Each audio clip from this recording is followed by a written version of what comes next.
Check, check, check. All right. So what we're gonna do? We're back live again. What we're gonna do is listen to Nathan Oakley's latest uploaded video.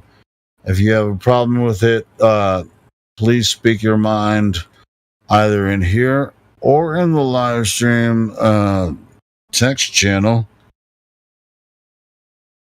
We're just gonna play it, and nobody gives a shit what you think. Well, actually, I do give a shit what you think, but you might or might not give a shit what I think. That's on you.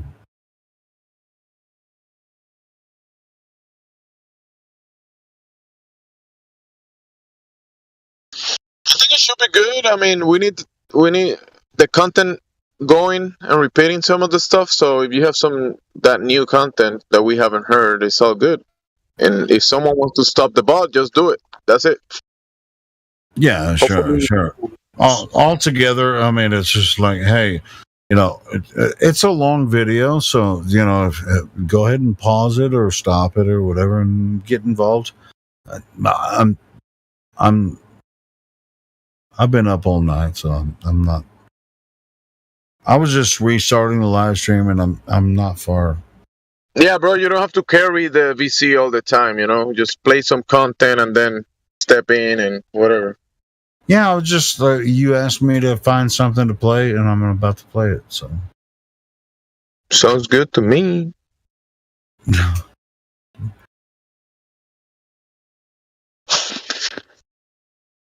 I think it's probably going to be pretty good.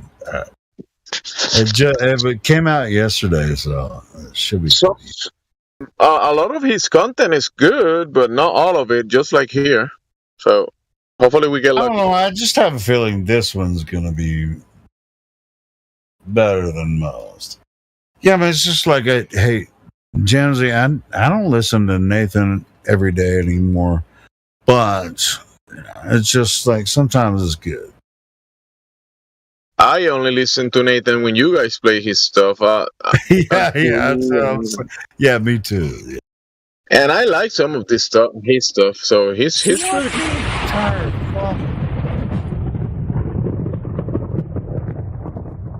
See, are you fucking this up, Helio? What's your song again? Hold on, I got the video. Hold on. I can fix it. See, I'm like going back and like restarted the live stream and fucking with all this shit. Anyway, that's why I accidentally didn't copy the right link. Okay, cool. All right, you ready? Ready, I'm ready.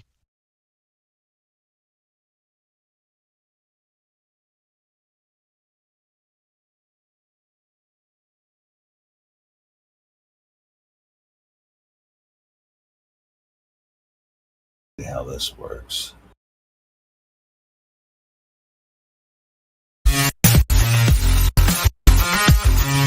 I think it's working, Jesse. I think it's working.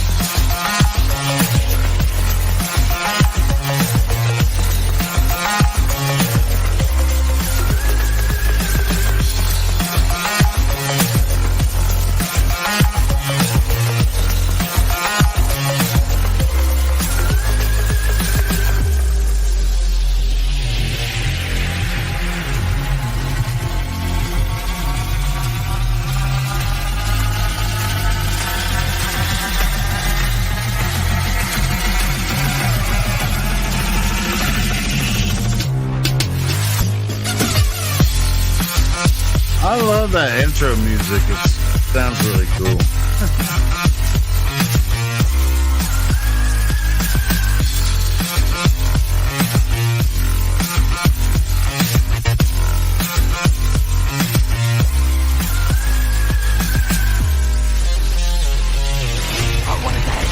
What a lovely day!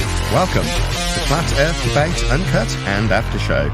I'm your host Nathan Oakley, and if you are new to this channel, or you've not done so already, then be sure to subscribe Hit the bell notification icon and join button if you'd like to become a Nathan Oakley 1980 channel member and keep up to date with the Flat Earth debate. If you would like to support the channel, there is a super chat that runs alongside each of these shows while they premiere, and there's also a PayPal, Patreon, crypto, and thanks button in the info box below the video. Speaking of patrons, I'm going to do a quick shout out to all of you who do support me on Patreon. So a massive shout out of thanks and appreciation to Twine to Triangle, Mitch Kennedy, Original D-Rose, Rod, The Name's Burley, Todd Wazzle, Jason Hornsby, Christoph Fournier, Flat Earth Travolta, J Mel's 24, Unimento, M Iron 26, Endless, Flat Earth Sage, Golden McKinnon, Retro Bill, More Books, Cannabear, Bogey, Michael Kahn, John Kays, Patrick Gunnels, Banter, Mel B Styles, Hairy Blade, Mobile Max 777, Rob W, Reese Pound, Dale West Watson, Maria Nealon's Unbelievable Productions, Blue Ridge Ranger, The Real Gabster, Abraham Mohammed, Skeptic 936, Life is Short, Texas Mike, David Wayne Foster, and Dank. So another massive thank you to all of you for supporting me on Patreon. Now I will hand over to whoever is in Discord and Google so you can enjoy their dulcet tones while I set up for today's live show. Right. Yes. Yeah, so Fishbowl was supposedly 350,000 kilometres at the Kármán line, supposedly, where they detonated the devices.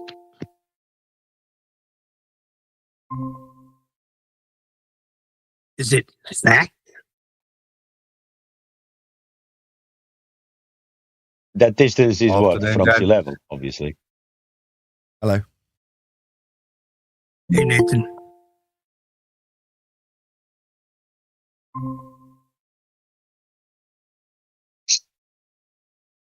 Morning. Hi, Matthew. John.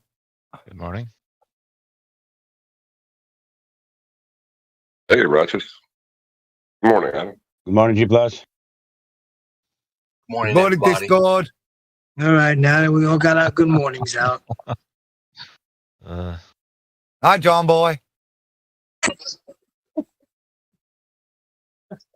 Yeah, so 30 to 248 miles above above sea level was those detonations. You don't have to make apologetics. If you accidentally say atmosphere, nobody's going to say, Atmo what now? We understand that the vernacular is part of the brainwashing, and it's probably the most difficult thing to relinquish. So you don't have to do that. I understand you all probably feel like you have to walk on eggshells here, and to a degree you do. But I just thought I'd say it, even though it probably doesn't have as much weight as I would hope. But you don't have to stand on ceremony with your language. If you want to say atmosphere, no one's going to have a go at you. Promise. Why can't you just say Hey, Nathan, I got a question about yesterday's video. Okay. Why did Tyson attack? Do you think it was an attack of Joe of the bald hair thing, or was that just the example he saw right in front of him? You know, or what do you think? Or you think it was a defensive maneuver? I stand by what I said yesterday. It's a way of tying the subject matter to something that is passionate in the eye of the person that's having the information disseminated to them. So, unfortunately, we didn't get to see Joe's reaction. If he's rolling his eyes and looking bored, then, you know, Tyson needs to get him snapped back into the attention of the discussion for the importance it holds. So, in order to do that, he's everybody likes to talk about themselves. If you're talking about gravity, well, that's not talking about Joe, is it?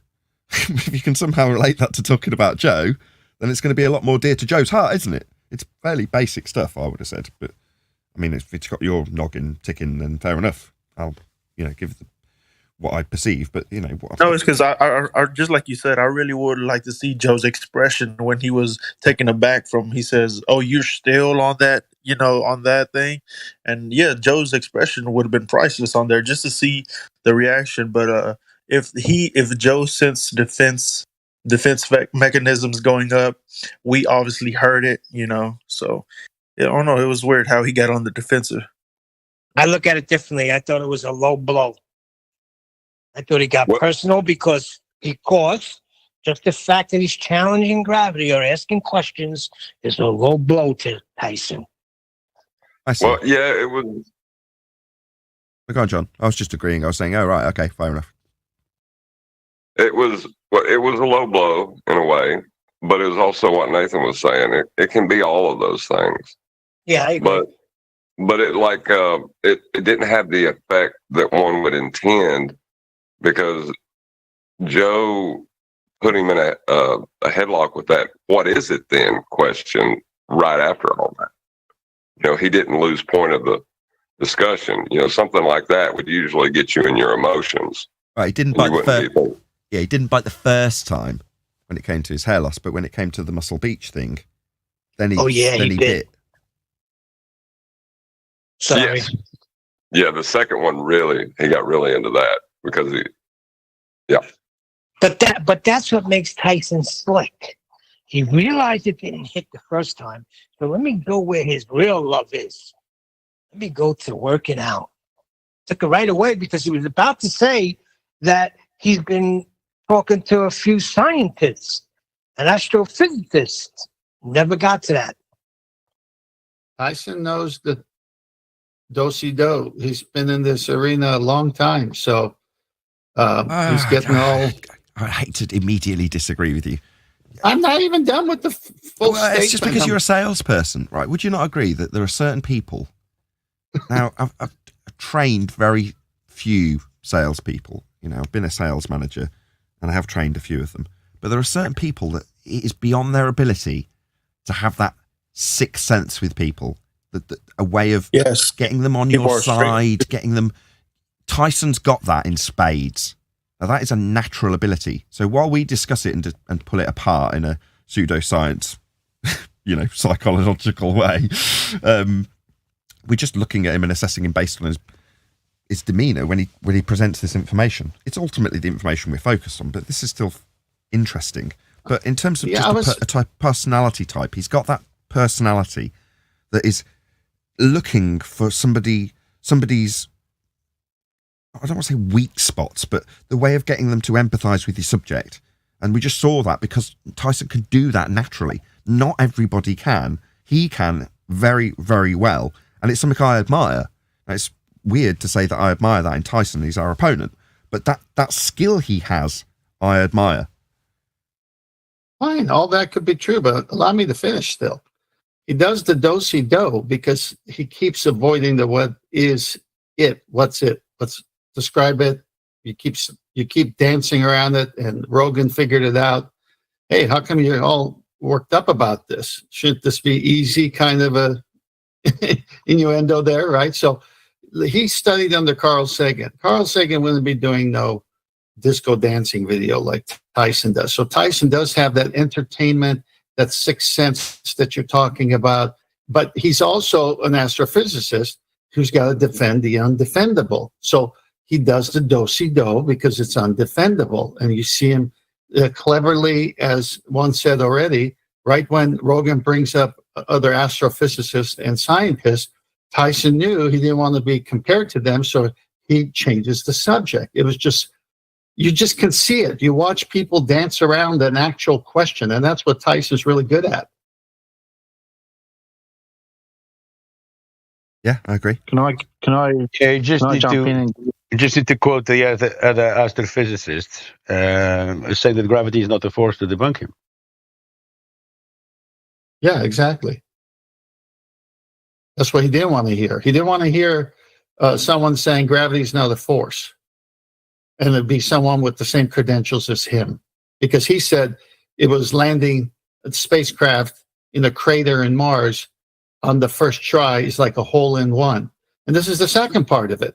Rather than answering Joe's question, he goes into Narnia and he starts saying how they figured out gravity mathematically, where they can launch a spaceship from Earth to Mars on the first try, get a hole in one. We know that much about it, and it works. That's what I know. Okay, what is it? Okay, let's do role play, Nathan. Let's say you're Neil deGrasse Tyson, and I'm Joe Rogan, and I get the question off. Yeah, but Neil, I've spoken to astrophysicists and scientists. One guy was Brian Cox, and he says that gravity is not a force. What was your question? I wanted you to be Neil deGrasse Tyson in that moment. Say the question did get off.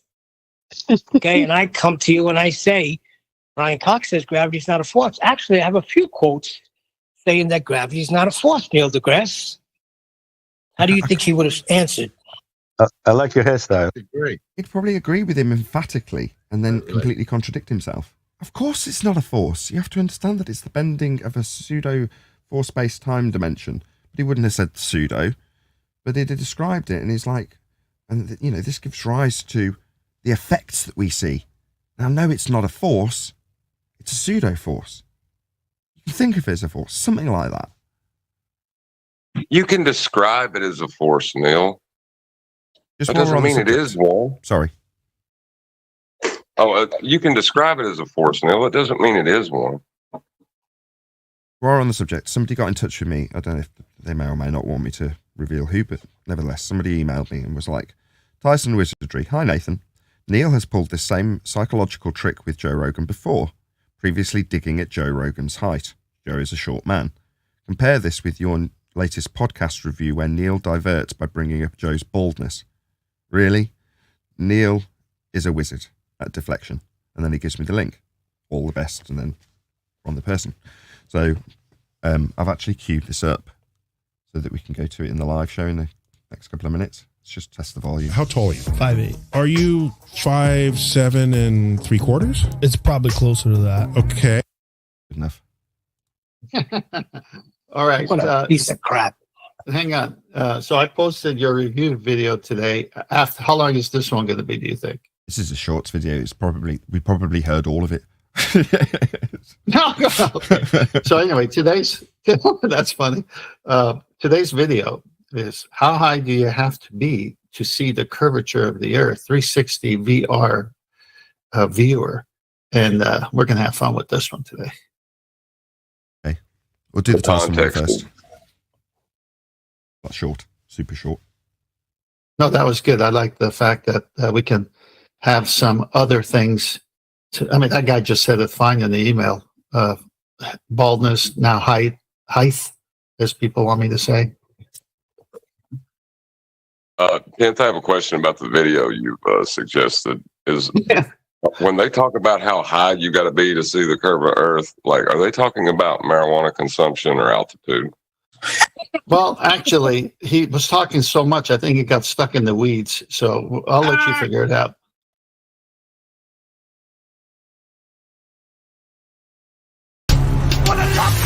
Welcome, Flat Earth Debate Live. I'm your host, Nathan Oakley, and if you are new to this channel, or you've not done so already, then be sure to subscribe, hit the bell notification icon, and join button if you'd like to become a Nathan Oakley 1980 channel member and keep up to date with the Flat Earth Debate. If you would like to support the channel, there is a super chat that runs alongside each of these shows while they are live, and there's also a PayPal, Patreon, crypto, and thanks button in the info box below the video. Most importantly, if you'd like to join the discussion, simply mute the page you are currently watching, then click the link in the info box below this video to join the panel and express your views on the nature of Earth. If you do join, please don't swear. If you do, you'll be ejected. And if you are, please don't try to rejoin the stream using stock accounts. You'll be warmly welcome back on the next stream. Please also share the show on social media.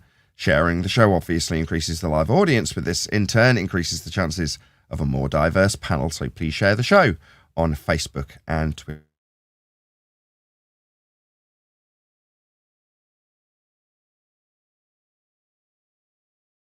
Refracted Curvature, the Adam Eakin, and a whole bunch of people in Discord. So welcome one and all.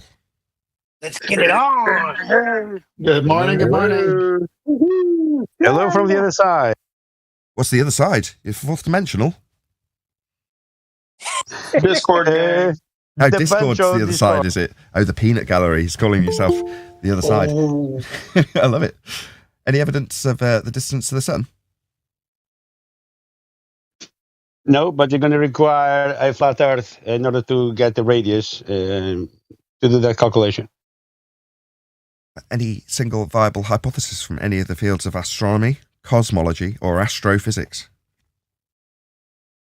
Negative. Not science.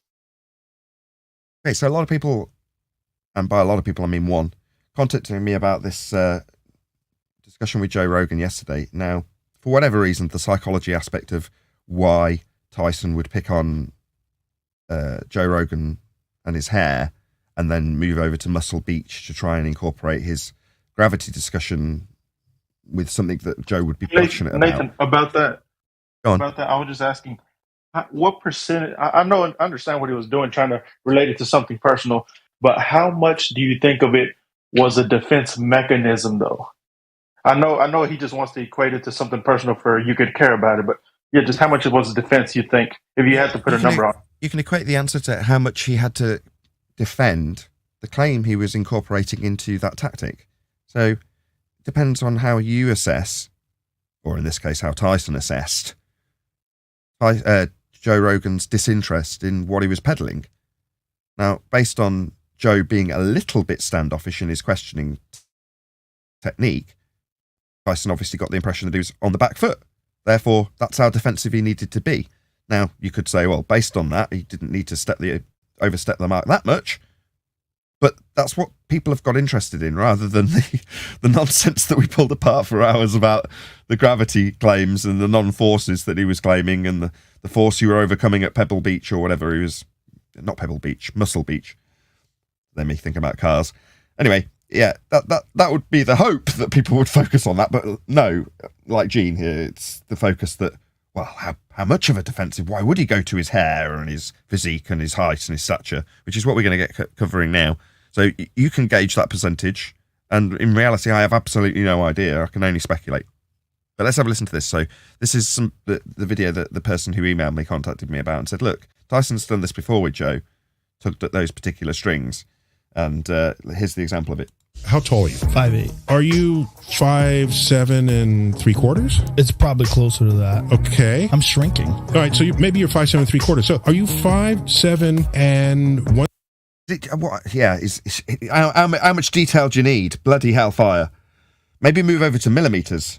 1/16 of an inch taller or shorter than 5'7 3/4"? I don't know. We'd have to bust out a tape measure. But wait a minute. The line that identifies a 1/16 of an inch itself has a width. So we're giving rough measurements. It can never be exact. Ugh.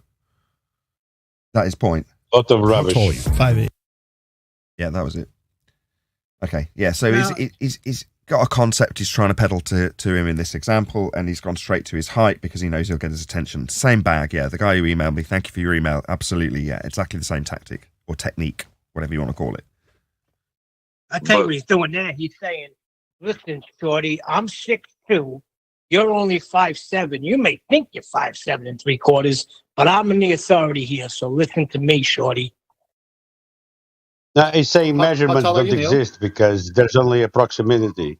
It's never a measurement. How tall are you, Neil? 5'6". I knew you would say that. Hold on, is that 5'6 3/4"? I don't know. I'm shrinking. I think you're sneaking a half inch on us. But hold on. If my legs weren't bowed, if my mother would have got my braces on, which I should have, my bow legs take at least 1.5 inches curves. So I could be 5'8". Alrighty then. So this happens in conversation too, Nathan. For example, just had one a few weeks ago. So making a claim about the wonderful things we learn here on the physics geometry show called Flat Earth Debates. And after the claim, the responder says, you know you're very arrogant to me, right? And then I said, well, why don't you ask me for evidence for me to back up my claims? Because I'm not interested. So another tactic is for people who are in this cog dissonance. You know, you got scientists and all these people saying we're on the globe, we got all this, NASA, and here you are staying against everything. You're pretty arrogant. Well, I have evidence that makes me say these things. Why don't you ask for that? I'm not interested. That's a tactic. Because they know they don't know how to defend it. They don't know anything about it, and they're intimidated. So they just say, I'm not interested. Well, why'd you say I was arrogant then? Well, because you're going against my current paradigm. Alrighty then. So today's video, you've just got a link going by in the chat now, and it's to this videographer, who is Scott Manley, and the video is called "How High Do You Have to Be to See the Curvature of the Earth 360/VR." I think you can get a general gist of what the video will be. Obviously, as always, this is new to me. I've not watched this, but Tenth has supplied it, and I'd like you to go and let them know. I assume the comments are turned on this one. At Nathan Oakley 1980 sent me, we responded to your video. Straight off the bat, anybody got any comments on the title? How high do you have to be to see the curvature of the Earth? I'd say about an ounce or more. Hold on, see if anybody gives us the correct official answer. Go ahead. The curvature of the Earth only exists in the maths. Perfect preamble. That's a good start. Whoever said that, 10 points. Therefore, depends how it's being presented to you on a board, on a piece of paper. No, you did enough. Okay, let's get that out of the way straight away. Okay, fine. So what we're seeing at point C in this maths on screen now only exists in these maths. To rephrase, Earth curve only exists in maths. Over to you, John, with your objection to that statement. That horizon that they're would have to exist below the surface level, but the horizon as defined is where the surface level meets the sky. Okay, perfect. So as per this diagram, this is Al-Biruni with curve below surface level, as per John's prior description 10 seconds ago. This measurement here is surface level. This is how Al-Biruni derives h, the height, along a flat baseline. He then goes up and measures with an astrolabe eye line as horizontal and parallel with the ground. Then the differential between this height and this surface gives him the calculation to extrapolate a now bent surface, not the one he measured the mountain on, with a C value, which is Earth curve. So it's below the surface level and only in existence in the maths. Now that we've got all of those disclaimers out the way, I'm glad someone didn't just say what I was rooting for. What's the official mathematics for where we will see Earth curve at any height? There's a hint. Okay, nobody's going to get it. 1.22 times the square There we go, root Chocolate of got the there. Go ahead. observer's height. One more time, Chocolate. 1.22 times the square root of the observer's height in feet. Right.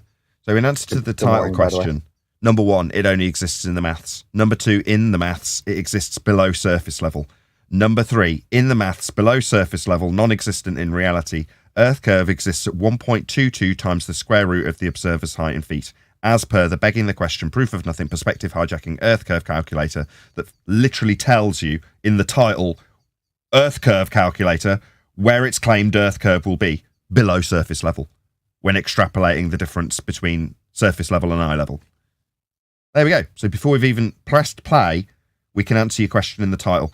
Roll on the total bullshit. Please share the show and let him know. At Nathan Oakley 1980 sent me. Link's gone by in the chat.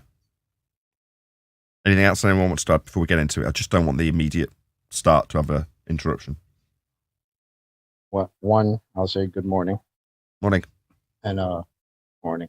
And two, what's the name of the video? So the name of the video is How High Do You Have to Be to See the Curvature of the Earth 360/VR? At least an ounce. I remember that one. I'll just say before you start it, the funny thing about that question is you never actually get an official response, which you would think you would if the Earth curve existed in physicality. But that never happens. Then we don't actually get 1.22 times the square root of the observer's height of feet at the end of this video. Well, this is what I'm wondering. Which sort of curve are they measuring? Are they talking where the horizon is the leading edge and how it will therefore obscure things with the 1.22? Or are we like looking left to right? when are we going to see curvature like that in terms of the horizon being reified as the ball edge, but seeing the curvature on the left, on the x-axis? How dare you ask about left and right curvature, Adam? We don't speak of such things. Right? Nathan, before you start, I will be posting certain screen images to some references he makes throughout the video. So just let you know. I'll keep an eye on Master B. Okay, I think that's everybody got their 2 pennyworth out before we start. So let's kick off. Hello, it's Scott Manley here with another VR video. So this is not a regular video, it's a video where you can move the camera around, or if you have a VR headset, you can point your head and look at everything here. So what the hell is the point of this then? I don't get it. So we're looking at virtual reality straight off the bat. Okay. That's the only way they're going to prove it. I was just going to say, maybe that's the only place they can see the Earth curve. Maybe. Right. Not a good start, but this is obviously, I don't think it's this guy's bag, given the amount of subscribers. I don't think he'd be this popular if he was just covering VR, So this is me flying over the Earth underneath the International Space Station. No. This is you in VR. Yeah, when people play Jedi Survivor, they don't say, this is me, Luke Skywalker, defeating the enemies with my lightsaber. It's you in VR. It's immediate suspension of disbelief for the audience's benefit. No, why are you describing it in the first person like you've actually just done this after disclaiming it's VR? You're just making your audience suspend disbelief in an abrupt manner. Read some Stephen Burkoff. Read about alienation of the audience. What I really wanted to do was make a video to show how the apparent horizon changed. Apparent? This is a VR horizon. How is this apparent in any way beyond your computer programming and code and little lenses that sit on your eyes or this screen that you're presenting to us? Just how easy is it to see the curve? What, in VR? Curvature of the Earth from different altitudes. 1.22 times the square root of the observer's height in feet, only existence in the maths, below surface level. I mean, we addressed this before we even got to this nonsense. VR. Like, what's next? Literally, people thinking that they're on whatever planet, Alderaan, because they've taken a trip there in VR. Is that where this world's leading? People completely suspending all reality, not just suspending disbelief when witnessing something on a screen, suspending all reality. That's where they want you to go, isn't it? It's pathetic. How can you say Alderaan? Alderaan was destroyed. Sorry, Neil first. Go ahead. I said, how could you say Alderaan? That was destroyed by the Death Star. I knew it was a Star Wars planet. I just couldn't remember. But, you know, look, I can incorporate some time dilation nonsense if you wish. Shh. Is that your only objection? Alderaan's not really here anymore. It never was. It's like, bloody hell, what are you going to tell me next? Aslan? Well, you know. By the time the explosive star Alderaan light reached you, it took so many light years. So you're right, Nathan. Oh, Bobby Zines picked up a free membership from Jardo. Chronicles of the Unconvinced. Go and subscribe to him today. Thank you very much, Jardo, for gifting out those memberships. Really appreciate it. Before you start again. You mean after? By about damn it, I'm sorry. I meant to catch you before you press play. No, I just wanted to point out that him stating the apparent horizon, that's kind of redundant, isn't it? The apparent horizon, isn't that what the horizon is? It's going to reify now. It's going to reify now the horizon to be the leading edge of a sphere. That's what he's doing. Reification fallacy. Yeah.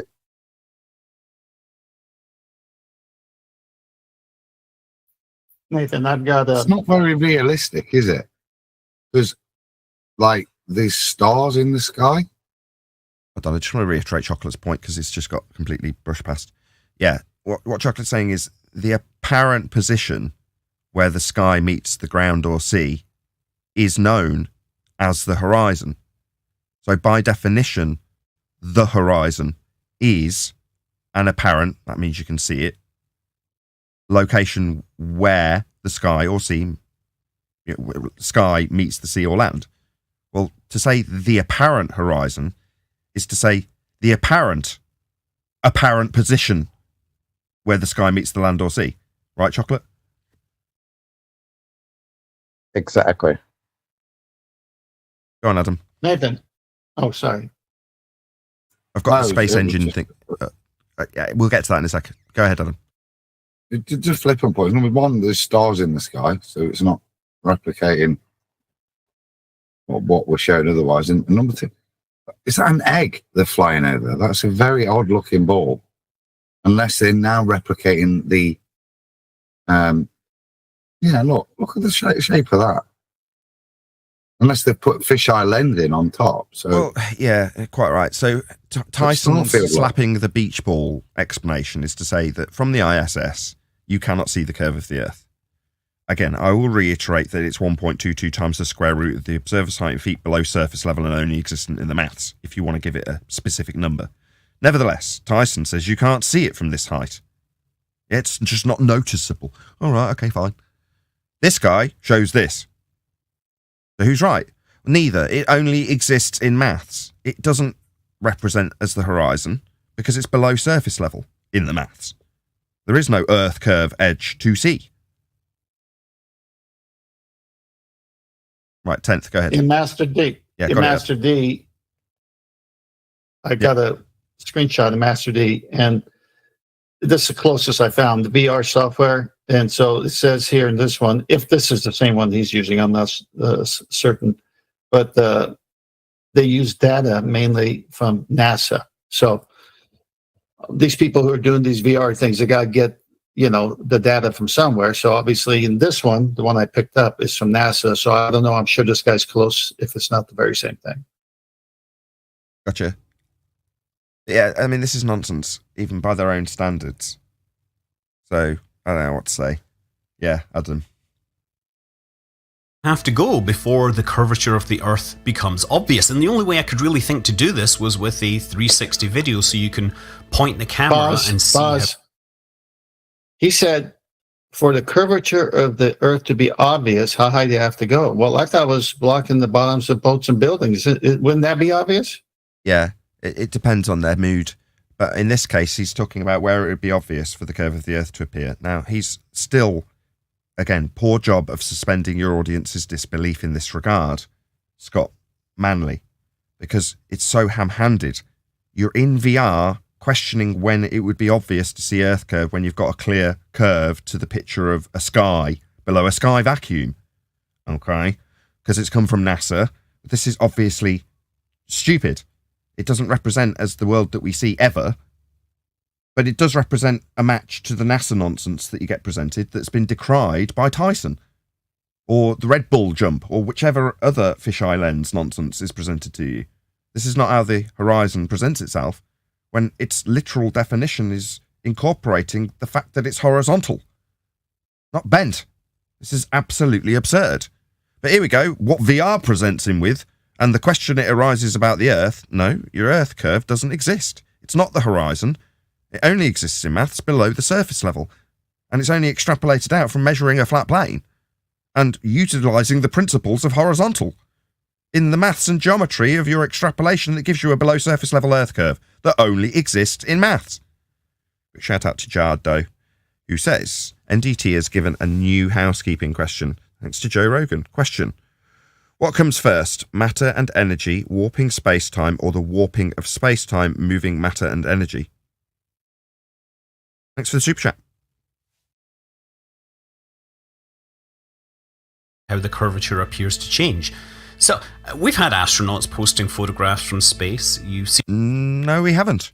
They are liars, Scott Manley. One of the few people we can categorise overtly as being liars in this context, because you're talking about them taking photographs of an Earth curve that only exists in maths from a sky vacuum that would leave us all dead on Earth because the gas we breathe would fill the sky vacuum, in line with entropic law. That's laws of nature that debunk this crap on screen. Now, those men who you think have taken pictures, yeah, they're the liars, because they've not been to space. They're liars. There is no space. There is no sky vacuum for them to go to. The moment they claim they have, they're automatic liars. But you bought it, haven't you, Scott? Hook, line, and sinker. They've lied to your face, told you they got pictures, and you believed them. Seen photographs from high altitude balloons traveling at 100,000 feet, and of course you've got Mad Mike Hughes, who took a lot of money from flat earthers so he could fly his steam rocket to a high enough altitude to show that he couldn't see the curvature of the Earth. And so couldn't see the curvature of the Earth because it's below surface level in existence only in mathematics. The horizon, Scott, is not Earth curve. I don't know what this is because this is just VR, so meaningless tosh. But meanwhile, in reality, the horizon, by admission of your own side, is an Earth curve. We wouldn't expect to see it ever, according to the people who we talk to. You know, the people who have to actually defend against knowledgeable flat earthers, not strawman Mad Mike, who apparently died in a steam rocket accident. In any event, that's your poisoning the well fallacy against flat earthers, to suggest that only a flat earther could go up in a rocket and not see Earth curve. Well, Neil deGrasse Tyson decries all notions of Earth curve and its sphericity being ever visible from the ISS height that you've just represented in this crap that completely disagrees with him when he slaps his ball and says that stuff is flat. Does this look flat? No. Meanwhile, below surface level in the maths only, 1.2 times the square root of the observer's height in feet, mate. So using Space Engine, I can compare all of these. Can you? What? The CGI renderings in Space Engine or the world that we live in? Because again, you know, suspension of disbelief is not your forte. Alienation of the audience. Like I say, Stephen Burkhoff, look into it. You're not very good at it. This VR isn't reality. Yeah, I can really easily say that nobody who's in your audience would ever be duped by what you've just said. It's poor show. Go ahead, John. I was going to say, I was interested to know if the program he's using is using a floating coordinate system like Google Earth, or if it's just the ball. Like, can he zoom in from where he's at, and will he? Okay, what John's pointing out, and this was first brought to our attention really by Arwin and then homed up by Brian at a later date in terms of the use of a Cartesian grid that is flat in nature. So your elevation profiles in Google Earth, if you draw a line across Google Earth and just go to the submenus and ask it to bring up an elevation profile, it will show you that the world's flat and everything is referenced to zero, sea level. And the heights of mountains are referenced to each other on a flat plane. That's how it's measured. Why? Well, because it's using a Cartesian grid system, same as GPS. Now, what John is asking is, in this world provided by NASA or whatever engine it's come from, we don't actually know, he's not necessarily said. Let's just spin back 10 seconds so we've got the image on screen. In this CGI world of fantasy that he's trying to get us to suspend disbelief about, does this also utilize a Cartesian flat Earth grid system, like the maps and charts used to navigate? We're just interested. I mean, it's not disclosed anything about the CGI that is not the world. It's just ham-handedly tried to get you suspended disbelief that it is. Is that about what you were driving for, John? 80 people watching? Well, yeah. Go ahead. Yeah, that was along the line. That was along the lines of it. You know, because if he's using that Cartesian coordinate system with a floating, you know, vertices or vertex, then yeah, he's using a flat plane. That program is, and he's not even aware of it. Flat earthers so he could fly his steam rocket to a high enough altitude to show that he couldn't see the curvature of the Earth. And so using Space Engine, I can compare all of these. So we're going to start over the sea at an altitude of 1.8 meters. In CGI. So this is basically how tall I am, and I'm, you know... No. How tall you are in a CGI rendering of the world that you're not living in. I mean, this is pure fantasy.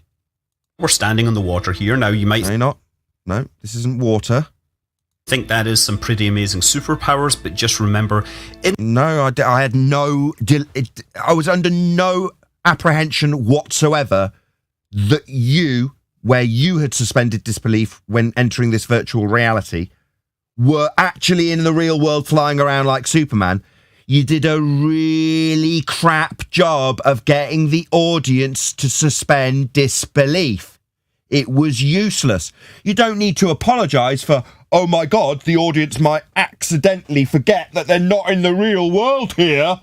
No, don't overestimate your own abilities to get your audience to suspend disbelief. It's pathetic. I can't believe you've just apologised for that. Like, I might have to apologise if I did such a good job of convincing them. Oh my God! Delusional idiot. In this series of videos, we've previously gone this close to a black hole and been okay. Oh, really? When what? You got people to suspend disbelief that they're in a second law of thermodynamics violation sky vacuum, travelling along a fourth dimension to the event horizon of a black hole in VR? Did you have to apologise that it was a bit too real then too? What a numpty.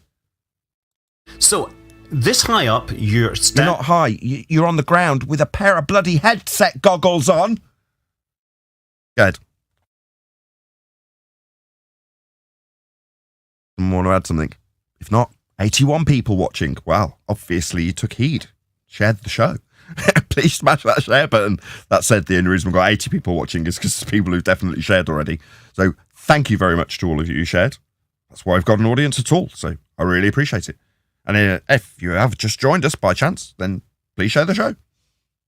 And essentially standing on a beach, looking out, I'm essentially standing on a beach. Hello, McFly. You are not essentially standing on a beach. Hello? Hello? Horizon is about 4.7 kilometers away. Is it? Or is this just a rendering in VR? You see, the horizon is a demarcation point that you can visibly notice if you have a limitation to your view. It's the extremities of your vision. It's where the sky appears to meet the land or sea. This isn't that. But due to refraction of the atmo, what now? Atmosphere, frequency. Sphere? What, they're begging the question, sphere that we're not standing upon because we're using our Cartesian flat earth grids to measure and move around on this flat plane? No. Air isn't sphere-shaped. Atmo, that's air. Air sphere? God, don't you know anything about gas behaviour? Gas takes the shape of its containment. It doesn't arbitrarily form a sphere shape. But you're now going to tell us about what happens in sphere-shaped air? Why would you do that? It can be a little further than that. Oh, it's because he mentioned refraction. So this refraction is only capable of describing and drawing in orthographic view at a rate of standardised 7/6 of the radius of a presupposed spherical Earth, derived by Al-Biruni's measurements of a flat plane. Here it is again. Here's Al-Biruni measuring the height of the mountain. Notice when he backs away from the mountain to get the height, he's not falling around the curved Earth surface. You notice that? Yeah, he takes a difference when he backs away from it or moves towards it, depending on which story you read. They're all different. Obviously, it's a globe story, so none of them are consistent. Not even the location he's doing this is consistent. But nevertheless, in the bullshit story that makes no sense and keeps changing, he's measuring the height of a flat plane, only to go up, measure eye level, and then measure a dip to the horizon when he's at altitude, and claim that the difference between the surface level he got the height of the mountain and the eye level when he's up it creates a curved surface he wasn't measuring off when he got the height. At sea, below surface level.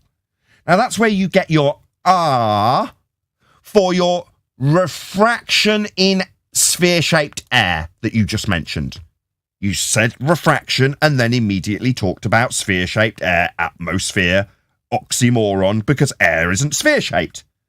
So this type of refraction only exists in this type of view. That would be orthographic, where you see the side of your own head, or in this case Al-Biruni's, and the target that you are looking at, in this case the top of a mountain, both simultaneously side on. Now that is definitely not the view that we're getting here. This is a first-person view. This isn't an orthographic view. It's a perspective view. Oh, what the hell's this got to do with terrestrial refraction at 7/6 of a radius, when you bend the line of the ground to increase the size of the sphere to straighten things out when they don't quite work in your maths with an Earth curve that's only below surface level in those maths. I don't know what you're bloody babbling about, atmosphere and refraction. Maybe in your VR world you didn't convince us we're in. But we're not modelling refraction, so the only way to see further is to go upwards. And our first... We're not modelling refraction. Why not? If you're claiming that this VR, which definitely isn't reality, is in any way representative of a sphere Earth in a sky vacuum with sphere-shaped air wrapped around it, atmosphere is standard, always in effect. So automatically this is bunk then. Yeah? What is it? No Atmo Day? Is everybody dead to get these images? A minute ago it was, oh, I'm not Superman flying around in this non-reality I haven't convinced you of. But now we're all non-breathing, no air needed, no Atmo Day, no refraction. What happened to the sphere-shaped air we're supposed to be experiencing in this VR world that's nonsense? Just gone. Don't need to breathe in your VR goggles, eh? Stop is an altitude. Why are you talking? Why are we still hearing you? You should have no air. You've just said it doesn't include atmosphere. What are you breathing in this stupid world? Of about 572 meters, which is the same altitude that Mad Mike Hughes achieved in his Steam. No. This is nothing. This is a non-atmosphere world when you think it's representative of a sphere-shaped air around a sphere-shaped rock flying through a sky vacuum, not killing us all because gas isn't expanding. But you haven't even got the gas. But you think it's representative of what Mad Mike did? Now, I'm pretty sure I saw real video of a man getting into a rocket. And then I saw the rocket going up into the sky. I mean, that was very much something that did happen in reality. You think this is comparable? How dare you? Why are you a bloody fantasist? They call Mad Mike mad. Go on, whoever that was. I was going to say, what he's doing, might probably unwittingly or unknowingly, but he's moved into the phase of concession. Right, so the concession of his physicality, which is why now all of a sudden he's brought up refraction when he didn't bring that up before. Before he was just, oh, it's cool, look. Now it's like, oh, now we got to give excuses. So we're in phase 2 now. Steam rocket. At this altitude, you can see for about 100 kilometers, and all. What, in VR? No disclaimers, just telling you that this is the world. Yeah, you again, talk about alienating an audience. You haven't managed to get me to suspend disbelief in any way, and all you do is keep peppering it with disclaimers that it doesn't represent reality because it hasn't got the atmosphere, sphere-shaped air that you beg the question of to represent refraction that apparently we need mentioning, even though it's not included. I mean, what the hell? Well, interestingly enough, I'm guessing from the VR, the horizon will still be where surface level appears to meet the sky. So when he goes up in that VR simulation, it's still a flat plane below him. It's just a circular flat plane. We don't claim shape. They do.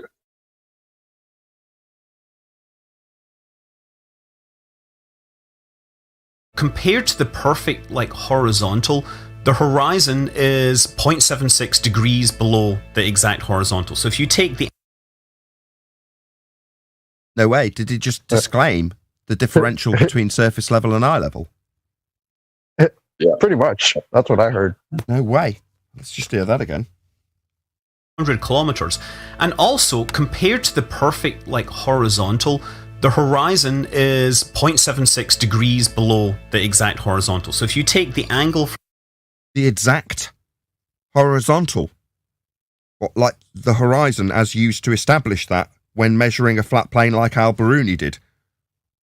So, eye level. You understand the differential calculation between surface level and eye level then? Go on. He was using eye level as the perfect horizontal. Sorry, you got rumpus. Just one more time. He was using eye level as the perfect horizontal in his description because he's going to put it in orthographic view. I see. But you also referenced the horizon and horizontal, which in terms of geometry are very well defined. So, okay. from the zenith all the way down to the horizon. From the zenith? How'd you have a zenith? I mean, what? It would be 90.75 degrees. So the horizon has moved down a little just by going 500 meters up. Now, of course, to get to this altitude... But you've gone up and the surface level's gone down. With respect to you It going requires up. a flat plane for that. Yeah. Number one, how profound? The ground got lower. Well, because I got higher. Yeah, that's not shocking. Mad Mike needed a steam-powered rocket, whereas us normal people have to contend ourselves with climbing a hill. You haven't done jack, you stupid buffoon. You haven't climbed a hill. You're in VR. Again, my bad. I keep forgetting that this idiot seems to think he's managed to get his audience to suspend this disbelief. You didn't manage it, Dumbo. Yeah, what, are you going to claim you've climbed a hill, have you? Oh, yeah, I don't see a hill being climbed here. I see a lot of computer-generated crap. That's what I see. Okay, so let's go higher. Now we're... No. Let's make the ones and zeros whir around in a computer simulation. You're not going higher. Yeah? This is in no way comparable to Mad Mike. Are you delusional? We're headed for an altitude of about 10 kilometers. Really? What about atmosphere, sphere-shaped air? Are we still not including that? Because if not, this is in no way representative of your fantasy sphere world, as depicted in the maths. Because atmosphere is always in effect. You've already told us this isn't got it in it. So what the hell? Why do you keep comparing this to reality when you've already disclaimed it isn't? Not even compared to the globe Earth maths with a Earth curve below surface level. It's not even comparable to that, let alone reality. It's not even comparable to your ball fantasy. It's got no atmosphere. Shout out to Godzilla37. It says, I asked the astrophysicist to give me... Let's just try that again. I asked the astrophysicist to give it to me straight. He responded with a curved ball. Right. Would have been better if I didn't butcher it, but thank you for the super chat. Really appreciate the support, Godzilla. How many watching? 86. Man, the numbers are really slowly crawling up today. What have I done? What's happened? And again, many of you have probably experienced this because that's the altitude that many jet airliners will fly at. Of course. Yeah, you know what? I have experienced that. I'd go out to the back window of the aeroplane when I was a jet setter, and I'd look out of it and go, God, I wish I could go higher. I can't see any curvature.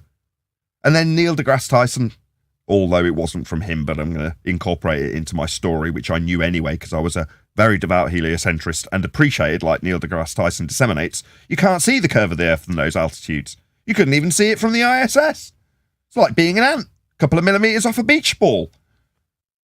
Of course, on a commercial airliner, you have the tiny little windows to look out rather than this grand vista you're experiencing now. And that... I don't know. You can go onto the back where the galley is or whatever they call it on an aeroplane.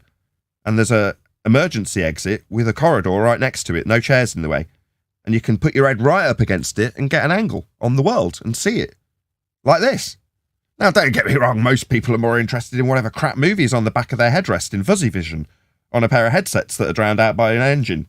But, you know, me, I was much more interested in getting this view. My bad, this isn't the view I had because this isn't real. I got a real view from the back of the aeroplane. I can detail it. Yeah? Now you think that a small window prevents your eyes getting closer to the outside world? Right, there's only about an inch between you and the outside world on an aeroplane, between you and the window. No, I don't know where you've got that idea from. I got a pretty good idea of what the world looked like from those windows. Flat. Of course, they were navigating it flat, with flat charts and flat maps. They had to if they got lost and they needed the sextant on board the plane. Then they used flat Earth elevation angle measurements and the stars that we used to make the charts and maps to find their way back on the flat plane after figuring out their location on the flat plane. Again, like I say, this has nothing to do with this crap on screen because this isn't reality. It doesn't even comport with a globe Earth fantasy model in mathematics. Another shout out to Blue Ridge Ranger. I mean, there's no people here, but the super chats are certainly rolling in. Thank you very much for all this support. Really do appreciate it. I am very poor. Anyway, Blue Ridge Ranger, thank you for the super chat. He says, matching Godzilla for his cute super chat. Okay. Well, thank you very much. Really appreciate the support. Although there is 90 people watching now, so the numbers are definitely crawling up. Thank you for everybody who shared the show. Please share the show if you just got here. The only reason you're here, someone shared it with you. I should really share the algorithmic love, even though this guy's a lot bigger than me and we have, to a certain degree, been quite harsh with him. But for those who've just joined us, we are covering Scott Manley, and the link to his video is going to be going by in the chat. The only reason I do this, it's entirely selfish, because I want him to put a link to my video if he responded. In the same way I'm sharing the algorithmic love for somebody considerably bigger, I would hope that he would say, well, Nathan Oakley 1980, who criticised me overtly about having CGI without any representative of the maths, that's fantasy maths of globe Earth, atmosphere in it. Actually, I can do the same thing with atmosphere in CGI, blah, blah, blah, or whatever he said. I'd hope he put a link to my video. So go and let him know. At Nathan Oakley 1980 sent me. There is a link to his video going by in the chat now. The video being, how high do we have to be to see the curvature of the Earth 360/VR? Another shout out to Godzilla37. Now it's matched blue. I use Canadian. Smiley face. I don't really know what you're talking about, but thank you very much for all this support. I really appreciate it. 95 people watching. We're going to hit 100 people. Wow, brilliant. Okay, right, let's get back to it. Was there any comments before I do?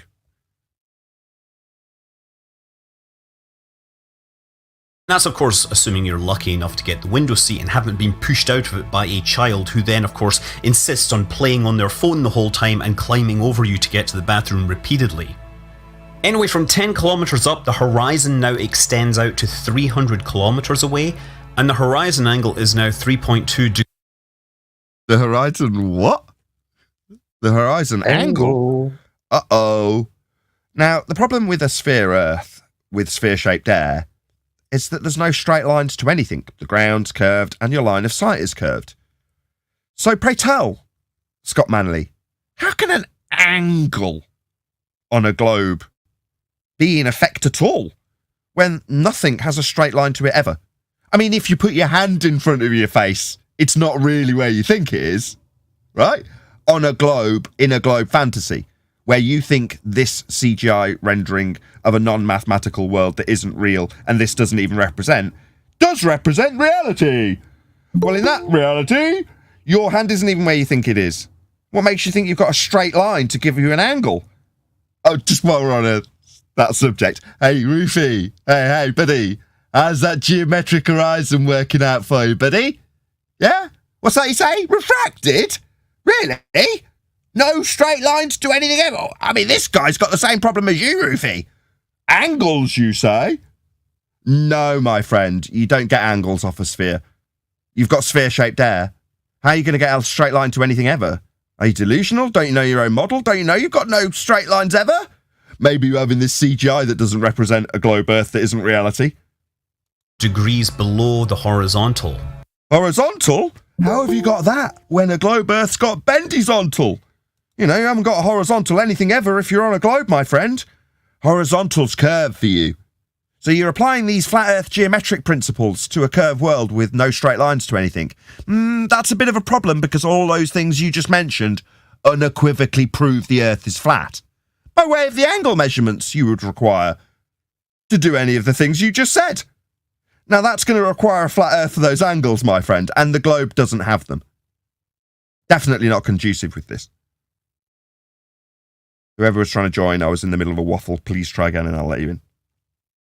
Some of you, by the way, might be wondering where I chose to do this, so... in CGI? I already knew. Like, again, mate, look, you don't need to do this, right? You didn't manage getting the audience to suspend disbelief. So asking them if you want to know where I did this, we already know it's in CGI. Like in a fake world that doesn't exist, that doesn't represent globe maths, and the globe maths doesn't represent reality. So it's kind of moot either way, but this doesn't represent your fantasy world of globe in the maths. Oh, this is over the Mediterranean. Just he's describing these angles off the horizon, but is he saying that this is at 10,000 feet? Yeah, and the horizon is 300 miles away, which is fine. I'm not disputing that, but he then describes it as an angular change, and I was wondering why. And it's because if that horizon that's 300 miles away has risen to eye level because he's at 10,000 feet, off the actual true horizontal, that surface is actually 60,000 feet lower than the surface he's above. So he's 6 times lower than the height he is above the Earth. Does that make sense? So yeah, you're incorporating the 8 inches per mile drop to the vista he's represented with. So he might be off his zenith position on a globe Earth at 30,000 feet for the sake of argument. However, what's presented with him in the view in his CGI rendering of a non-world that's not the globe maths, and the globe maths isn't even reality anyway, so it's moot, has a drop. Therefore, the elevation of the ground ahead of him is lower than the ground above his zenith position. Correct? Correct, yeah. But by a magnitude of 6,000 if he's at 10,000 foot and it's 300. So I'm saying, but that thing is also at his eye level. So he's describing the change at an angle. And I think the reason being, if he says at 10,000 feet, that horizon's 60,000 feet lower than where I am, it sounds ridiculous. But you can say it. If you go at this height, it's 2.7 degrees. There's no significance to it in the real world. It's just an angular change. But if you actually describe where that horizon's supposed to be, it doesn't fit with what you're viewing, does it? LVA Paul says, I'm still waiting for proof of the doozers. Shout out to you, Paul. The proof of the doozers is that Fraggles exist. If doozers didn't exist, Fraggles would starve, wouldn't they? 103 people watching. Massive thank you to all of you who smashed the share button upon prompting, and all the people who shared to get the people here to share. Thank you very much. If you just got here, please share. Smash the share button. Get more people here. See if we can get it up to 250. Thank you for sharing. Exactly, Adam. And if they're going to deny Fraggles, then why is the dog barking? I retract my thanks, Paul. You see what you've done? You see what you did? Just south of France. So as we go up, you'll start to see other countries that are recognizable. In particular, Italy will stand out because of its famous boot shape. Anyway, now we are going to go higher and enter a much more exclusive altitude. We're headed up to about 30 kilometers or about 100,000 feet. That's the kind of altitude you'd get from an experimental weather balloon or a high altitude spy plane like the U-2. Or if it's just a shame that we aren't representing this in sphere-shaped air atmosphere. I mean, obviously, it's kind of a good job because, you know, given the second law of thermodynamics would be applied to your model to make it realistic. If this was gas, I don't know what it is, blue haze that you've got. I mean, it's quite cool. It looks good. But if this was gas, which you've disclaimed it isn't, then it would fill this black area. Because according to the religion of a sphere Earth in a sky vacuum, this is a sky vacuum at 10 to the minus 17 torr. And the high pressure gas, which isn't in this model, but seems to be represented by a blue haze that isn't there, but is there, but hasn't been calculated for. Well, all of this high pressure gas would immediately vacate into the area of volume it had to fill in line with entropic law. So it's kind of a good job that this doesn't represent your fantasy of a sphere Earth with a surface level that has an Earth curve below it. Because all the gas would just be vacating now, wouldn't it? Nathan, if you were 2 pictures in Master D to his reference of a high altitude balloon at 100,000 feet.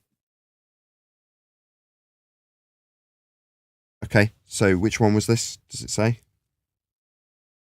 Well, you see, it's the 120,000 feet. This is a high altitude balloon, and just showing a picture to a reference that he made of an actual balloon. Oh, it's video. The high altitude balloon. Okay, thank you. What's the other one?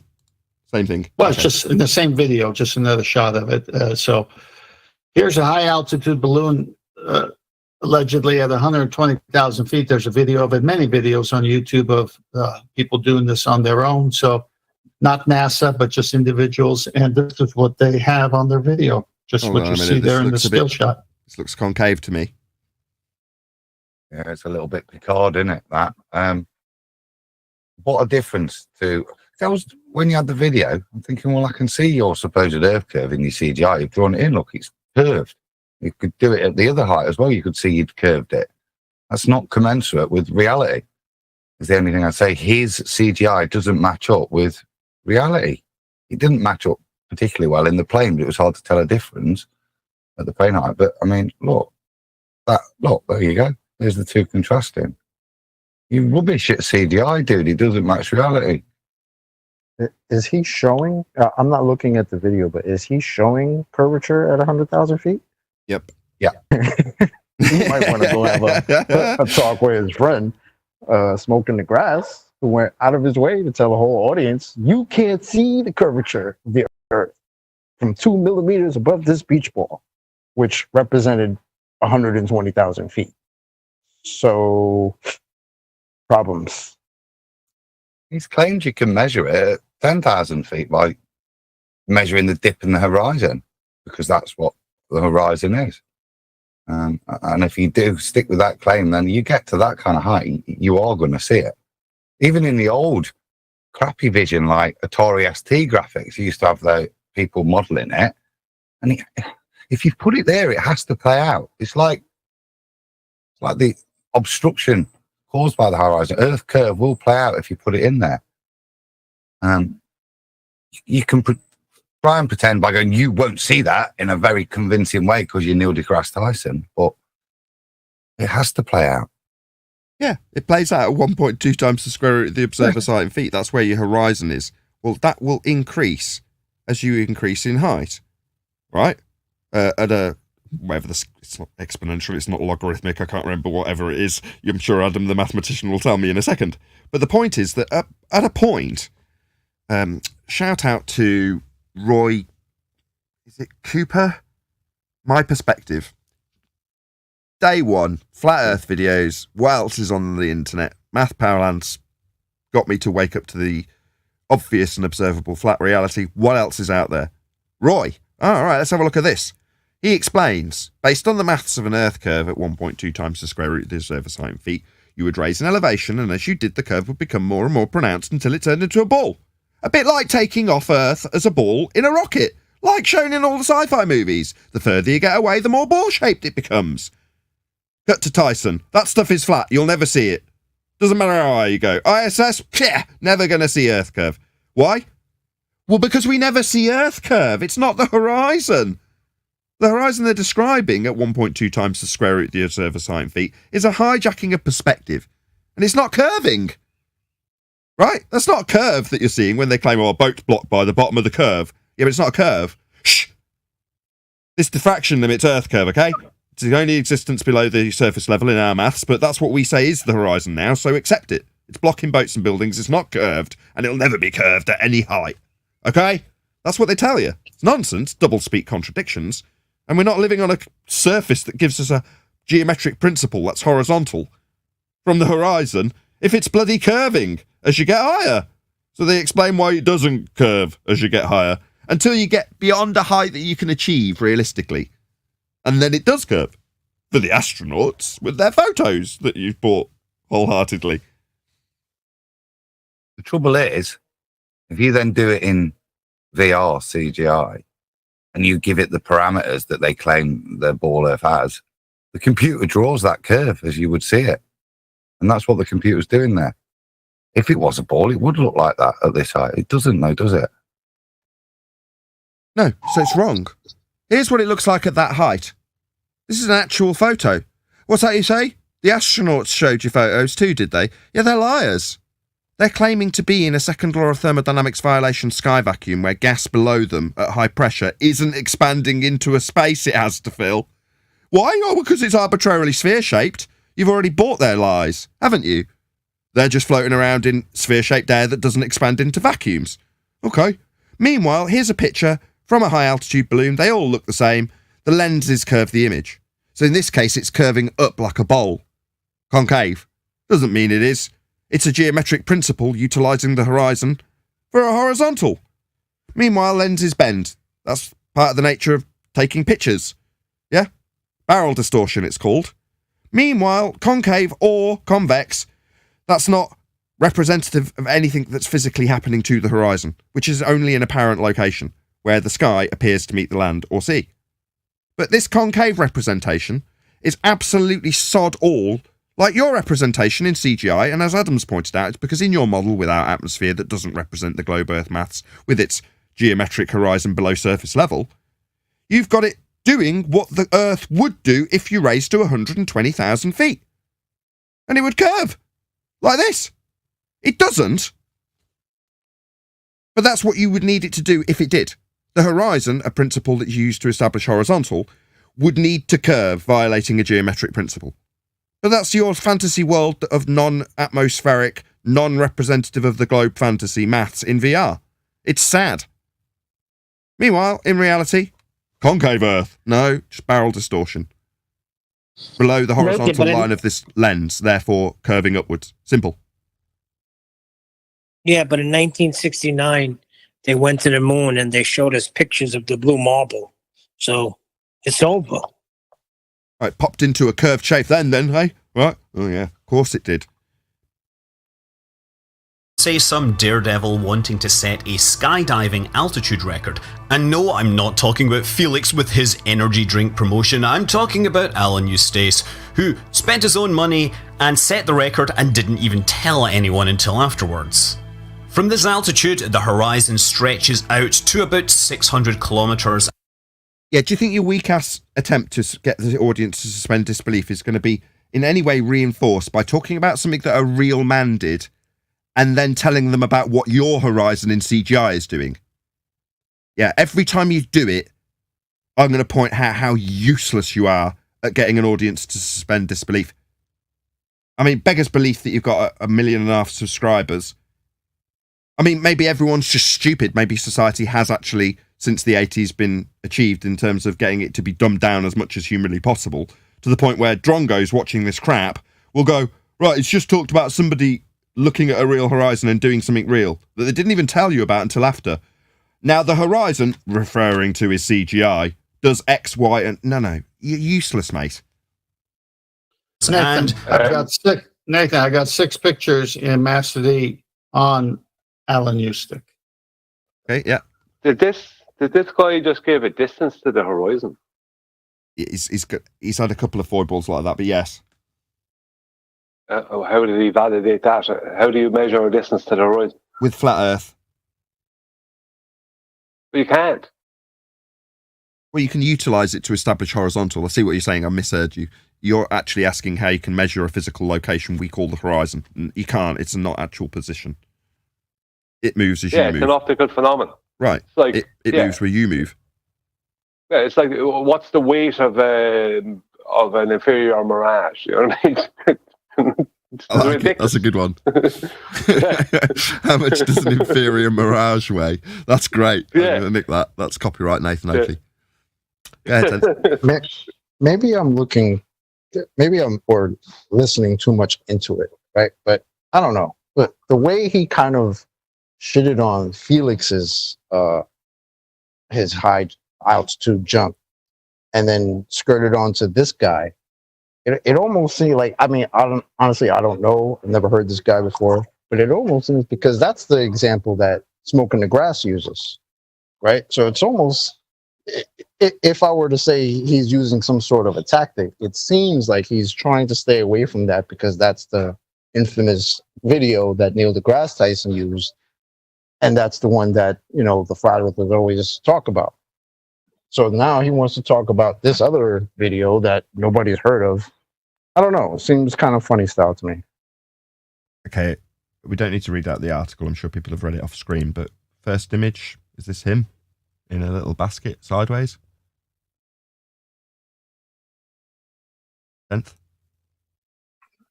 I'm sorry. I'm just following up with the Felix one. Yes, the article there just says 57-year-old Google engineer. So that's Alan Eustace. And then the next picture will show him just before he's released at the altitude. And then the next one shows separating from the actual balloon. And then the rest are just pictures consecutively right after that, as you can see what the background of the Earth looks like. Concave in this one, in the reflection of his helmet. Or is it through it? No, it's through it. This is concave. Curling upwards. Well, they all seem to go it's all right. concave, It's okay. convex. Everything's globe-shaped again. It's all good. The reason that nobody heard about this one, I would say, is because of two reasons. One, either it didn't actually prove anything, or two, it didn't actually happen. It's all made up. No, the guy, I heard about it. I don't know where he's getting. Nobody heard about it. I heard about it, and he broke Felix's record, and he had the money to do a private venture to do it, and I heard about it. So all these things he's saying, like, I don't know where he's getting around. I found it easy to find, and then I've got Felix next with his jump, and you could see right as he's about to jump off, you see a curve of the Earth on the Felix one. And then when he's about to get out of the capsule to jump, it's not there. And then this guy, Alan Eustick, has a different Earth he jumped to because it doesn't match Felix's Earth. What was this altitude this guy supposedly reached? Because I think I have heard that somebody did break Felix's record. What was his altitude? Yeah, his altitude was 135,890 feet. I believe Felix was 120 something, 124. I can't remember. Yeah. This was the one with the video that was all weird, especially when he landed. I don't know. Maybe we can get into that one day. 'Cause I remember looking into this a couple years ago, but I'll let y'all go on. The pictures I'm seeing, the tent you put in here from this guy, Alan Eustace, is it? Eustace, yeah. Eustace. Yeah, I'm not saying anything. I'm just saying the biggest heap of nothing that you can try and make into, somehow make into, they're showing you so little in those pure photographs, right? That you can either make it into a globe or make it into whatever you want, because there's nothing in it. There's like a load of photographs with nothing going on in it. So the knees is good. It's hard to turn the one with picture of the two knees. The next one.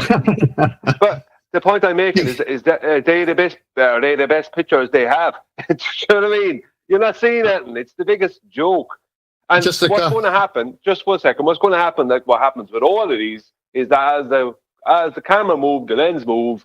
As the camera moves, the lens obviously moves.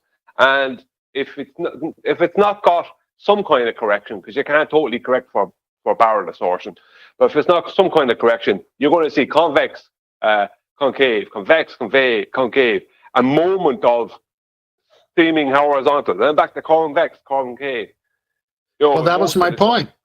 Thanks, Brian. That was my point. All of these, no matter which one it is, it's always flipping from three things: concave, convex, horizontal, concave, convex. They all do it. And Chocolate, Felix's record was 128,057 feet. So this guy didn't beat it by much at 135,000 feet. So what I would say is if you go to the VR, that wouldn't be the case. We would have the curve. So we would go from curve to more curved, back to normal curve, and then up to not almost a little bit straight. That image in the VR is never matched, except maybe at the extreme of the barrel distortion. If you can get it like that, you might see it that way, or you might see it the other. If you see those two extremities, then you know that's the barrel distortion, and the bit in the middle, when you get it in the middle, is the reality without the barrel. You get me? So you would see a difference again in the distortions because you're looking at a curved line. Look at how the CGI renders it when you put in the size of their ball. At that height, it would play out, and therefore you would never get, certainly in the middle of the picture, it wouldn't be a straight line. It would be the curve that the CGI demonstrates.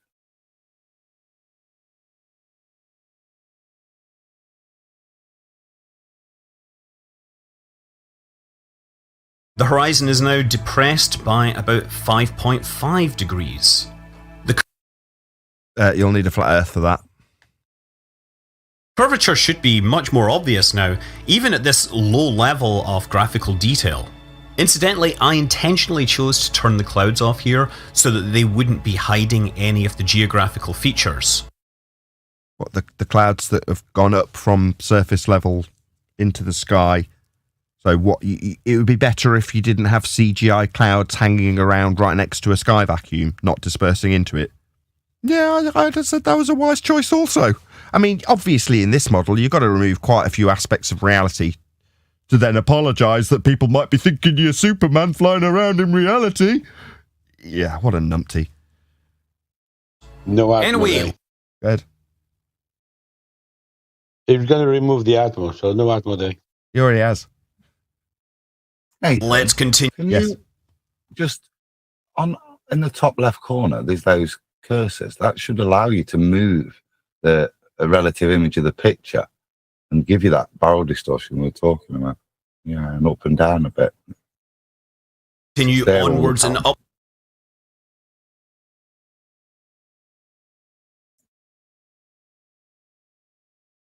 You see what I mean? When it sits in the middle, Yeah, it it never stops gets the straight. curve. Yeah, it doesn't do that. At the middle, it's curved. At the top, it's curved. It's curved because it's a curved CGI rendering of a curved surface. You're above a ball in this rendering, right?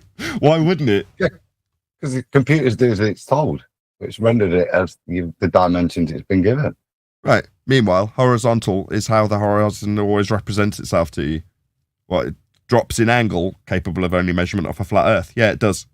Because the surface is what gives you your horizon. And if you go up in height, the surface is below you. More and more as you get higher and higher. Shocking, isn't it? Upwards to an altitude of 100 kilometers. Now, this is probably the most exclusive altitude. It's Right, you haven't been there, though. This isn't you there. Right? This is what the CGI rendering tells you would be there if you remove the clouds and atmosphere so they didn't disperse into the sky vacuum. Not that they would anyway, because you've got arbitrarily in a sphere air, atmosphere. Meanwhile, you think you've reached the point of an exclusive club? Nah, definitely not. He's just a fantasist. Yeah? You think you're Jedi Survivor when you're running around in a game with a lightsaber, don't you? It's sad. It's only been available to suborbital vehicles, and there's the X-50. What's that then? Orbits? Orbits is a begging the question fallacy based on Kepler and his assumptions of motions after deriving flat Earth elevation angle measurements to all the stars and producing models and maps that were flat. You can extrapolate all of that data out into orbital motions so you can predict when Easter will be. It doesn't mean that's our reality. Is that what this reality is in your CGI rendering? All right. Isn't that interesting? Was he admitting that only a few people will get to see that? Yeah, but so what? He hasn't. And neither are we. This isn't that. And neither are they. I think that's the danger of this, right? And, if we're going to talk about the programming with virtual reality and AI and all this other shit, right? Because now people will witness something like this and they will think, I have seen the curvature of the Earth. I think it's the next, sorry to use the word, evolution of the brainwashing. 15.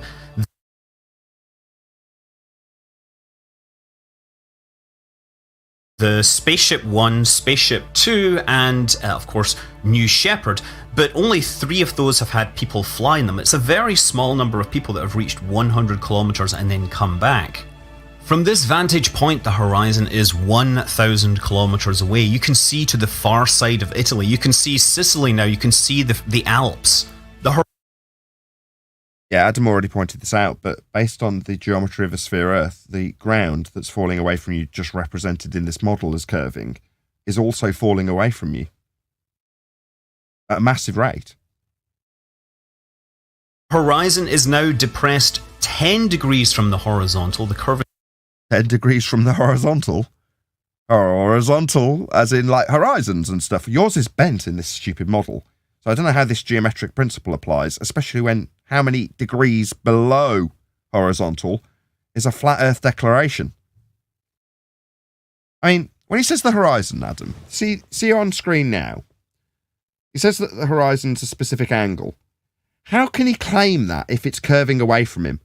Every single point that he measures from this vantage point, if he was really at this elevation, it's not, he's in a CGI rendering, but let's pretend for a second that in his fantasy world of this model, representative of the world that we don't live in, just the maths of Earth curve, with 1.2 times the square root of the Earth's over height in feet. He's saying the angle to the horizon is X at this altitude. But if the horizon, as he's declaring, is curving, the angle to every point will be different, won't it? Correct. How can he make this declaration about the angle to the horizon when clearly this is lower than this? So, no, your assertion about the angle is in reference to a flat plane elevation angle measurement or depression angle in this instance. Well, the depression angle to the horizon would have to be accurate to your estimation in degrees to every point on the horizon. This bent stupidity that isn't a geometric representation of straight, horizontal, would have a different angle along every point of it. So, Scott Manley, riddle me this, you total clown. How can you make an angle declaration in reference to the horizon when you're showing it curved? It would be different at every point along it, you stupid bonehead. You don't understand how angles work. What a clown. Please let him know on that smug little point. Yeah? Nathan Oakley or at Nathan Oakley 1980 sent ye. And maybe ask him. In this video, you say that the angle to the horizon is X. Well, given that it's shown as a curve, how could it possibly have an angle to it? It would be different at every point along the curve. It would have to be. Oh, what have I done? Bolstered my chat. I'm trying to share the link. The point is interesting, isn't it? Because if you were in these X5 rocket jets or whatever, your backup navigation system is celestial. Are you going to try and take an elevation angle off of that horizon, are you? Yeah. Why does you get lost? And you need to use the elevation angle measurement to the stars to triangulate your position when lost. Which is likely if you're drifting up high in the sky and, I don't know, wind catches you. Then you might end up over a different piece of land. Lost. So you go, oh God, what are we going to do? Okay, well, you can triangulate your position. But then you've got to establish a horizontal baseline. With respect to the horizon. What are you going to do with this horizon? Which part are you going to establish horizontal? Is it this bit? Or this bit? Or this bit? Or this bit? Or this bit? And none of it. It's all curved. So this completely shits all over celestial navigation. It's suddenly not capable because of the curved horizon that's got different angles all along it. Nathan, just a comment. All almanacs are based on a horizontal for the angle.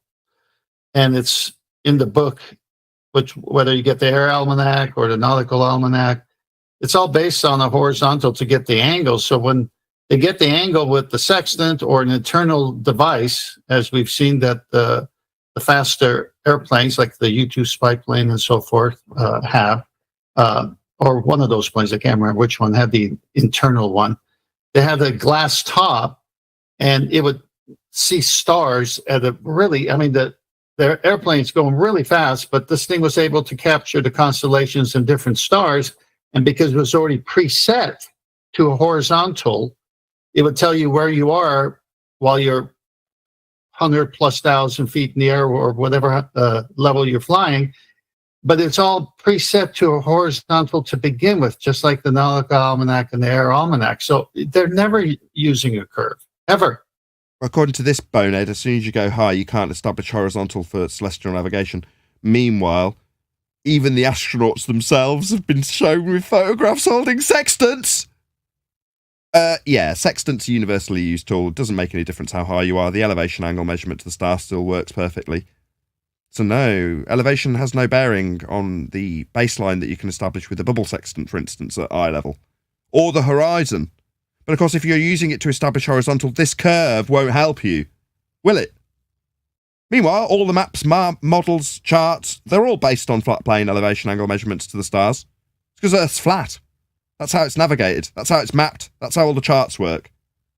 Curvature is very much invisible, but of course if you're on one of these flights you'll only have a few minutes to take in this view before you fall back to Earth.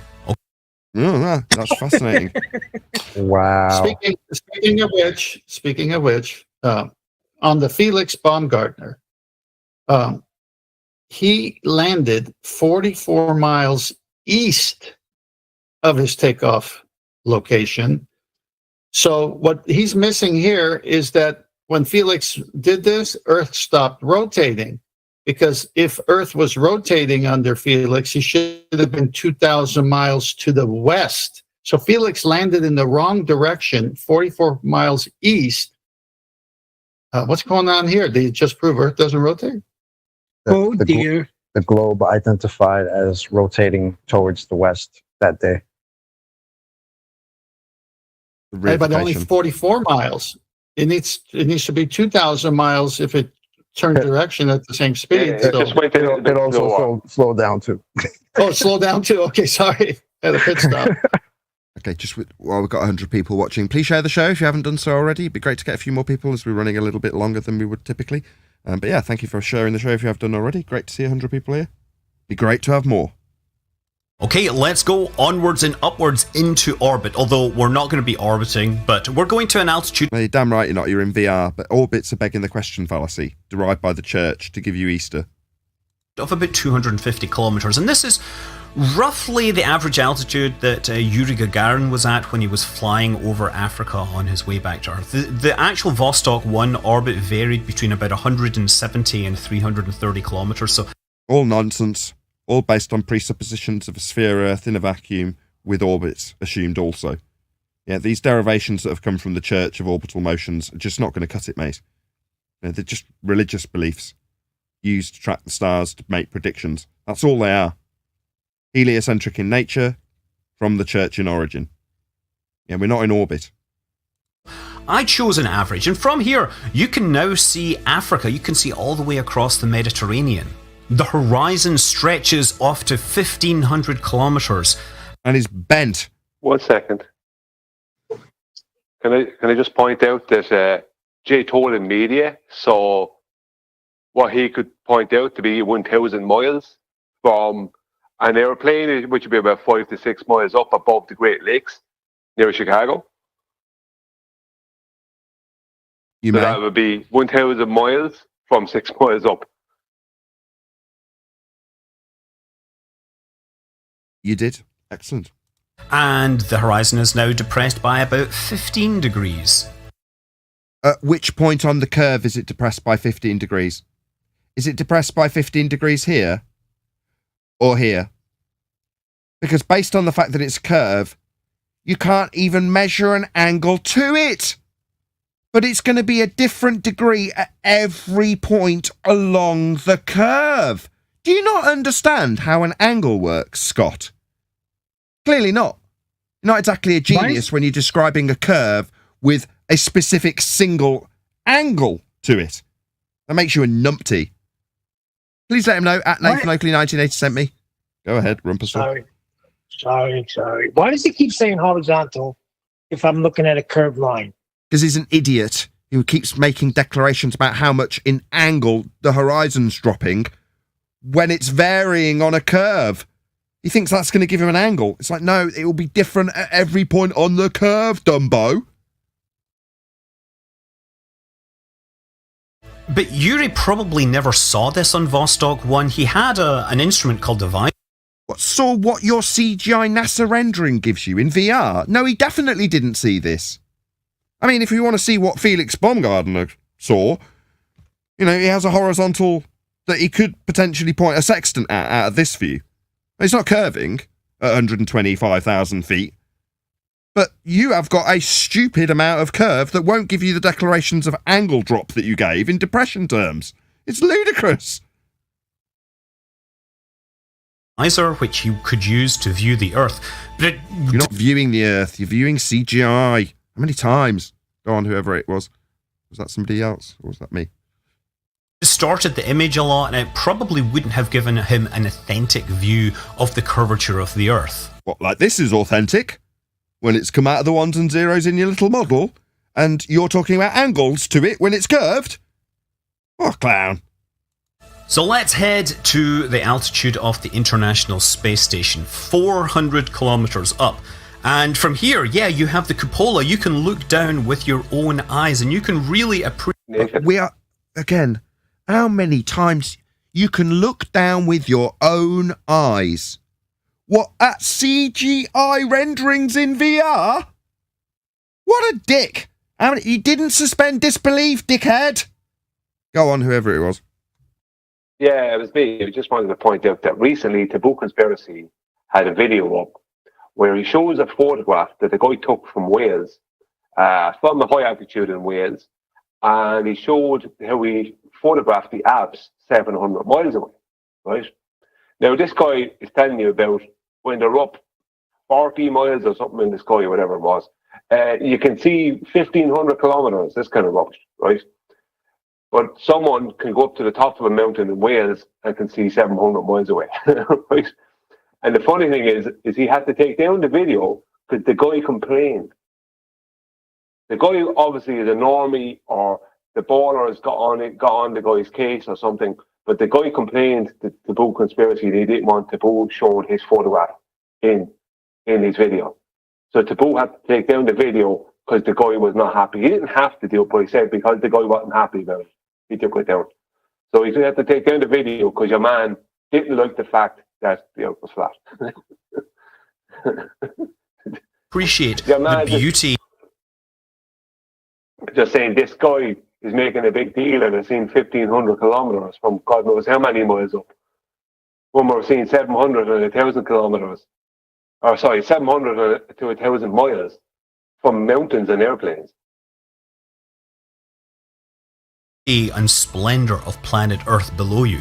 At least that's what I'm told. I would obviously love to experience it for myself. From this altitude, the horizon stretches out 2,000 kilometers. The view is depressed by, the horizon is depressed by 20 degrees. Where? Is it depressed by 20 degrees here? Or is it here? Or is it here? Or is it here? Or is it here? Or here? Or maybe here? Or maybe here? Because every single point on a curve will give you a different degree. No, it won't ever give you an angle. It's a curve. What are you talking about? Every time you mention how much the horizon's depressed by, you're like, hello? How are you going to get an angle from this curve? Are you delusional? Do you not know how angles work?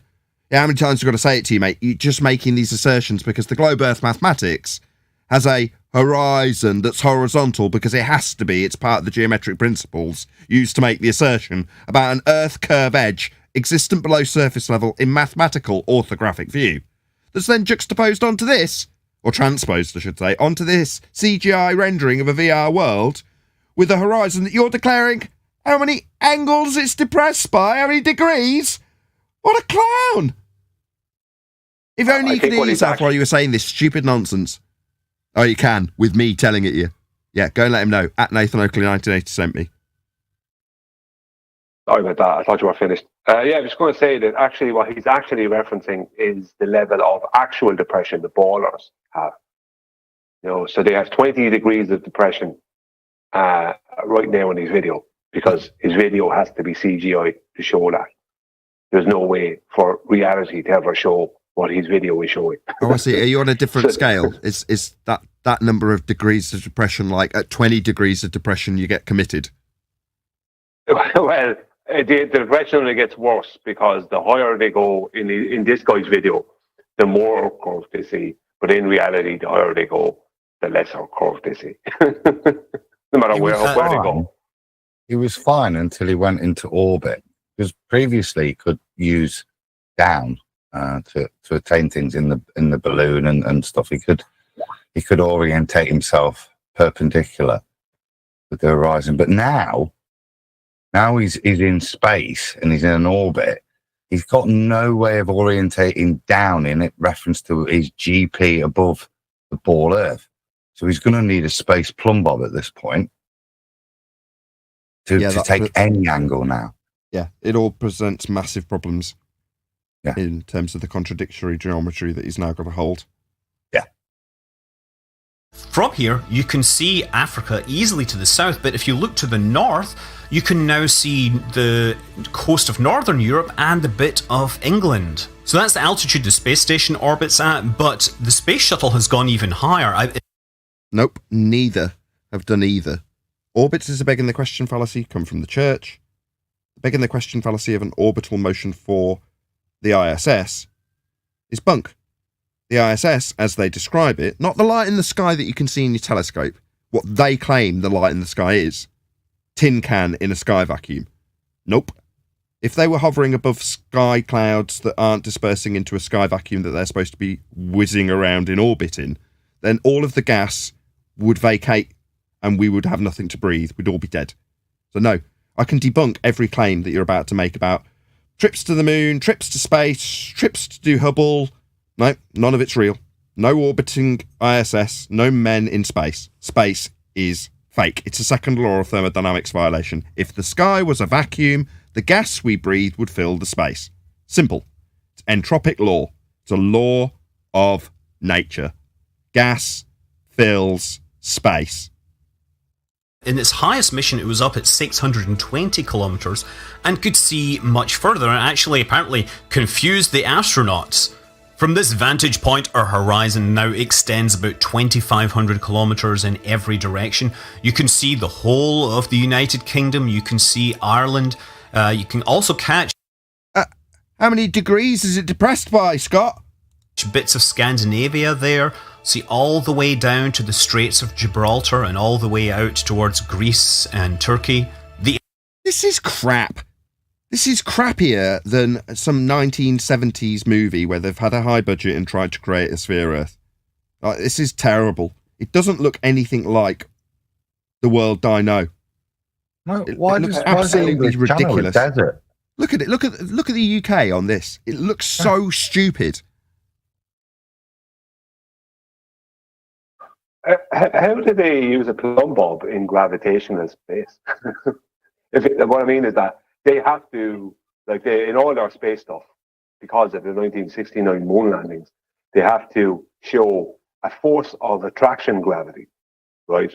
Not Einsteinian effect gravity. So that means it's a force of attraction issue. So the further you are from what they would call a gravitational mass, then the less that gravitational mass has an influence on you. So how's a plumb bob going to work under those circumstances? It can't, because they're in supposed orbit. Because they're supposed to have about 8.6 G up there, but because they're in orbit, that's why they're weightless. Therefore, the only way in which you could create an orientation to then take an angle from would be to orientate yourself to your relative GP. That would then enable you to at least create a horizontal, wouldn't it? How do you get the plumb bob to be a plumb bob? Well, it won't be. That's why they're called space plumb bobs. This is the worst Earth curve I've ever seen. This is terrible. But when you say space plumb bobs, I kind of didn't pay a whole lot of attention. I have to agree. Or I have to state now, I didn't pay a whole lot of attention when I heard about astronauts using sextants in space. That I kind of switch off when I hear rubbish. The specific advice for that, the NASA advice for that was, it doesn't really matter. Aim at any point on the horizon below the star you're looking at and take the angle from there. Was the because we covered that a year or two ago. Yeah, I know, I remember. But plumb bobs. How do plumb bobs work in a force of gravity space? You've just covered that like 20 seconds ago. You need a space. You literally just hold on. Did I drop acid? You literally covered that 25 seconds ago. I did, or Adam did? You asked him that question. He then answered you. Then, like in Zoolander, you asked the exact same question, like he hadn't answered you. Yeah, but my point being is that how does a plumb bob go down? How do you create it down a vertical? You don't. He's already answered you. But how does a space plumb bob do it? Adam just invented that. Magic. You point. He just told you that too. The space station and the ISS. You point it at the horizon below the star. I mean, that will establish horizontal here, here, here, here on this curve. Obviously, it's nonsense, Brian. Sorry, I just had to you can't. There's no things are weightless. The plumb is not going to go down like. Yeah, it's got a lot of problems. You're not kidding. I can read it out real quick. Go ahead. The astronauts also needed to use an onboard sextant to confirm their location by sighting in the stars, similar to how ancient sailors navigated. There are 37 stars, and one is the sun, said Apollo engineer Jerry Woodfill. that provided an accurate way of aligning the spacecraft's computer platform to allow the astronauts to steer their way through the heavens. End quote. What a load of old nonsense, eh? Yepper. The angle to the horizon is now about 25 degrees below. Oh, where would that be? Is it here? Here? Here? Maybe here? Maybe here. Is it here? What a clown! Just keep saying it, you stupid idiot. Please let Scott know. At Nathan Oakley 1980 humiliated you. Sent me. And in theory, we are seeing more of the sky, but I've obviously cheating a little. Where? Which part? This part? Or this part? I mean, is this section here? Which angle are we seeing more of? I mean, how are we going to quantify what degrees of depression angle we've got to this section of curve versus this section? Is it all the same? I mean, it would be if you were using a sextant in space to establish horizontal, but obviously that would be kind of ludicrous if you were presented with a curve. Yeah? You're not following how this doesn't work with angles? Obviously not. Go on, was someone just hot micing then? Ready? Little here because I'm using Space Engine's HDR rendering, which means you can see the sun and the Milky Way in the same shot, which isn't actually possible to do with a real camera. But oh, really? But it's possible in VR. There's a lot of things you're making apologetics for. I mean, it's a good job you reminded us that this is VR, because I almost forgot and thought you were in space like Superman. It's so surreal. I almost forgot. Good job you reminded me. It looks pretty, so I'm leaving it in. Looks pretty? It looks garbage. This looks garbage. This is pretty. Yeah, I'm in the middle of the UK, and I'm about 250 feet above sea level. Sea level being here. But in your delusion of this being quote-unquote pretty, there's a massive drop from where I am in the centre of England to the sea level that I know is only 250 feet below me. I mean, it's absolutely absurd. It doesn't in any way represent the reality that I experience in the UK. Like, zero. I mean, I just don't get this crap. Go on. Sorry. I just wanted to say, he's a deceiver. It looks pretty, huh? Sort of like the fruit looked pretty to Eve, right? No. He's deceived, and he's using the NASA coordinates and this VR and saying, see, I could show it to you in VR using all the coordinates that the Globers give him at NASA and other sources. And he's deceived. And so he is not the deceiver. He's carrying the deceived message, though. Yeah, he's showing you. You can tell it's real because it looks so fake. Sorry, guys. Yeah, but sorry, I was talking at the same time as you were talking, so I kind of talked over you. He's all these videos. Most of them are just the person showing just how deceived they are. He's not even trying to deceive you. He's saying, look how naive I am. That's what he's saying. Yeah, I understand, but you're putting out videos like this, and he will be deceiving a lot of people, like Chocolate said before. It's videos like this that people latch onto, and they think it's reality. So attack the source. Attack the source of the deception. No problem. But this guy actually thinks he's doing a good video, and he thinks everything he's saying is vetted out and true. And Brian had the best comment. He's showing how deceived he is.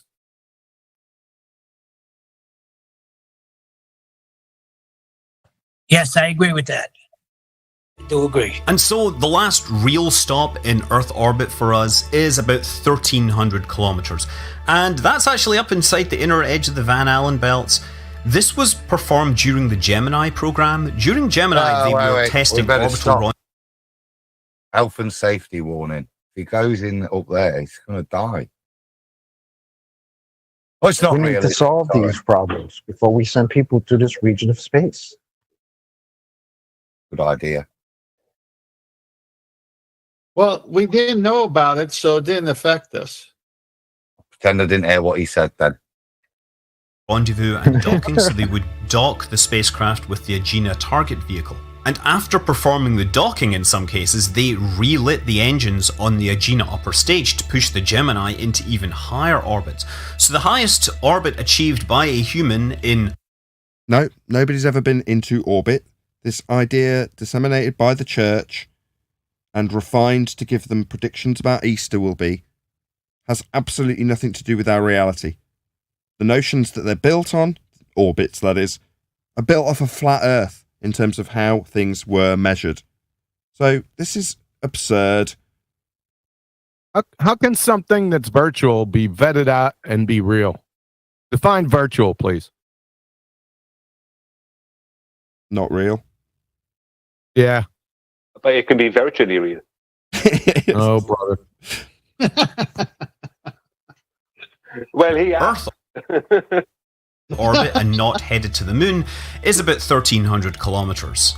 From this altitude... you'll need an R value to make any of these assertions in terms of distance comparable to a moon distance that's based on a heliocentric orbital motion, and R, Kepler's third law of interplanetary motion, the scaling values derivable by Christian Huygens' assumption that Venus has the same R value as Earth. So just stop making up these distances based on church rhetoric. The horizon is about 3,500 kilometers away. If you look up to the north, you can now see Iceland just poking out north. You can see all the way into Scandinavia. How many degrees depressed is it? Into Asia, deep into Africa, and also far off in the west, we can see a dark area over the Atlantic where the sun has yet to rise. The horizon is now about 35 degrees below horizontal, so that... Where? Here? Or here? Or maybe here? Or here? Maybe here? Here? No, here. Here? You can't get an angle to a curve. How many times do you have to keep parroting off this stupid nonsense? It's different everywhere along the curve, isn't it? It's never going to give you an angle. But you're going to give it as a single digit, a single figure? What an idiot. So the horizontal is 35 degrees below horizontal? The horizontal is 35 degrees below horizontal here? Or here? Or maybe here? Or here? Or maybe it's here? I think you missed it. I didn't miss it. I got you. I incorporated my gag into yours. Sorry. Before you do that, you need to realign your space, Bob. If you can just press the up arrow and the right arrow a second. Oh, there you go. Now your angles were all wrong because your space, Bob, was wrong. Now where's your 35? See, there's no way of orientating yourself once you pretend this. There is no. The only way is, like I say, to ascertain your GP. But to have any way of taking an angle, it's hang on a minute. Why does the CGI rendering stop when I keep going up? Shouldn't it just allow me to flip over and see Earth upside down? Not let me do it. Oh, you can't go no, it won't let me do it in any way. Just me, or does England... Hold on a second. As you change the angle, England becomes more and less bent. What the hell? That doesn't seem right. This all seems very wrong. I mean, it's just CGI. It's just like playing a game. So who cares? It's not even representative of the globe Earth maths. Again, who cares? It's not representing the fantasy of globe Earth that isn't reality anyway. So who cares? It's not like playing a game. Because when they render a game so it feels real, they render it flat. They don't make the worlds balls. They make their worlds flat so that they're true to reality. Because otherwise you get this kind of nonsense look, so it looks weird. That means the Earth's angular diameter has gone from 180 degrees on the surface down to about 110 degrees, which means it's well within the capabilities of human eyes, including peripheral vision, to see the entirety of the planet Earth. But given that most VR headsets may have a narrower field of view, or you might be using the web app to view this, I'm just... Yeah, I just want to point out that he actually referenced reality there and destroyed his whole video. He said, your angle of view has gone from 180 degrees on the surface of Earth, right? There's no such thing on a globe. He's just referencing that in reality, there's 180 degrees, which is a horizontal line. That's what it is. From 0 to 90, back to zero, the other side of it. That's horizontal. So he just said, my whole video is nonsense. I'm a believer. That's basically what he said. You notice a lot of them do that, though, right? A lot of them have these disclaimers of everything we know, everything I've just said. Oh, we don't have any knowledge about. Peripheral vision to see the entirety of the planet Earth. But given that most VR headsets may have a narrower field of view, or you might be using the web app to view this, I'm just going to bring the camera even higher up, even further out, so you can appreciate the planet Earth in all. Did you say bring the camera? Like, no, this isn't a camera view. He keeps doing it. I won't moan about it for the 12th time about his poor attempt to get you to suspend disbelief when looking at this crap. All her glorious splendor. What, in CGI? Look at my lightsaber in all its glorious... No. Although, I guess I forgot to turn the clouds back on, so she's... You want to do that for us now? Because then we can point out how... What's that? The gas that created those clouds, that's at high pressure, moving in all directions, all vectors, isn't going to be filling the sky vacuum. I mean, that's interesting. It's losing a little bit of splendor here. Anyway, this is all very cool. Anyway, moving on. Don't worry about the clouds, mate. That gas pressure, that would be surrounding you, is sphere-shaped air that you ignored when you talked about the standardized refraction in the maths that this isn't representing. Yeah? Well, don't worry about it. Just move on. We, on the other hand, will very much press pause and point out that if this area was 10 to the minus 17 torr vacuum, then any gas on this ball would never have even been achieved as gas pressure in the first place. Every molecule of gas that ever left the ground would go out into the area of volume that it had to fill and never return. So this notion of a ball Earth in a sky vacuum is completely ludicrous. We wouldn't be breathing. We'd have no gas. Cool. This is, of course, space engine, not Earth engine. Oh, good job you reminded us. Yeah, we'll rub it in for the 15th time. Yeah, you didn't need to remind us. Yet your ham-handed segue between reality and this crap wasn't very good. Yeah, in fact, you alienated the audience and then felt you had to apologise because people might have thought you were a spaceman flying around. Yeah, you didn't need to remind us, Dumbo. And I thought it would be nice to actually compare the viewpoints of Earth from 100 kilometers up versus... I can do that right now. Here's Felix Baumgartner. Check it out. What's that? That's a flat horizon right there. I mean, it'd have to be. All of the maps and charts and navigation systems and celestial navigation all require us to have a horizontal baseline. And you can use the horizon to establish that. So obviously it's flat in Felix Baumgartner's high up altitude pictures that haven't got any barrel distortion because they're nice and level. I mean, obviously, you're going to use that horizon to establish horizontal. Horizontal not being bent. You understand? This has been good fun. Versus other planets and bodies in the solar system. So let's return to 100 kilometers over the planet Earth. This time I remember to turn on the clouds. So, where should we go in first? Well, humans have actually been to the moon. That seems like a good place. The moon... Whoa. Why didn't you show the clouds next to the sky vacuum? I mean, it's interesting that we get the clouds, but only from overhead. Above the clouds, looking directly down with no horizon to see whatsoever. I mean, doesn't this whole video, and even the title itself, been about how we see the curve of the Earth, which you have a foolish apprehension of it being the horizon? But yet in the picture with clouds, we're not even going to see that. I wonder why. Isn't that interesting? Now, I would suggest that it's because when seeing clouds literally hovering next to the sky vacuum, it kind of looks a bit silly. Because you've got to have high pressure gas develop those clouds. And that would fill the sky vacuum at 10 to the minus 17 torr. That's all gas does. It just expands in whatever direction it's travelling to fill whatever volume it's got. And the sky would be a massive volume of space for that gas to fill. So we don't get that. We just get a straight down view of the continents with some blur in crapo CGI vision. Not from a camera, from a rendered image. Over the planet Earth, this time I remember to turn on the clouds. Yeah, they'd be filling the sky vacuum pretty sharpish if this was in any way representative of reality. We have natural laws. Yeah, entropy law. Yeah, no wonder you didn't show it next to the sky vacuum. So, where should we go in first? Well, humans have actually been to the moon. That seems... No, they haven't. That would involve a second law of thermodynamics violation trip to the moon through the sky vacuum. Definitely not. It's like a good place. The moon is about 1/4 the size of the Earth. Nope. You'll need Kepler's third law of interplanetary motion, and you'll need Christian Huygens' assumptions of Venus for the scale to make that declaration about how big the moon is. We have absolutely no idea. This is just an hour-based heliocentric assumption that this guy's parroting because his high priest told him it. So from 100 kilometers, it looks like the Earth does from 400 kilometers. Well... No, you don't know what the Earth looks like from 400 kilometers. Neither do I.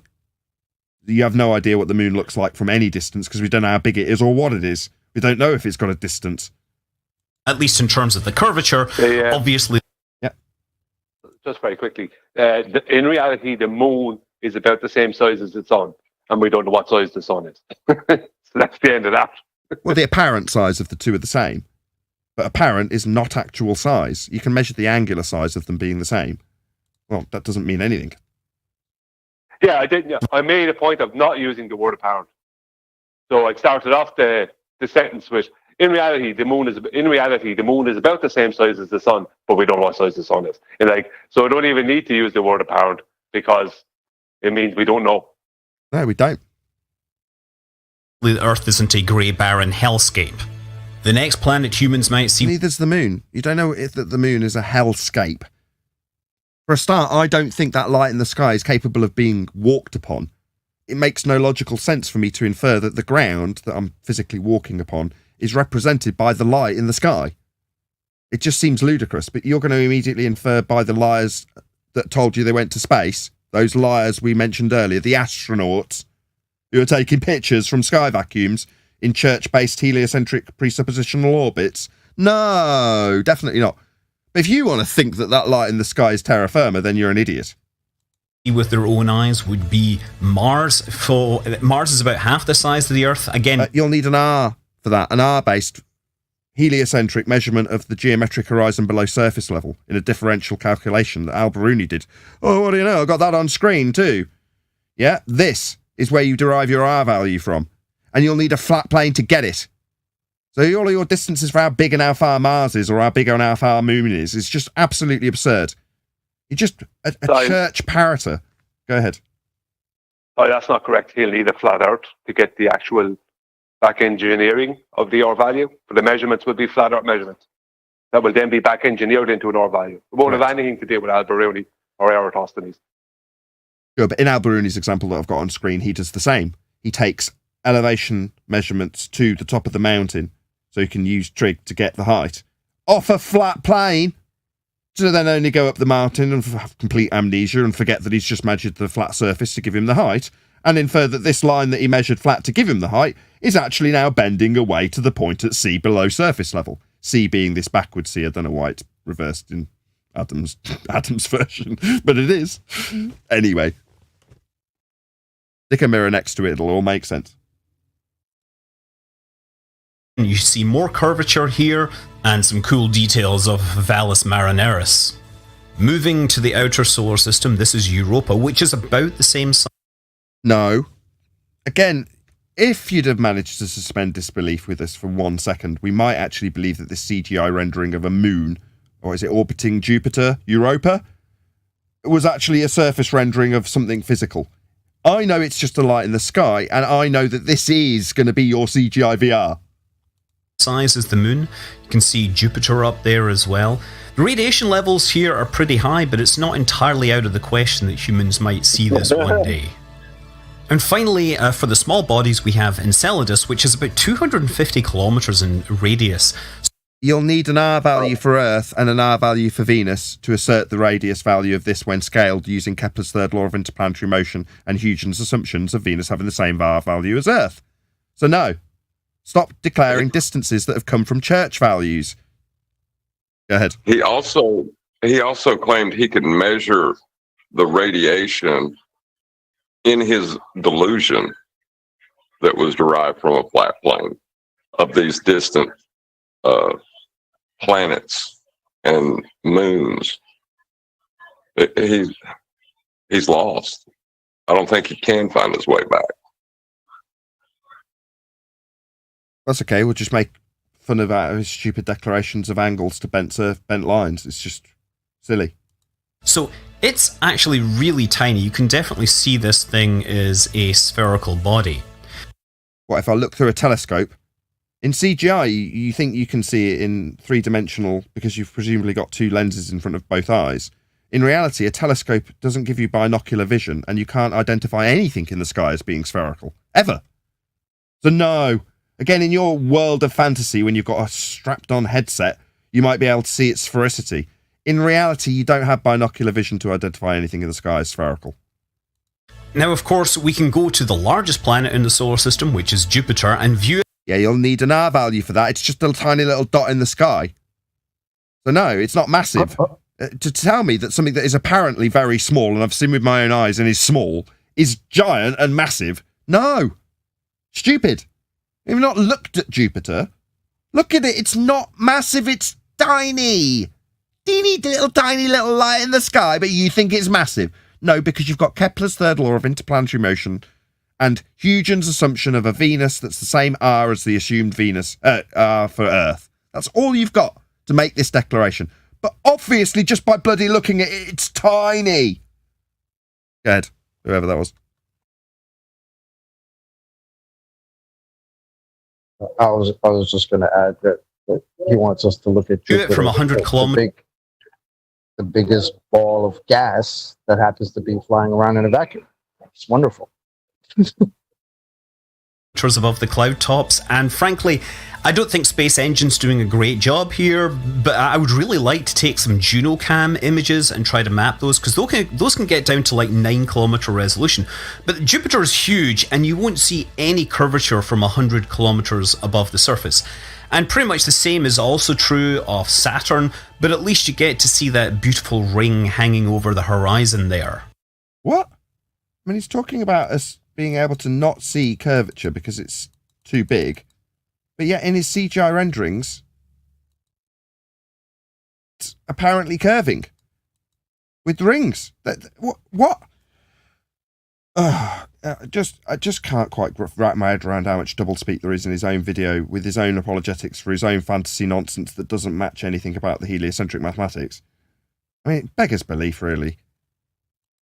But Neptune, on the other hand, it's only about 4 times the size of the Earth. So you'll need an R value in Kepler's third law for that.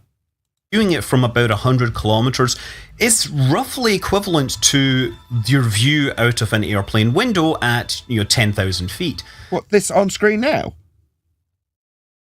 No, this definitely doesn't look like what I get from a plane window. What nutter? Have you ever been on a plane? There might be possibility. Didn't you say it was 4 times the size of the Earth? So it's 4 times bigger, and this is the view at 10,000 feet? Yep. How can it be 4 times the size and see this curve when we're on airplanes? We don't see any. And it's 4 times less. Exactly. To see some curvature here, but we've only had one spacecraft ever visit Neptune on a fly past, and so we don't have amazingly detailed images of its surface. We don't have any images. Nobody's sending anything into the sky vacuum to take pictures of lights in the sky. It does not happen. And finally, Pluto. Yeah, go ahead. Sorry, I was just going to make a joke. Go ahead. 1/5 the size of planet Earth, even... Yeah, you'll need Kepler's third law of interplanetary motion and the assumption of Venus being the same size as the R value assumed in Earth, sphericity, to make that assertion of this size. Smaller than the Earth's moon, and yet it remains big in the hearts of people who remember it before it was called a dwarf planet. Who gives a crap? So I hope you've enjoyed this little VR experience. Not really, I've got to be honest. I'd have enjoyed it a lot more if you'd have managed to get me to suspend disbelief better. But I said that right at the start. You what people have seen and what people might see with their own eyes and how this... Nope, can't get binocular vision. You can't see sphericity. You can't get the same view as you get through 2 lenses on a VR headset. The VR headsets had the most apologetics made about Earth when we view Earth, and yet you think that this is what we're going to see when we look through a telescope, because you can't travel into a sky vacuum to get these pictures. So if they were wrong for Earth on the massive scales that you managed to declare, how wrong are these? It's just complete nonsense. scale of objects affects how we see them in the sky and below. The scale affects how we see them. Yet your scales come from Kepler's third law, though. That's where your scale specifically came from. I've mentioned it multiple times. But you're saying that affects how we see things in the sky. So if I changed my assumption of Venus having the same R value as Earth in a heliocentric model of Earth that's based on flat Earth elevation angle measurements, you're telling me that that would change how we view this? No, it'd still be a tiny little light in the sky through a telescope. Nothing would change. I could change the R value for Venus and Earth simultaneously, and it wouldn't change anything that I saw in a telescope ever. Would it change your scale in the maths in this VR? Oh yeah, definitely. Not my reality, though. Laws. I'm Scott Manley. Good. Sorry, I was going to say it would change the sun if you change if you gave a different R value to Venus, then it would change the size and distance to our sun. Yep. And everything else after that point. Absolutely. But in apparent terms, it wouldn't change at all. Just in mathematical terms. Scales, the distances, the sizes of the things would all change radically. But in reality, you'd see nothing change at all. No, but in their model, they figured out the distance to the sun and the size of the sun because they decided that they were on a globe of a radius 3959 miles, and they decided that Venus was also a globe of radius about 3959 miles. So using that and using Venus, its angular size, and the angular size that we see of the sun, they could determine the distance between Venus and the sun, which allowed them then to determine the distance between Earth and Venus. And then that allowed them to add them together and come up with the distance between the globe Earth and the sun. But if you change any of those parameters, everything changes because it's all math. You mean like the Black Swan, where it's behind the second oil platform, would give a radius of 263,000 miles instead of 3959, Brian? Well, if you change the maths, anything can happen. They've never been absolutely clear on how they got this distance to Venus. That's the real tricky part, isn't it? Always. So how did you get this distance to Venus? Well, they know the distance to Venus because they know where Venus is in relation to the sun, and they know the distance to the sun. But how they got the distance to the sun was by using the angular size of Venus, right, in comparison to the angular size of the sun, and that allowed them then to add the distance between the globe Earth and Venus and the sun to get a size and distance to the sun. But how did they get the distance to Venus? Well, they extrapolated it from the distance to the sun. Do you know what I mean? It's complete utter nonsense. You know what I mean? Yeah, it's Brian, like it's all an circular extrapolation. Come on. No, I got to go, but I just want to say you're light years ahead of all these ballers. With that, I'm going to say first and foremost, please let Scott Manley know at Nathan Oakley 1980 sent me with a nice little comment. There should be a link going by in the chat now. But with that, I'm going to say another massive thank you to today's Discord and G Plus panels for making today's live show possible. If you're watching this on either Nathan Oakley 1980 or Nathan Oakley Premier Ring streams, then stay tuned as there will be an after show to follow. I've been Nathan Oakley. Another massive thank you to all of you. Smashed the super chat, liked, commented, shared, subscribed, joined as a member, gifted memberships, and all that good stuff. I will see you all in the next video.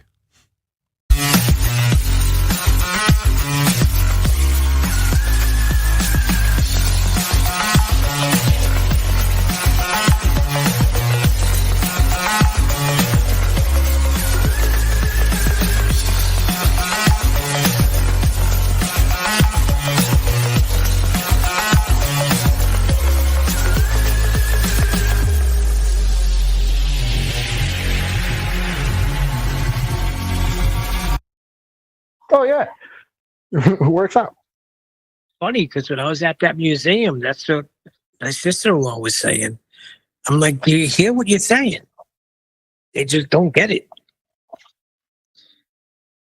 Validation, chocolate. The rock next to the rock is older than the rock next to the rock that was next to the other rock. Well, the thing about it is they always, everyday people, they always need an expert. You know, in their lives. They always need an expert, someone who knows better, someone who is in charge of something. They don't want any responsibility. So you're telling them, the person living next door to them, or the person they know all their lives, you're telling them, no, this is a load of rubbish. They won't listen to you because you're not the expert they need You're not the person on TV on the internet on National Geographic or something. I didn't go to school for it. Yeah. They need other people to tell them how their senses work and when to ignore them and when to not ignore them. Well, Right? I understand what you're saying, We all Joe. need that. I understand, but they turn around right away and say, these people went to school for this. They are highly educated. I'm sure they know what they're talking about. Using the same senses that I have. It's old. Do they have some extra senses that I don't have that therefore they can tell me what my senses are telling me? Wrong? No, they have extra courses in school. Ah. Bullshit. I agree.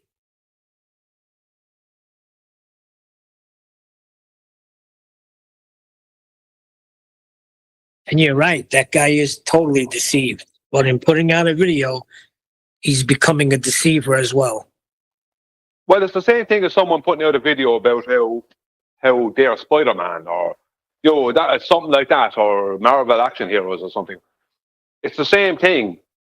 If someone was putting out a video like that from a Comic Con type situation, and they were claiming it was real, at that point they'd be only showing how deceived they are, because that's all the guy is showing. He's showing just how naive he is. I got with his you. whole video. There was somebody in chat that I just read before he ended the show saying, every time I come here, there's less and less people. Ha, ha, ha, ha, ha. Well, you know what? People don't want truth. They'd rather go listen to Brother Sanchez and Witsit talk all of that nonsense because that's what they want to hear. They don't want to hear truth. That's why the Globe channels have millions and we have thousands. They don't want truth. It costs something. Why do you even give a comment like that any energy whatsoever? Annoys me, that's why. Someone had to put effort into coming here and saying that. He's going to say it regardless of who's in here. He's going to say it. He's going to come in and say something negative. That's what he or she, whoever they are, they're going to come in and say it, because they have to come in and say something negative, because this show is the absolute destruction of what they believe. Oh, no, according to the other guy in there, I was just reading a few of them. He's like, I could debunk all you flirts. All right, so come on and debunk us, please. No, fight the tight shirt. Did it already.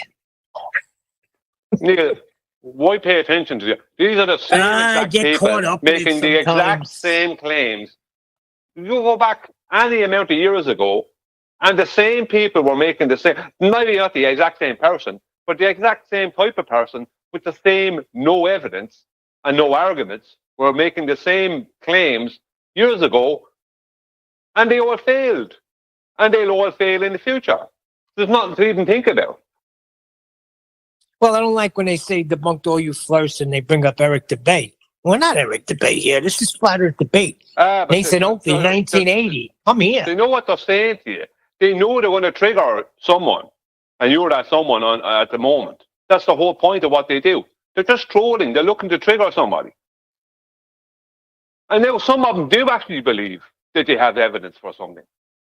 But where will this random nobody mastermind on YouTube has all this evidence in 2023 that nobody else was able to present in the past 8 years, 9 years for Betty? Do you know what I mean? Where was all this evidence all those years? Was it this guy, this one YouTube nobody stock account had all the evidence? Do you know what I mean? There's nothing to even address. It's like, it's all that is that guy is saying, I hate all of ye because you've taken away my identity. Well, like Neil deGrasse Tyson said on the video yesterday, we're working on it. Yeah.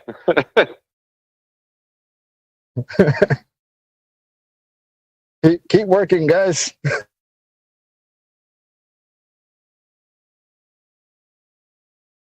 I'm trying to find his comment. He had something about flights. Oh, well, there you go. I mean, he's either trolling or he hasn't got a clue about what he's talking about. There's no greater proof there is not a rotating globe than flight. There's no greater proof. You can't come up with a greater proof you can hand to the ordinary, everyday person. That's why I wanted him to come in, because I wanted you to get him. Come in with the flights. You get an expert here.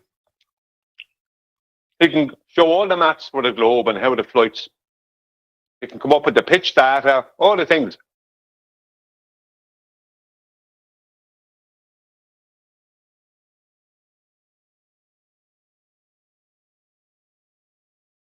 It'll probably be Sydney to Santiago. You know what I mean? There'll be some flight like that. You know, Sydney to Santiago, but he won't be mentioning that there is a fuel stop. You know what I mean? It'll be some nonsense like that nobody cares about. Because planes fly the way they have to fly. And that means they have to fly horizontally. That's the only way they can fly over long distances. You know, and I thought about fighter jets who do acrobatics. I thought about like a plane who's flying from A to B. They have to fly horizontally to do that. Yeah, I got the chat skanking. We'll talk about the lift effect. We'll talk about weight. We'll talk about all that stuff. See, the thing is, when I go to Gem Pandas, I don't go to the chat. I go right into the live show. And that's all I'm saying. You come in here, what are you going in the chat for? Come in the live show.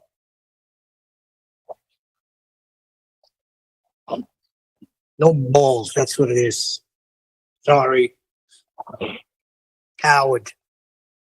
Nah, most of these people are just messing. They're just trolling. He doesn't care. He just wants to troll. He wants the reaction you're giving him.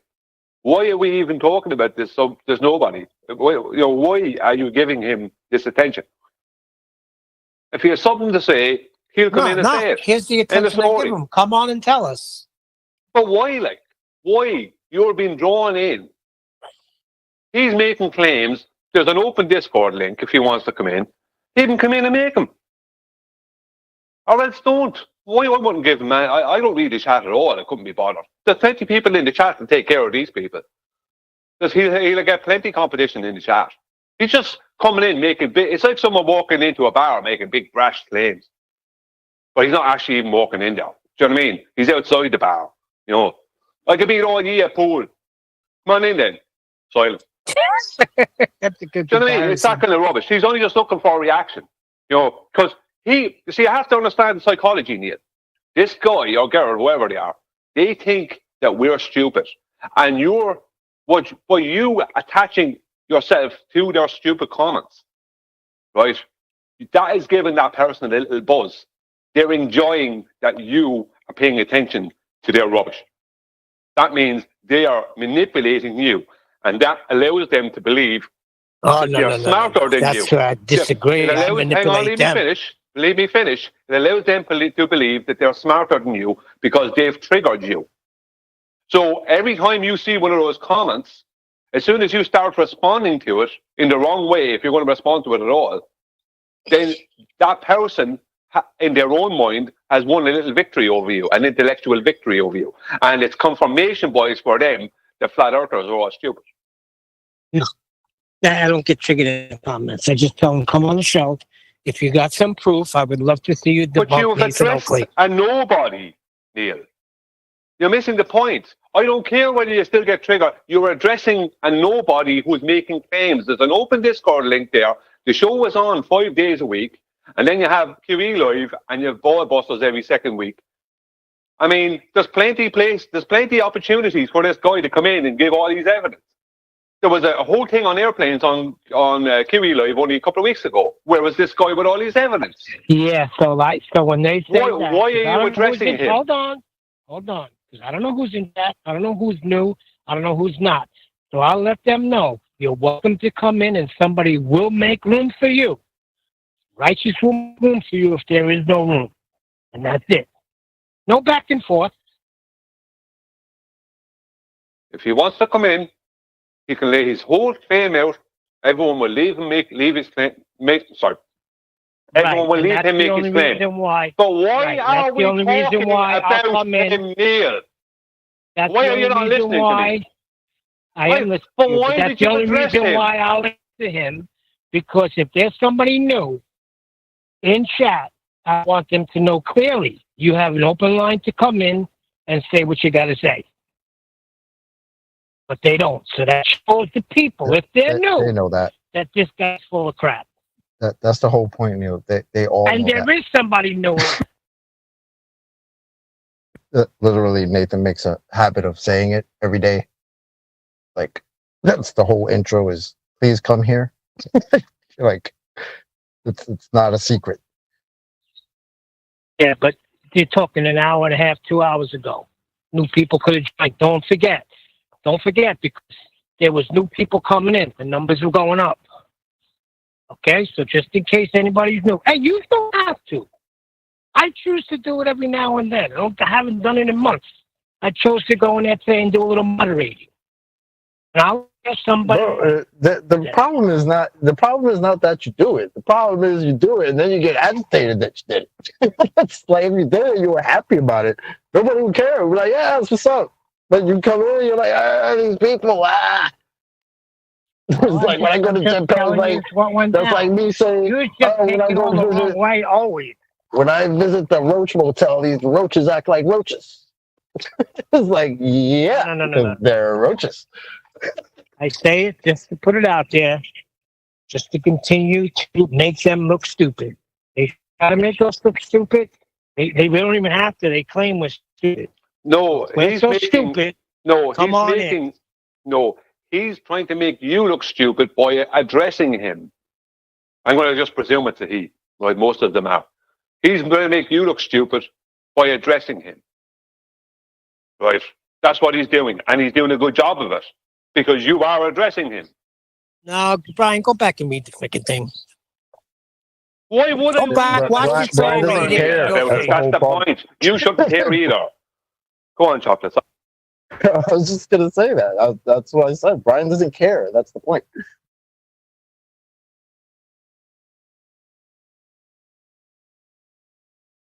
What's his name then, dear? What's the name? Don't worry about it. I'll handle it. All right. I'll come on the All show right. and tell any of you what I do. Don't worry. Neil, throw that fucker in the bathroom. Put him in the bathroom. You don't spurn your own simps, man. Uh-oh. That's it. You're right. You're right. That quick.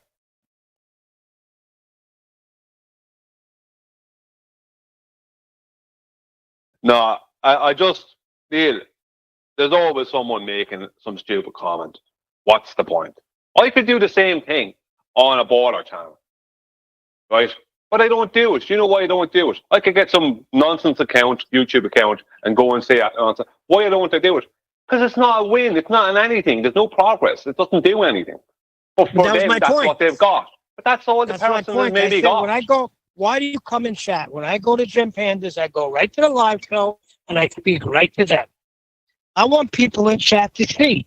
Yeah, but why do you go to Gem Pandas? There's nothing over in Gem Pandas.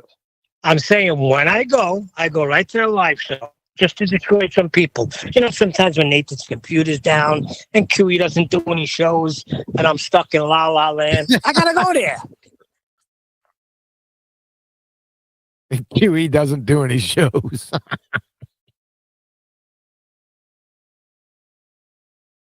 Radio check 1 2 1 2. How's my mic sound? Beautiful. Okay, it was acting up yesterday. Thanks.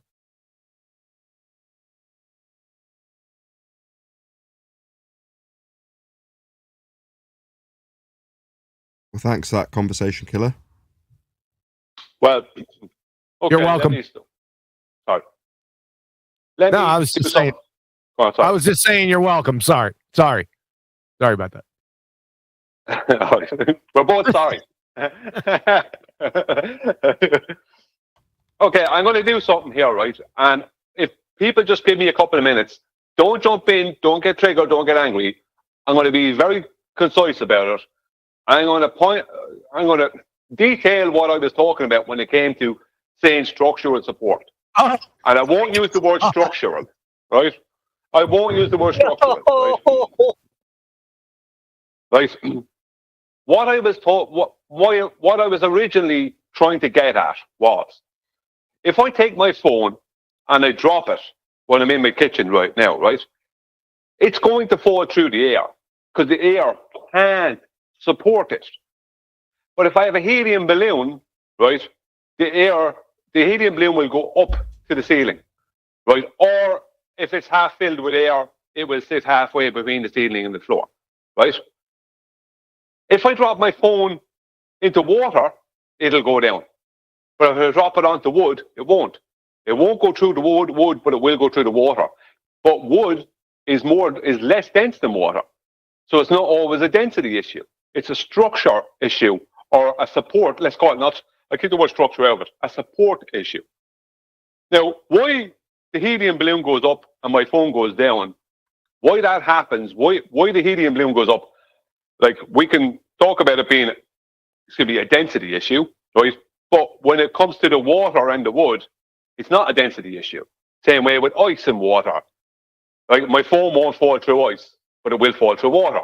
So it comes down to the support. The whole point is that the reason something goes down is not because of a force of gravity or any other crazy nonsense that the earth is rising up. It's nothing to do with any of that. It's very simple. There isn't enough matter support for what is being let go of. So when I leave go of my phone, there isn't enough matter support underneath that phone to keep it where it is. But if I lay it on my table, it won't go down. If I leave go of a helium balloon, it will go up. So there is obviously enough support, matter support underneath the balloon to allow it to go up or to displace it up, whatever way you want to describe it. The point is that I can drive my car across the frozen lake, but I can't drive it across the lake in summer because the water, it'll go down through the water, even though the water is more dense than ice. That's the point. The point is everything needs support. All matter needs support to not go down. That was the point. To go up, it needs to have adequate support. Like with an airplane, where it generates that support via the lift effect. But without that generation of support, it won't happen. And I was all happy until you said all matter, and then implied all matter goes down, doesn't. Gas. Yeah, okay, but the point, but the point is that the point I'm making is, let's just say,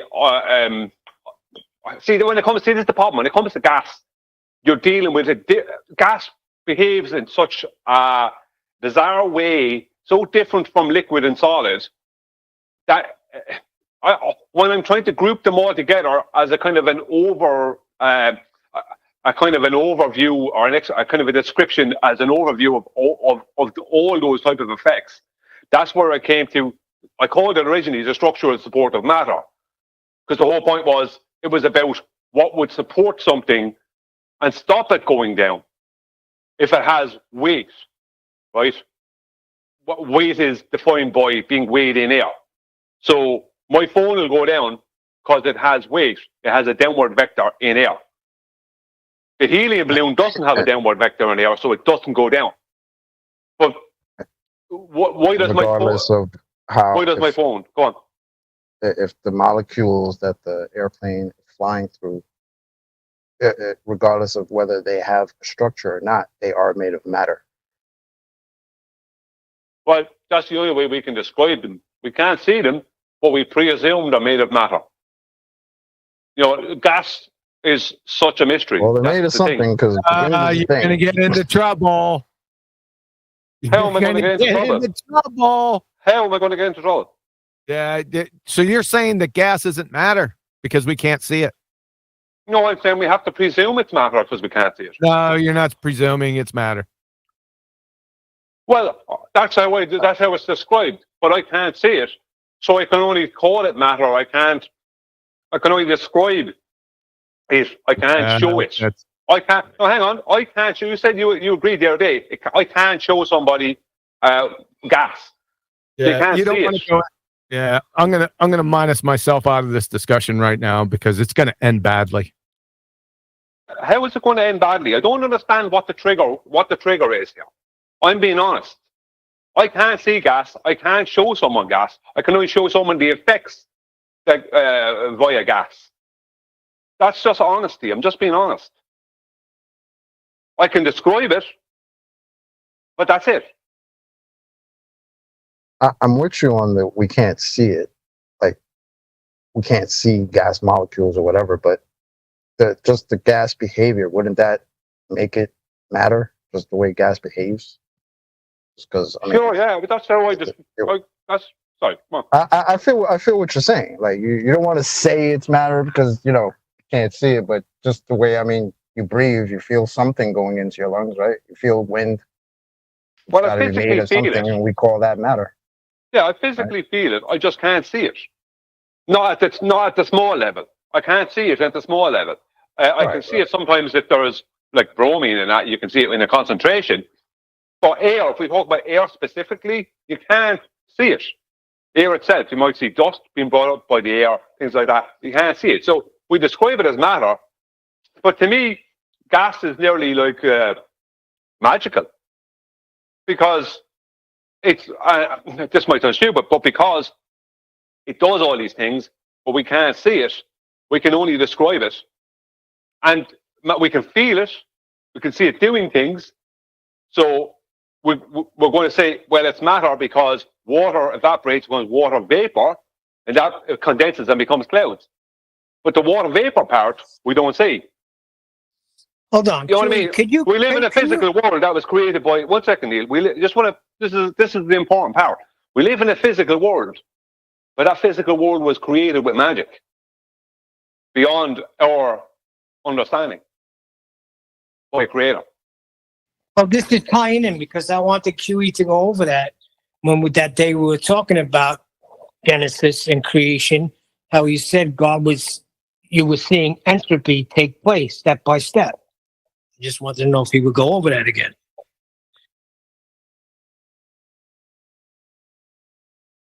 I guess not.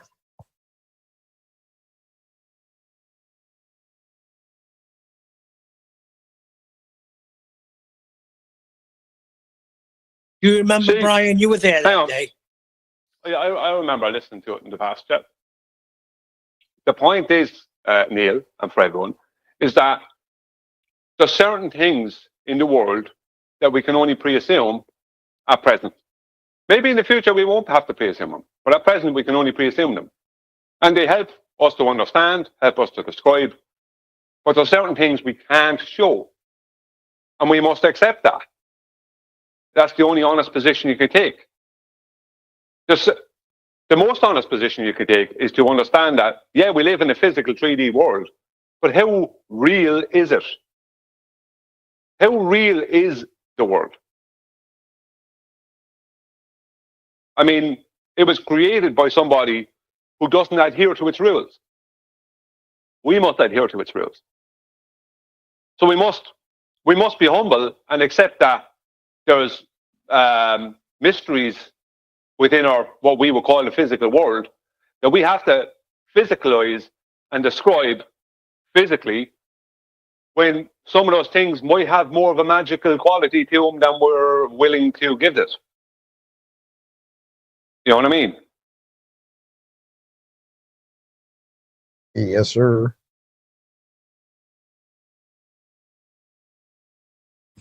Don't mention Ether. So what you're saying is we're created beings and we're only going to understand a certain amount. We're never going to understand as the creator who created this well, I don't know terrarium which we live in. Well, I don't know what we're going to understand. I can only state what we understand right now, what we can show right now. I can't talk about what we're going to understand in the future or what we will or won't understand in the future. I can only point out what we do understand right now, which is not very much really, and how we describe things. We must describe things in the physical at all times. Do you ever notice that? We always have to describe things in the physical because we're dealing with physics, right? Because physics is based on the physical, right? But when you're dealing with, when you're in a mental, when you're in a mindset of dealing with physics, you're not thinking about the fact that all this physics that we're dealing with was all created by somebody who doesn't have to adhere to all that nonsense. Yeah, so I just said, he's the creator. We exclude, but we exclude the magic side of it. Now, I'm not talking about hocus pocus and whatever, right? I'm talking about the magic side of it. Like, we might never, ever, ever get to see gas. Never. Instead of magic, why don't you say we might never get to see it. We might never be able to. But we might never be able to. We might never be able to actually really prove or state how it does what it does, how entropy happens. As entropy is a description, remember, because we don't know what the cause of it is. It's a description of a grouping of effects. If you want to talk about it in the most basic way, that's what it is. We describe, and that's the best we can do with a lot of things. So I just don't like the word magic. I like maybe mystery, maybe supernatural. Mystery. So there you go. If you're jumping on the word, just like people were jumping on the word structural, you're missing the point. Right? No, so I don't like that word. It's like, okay, you don't like the word, change the word what you need it to be so you can understand the point. No. You're missing my point. I know what you meant when you said magic, Ryan. I got you. I know what you meant too, but other people jump on that and turn it into something else. Don't call it, okay, it's only an initial description. Right. But there's nothing wrong with calling it magic either. Because it's an apt description. Is it not? If it's a mystery, you can call it magic because you don't know any better. I'd call it supernatural. Magic has a way, but magic. Listen to what magicians. Look what magicians do. Call it a mystery. Whatever you want to call it. I don't care what you call it. The point is, if you jump on the word, you're missing the point. We're going back to that, Neil. You didn't miss the point. I know exactly everything you said. You were missing my point. Well, you don't because you jumped on the word magic. You don't because you focused on the word. I said I don't like the word magic. I would say mystery or supernatural. Why did you not address the point? Because if you break down the word magic and magician, look what's involved. Sleight of hand. What's involved? Things we don't understand. A magician uses a sleight of hand. He could demonstrate all his tricks. He could show it to you. That's all with sleight of hand. Yeah, but maybe God has his own sleight of hand. Maybe he's not showing us. Is gas not a sleight of hand? Water evaporating, becoming water. Go on, sorry, one deck. I think it's one deck. I was just saying, I've just missed a bit there. Did you say you can't see gas? You can't see it, no. You can't see air. You can see bromine when it's in the concentration, and that, I think chlorine, that. But you can't see air, which is a mixture of all the gases. I'm only saying because I mess around with gases at work, like CO2 and that, and I can see that when I've seen it release out of a pressure valve, and I can see it. CO2. Yeah, but you're seeing it as a concentration. In a concentration, yes, some of the gases are visible, and obviously, but as air, which is all the gases as a mixture together, you can't see it. I can't see it. Look, I can only see the effects of. I can feel the air. I can see the effects of it. The point I'm making is, gas itself, let's just say its behavior, to call it magic is not wrong. Right? Now, people may not like that, I understand it, and I'm not saying we should go around calling gas magic all the time. The point is that there's an element to how gas works and how it works and what it is that is at present magical to us. That's because calling it magical is actually not wrong. When the water evaporates, it becomes water vapor. And then that condenses and becomes clouds. We see the clouds, we see the water. We don't see the water vapor. I'm not seeing water vapor rising up outside my window. But I will see clouds. So the point is, there's stuff going on that we must physicalize, like for, let's say, for our own descriptions and understandings, but we're always taking that little element out. The element of, the things we don't understand and don't get, because there's an element of magic there.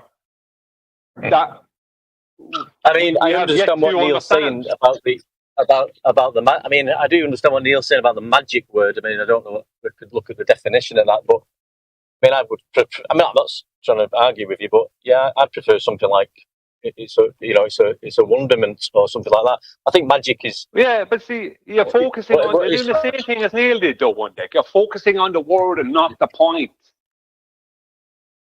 I'll give you an example. Yeah, I had a baller. I'll give you an example. I understand what you're saying, but I thought I suppose I do that, Brian. I mean, I think I've learnt a little bit of that in here, like looking at definitions and things. So I think I do it just sort of automatically now. If someone uses a word, I'll look at the definition. But and I suppose okay. Let me give you an example. Let me give you an example. I can't remember what video it was, but I made a video, and the maths. I remember what I think it was. I'm not going to mention it because I don't know if it was actually this. And the maths I used were not. When I say they were wrong, they were intentionally wrong, just to make a point, right? And a baller came in and said to me, "You can't do that with that because you can't insert that into that because blah blah blah." I said, "Yeah, no, you're 100% correct." But I knew that. I said when I was doing it, because the whole point was that the concept was understood. And which it was. If I did it in any other way, I wouldn't have gotten the concept understood. So I needed to use, I said it was more a way of getting the concept understood. So it didn't matter to me that the maths are wrong. I 100% agree the maths are wrong. I said, you understood it, didn't you? Even though the maths are wrong. And he said, yeah, actually, you have, and I couldn't believe it. He said, you actually have a good point. You actually, if you did it any other way, it wouldn't have worked. So sometimes it's like, it's not rigid. You can change the word magic if you want. You can change the word structure if you want, but the point is that the overriding point is what's important. God doesn't care about the word magic or the word structure. He doesn't care about the math equation. Let me read something to you, Brian. Might line up with it. The wind blows where it wishes, and you hear the sound of it, but cannot tell where it comes from and where it goes. So, yeah, I guess it has a magical component to it. If you want to call it what you want, I don't mind what you call it, as long as you understand it. That's the point. The point I'm making is the whole when I came up with the structural support of matter thing. The whole point of that was not to focus on the word structure; it was to focus on the effects, the understanding of the effects. That's what I was trying to get people to understand from an intuitive point of view. And then people said about the word structure, that's unintuitive. It's like if your intuition is not the use of logical thought. That comes afterwards. Intuition, that is not intuition. Intuition is an understanding. When you understand something, but you can't explain it. That's intuition. Right? It's a knowing, it's an understanding, but you can't explain it. Albert Einstein, sometimes there's things happening in the world, or even within this arena, something comes up, you understand what's happening, but you can't explain it. You get it, but you're not able to, from an intellectual point of view, detail it to someone. But you understand it. It's about getting people to understand. God doesn't give you a word or an equation. That's all man-made. God doesn't give you any of them things. God gives you an understanding, right? In any way he needs to do it. He's not confined to words and definitions and maths. And with that, I'm going to say another huge, massive, enormous thank you to both Discord and G Plus panels for making today's after show possible. And of course, a massive thank you to all of you in either Nathan Oakley 1980 or Nathan Oakley Premiering streams for hopefully smashing the super chat, liking, commenting, sharing, subscribing, hit me up on PayPal, joining as a member, and all that good stuff. I've been Nathan Oakley, and I will see you all in the next video.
I'm going to talk about a mind virus, and I'll describe it to you in a way so you can understand. So I'm going to ask you 2 questions. If you can just respond to me in the most honest way possible, and we'll see if you can understand what I'm talking about here. So first question would be Flat Fact 64. Are we talking on Discord? To my knowledge, we are, yes. Okay. Are you 100% sure we're talking on Discord? With the reality of this world, no, I'm not 100%. We could be talking on flaming Goo for all I know. I mean, the reality, I don't know. No, I mean, I cannot, I don't know. I cannot definitively say to anything 100%. Okay, so the mind virus has reached you. Now let me explain. I'm gonna, now that you said what you said, you answered honestly, and I appreciate that. But I'll tell you how the mind virus is still latched onto you. This mind virus that you can't know anything to be 100% sure is going to keep you from the truth. It'll stymie your critical thinking. It will stop you from looking into things. Send in the clowns. Like, if I was to ask you, Sirus, right? Go ahead and tell me what you're doing right now. Just, and I don't mean exactly. Generally, what are you doing? Like sitting on my computer chair. Okay, if I was to say you're 100% sure of that, what would you answer? No. You're not 100% sure that you're sitting down? Not 100%. Like 99.99999999999%. Oh, okay. Let me get a question in for Riverboat. Hey, welcome to the server, by the way. Can you, for 100%, guarantee that you're sitting down in a chair talking on Discord? Nothing's 100%, man. Bruh. Oh, okay. That's all I needed to know. What kind of shit is that? So let's go to the second follow-up question, which is only 2. There's nothing really big. Are you 100% sure you're talking on Discord? I know that's redundant, but please answer the question. Am I 100% sure? No. There you go. Audience, that is it. Mr. Sensible, your goose is cooked. What are you doing right now? Just tell me what you're doing. That's as simple as that. What are you doing right now? Be honest. Like, I don't have to know, but I believe I'm sitting down on my chair, and I'd say that's But just, sir, you're not going to tell me, and that's, I believe. Okay. He just said he believes he's sitting in a chair. Yeah, you said that. Can I defend myself here? Is that okay? Please. No, so I don't use prediction a lot. So I don't interact with the world in absolute facts. It's all based off assumption. Those assumptions have a degree of probability as to whether they're correct or not. So I assume I'm on Discord talking to you guys right now. I can't 100% say that's a fact because I might not exist at all. I've got, I'm that type of person, but I can pretty much say it's 99.999% sure that I am here talking to you guys. That's what I mean by nothing's a fact, things are a presumption, but they have a degree of probability attached. If that makes sense. We get that. You're not 100% sure of anything. Correct. 99.999999999%. Let's find out real quick. Let me just ask this. Punjab, what are you doing right now? You can tell me. If you're not, we'll use another example. What are you doing right now, Punjab? I assume I'm laying in my bed. Okay. What? I was just going to ask you if you're sure you're laying on your bed. He just assumes it. He's assuming it. Just assume. But wait! There's more! Listen, did you or did you not say you can't be absolutely sure of anything? Did you say that? Okay. Are you absolutely sure of that? No. Got him. Ladies and gentlemen, we got him. You can get really close. Like, I can be like 99.99%. Well, yeah, we're not saying about any. Let me ask you a question. Have you ever eaten food before? Very likely, yes. You can't say I'm not consistent. Bruh. Also, like, whatever you're doing right now, are you sitting down, standing up, I mean, what are you doing? I'm sitting down. Okay. Are you 100% sure you're sitting down? I hope so, yeah.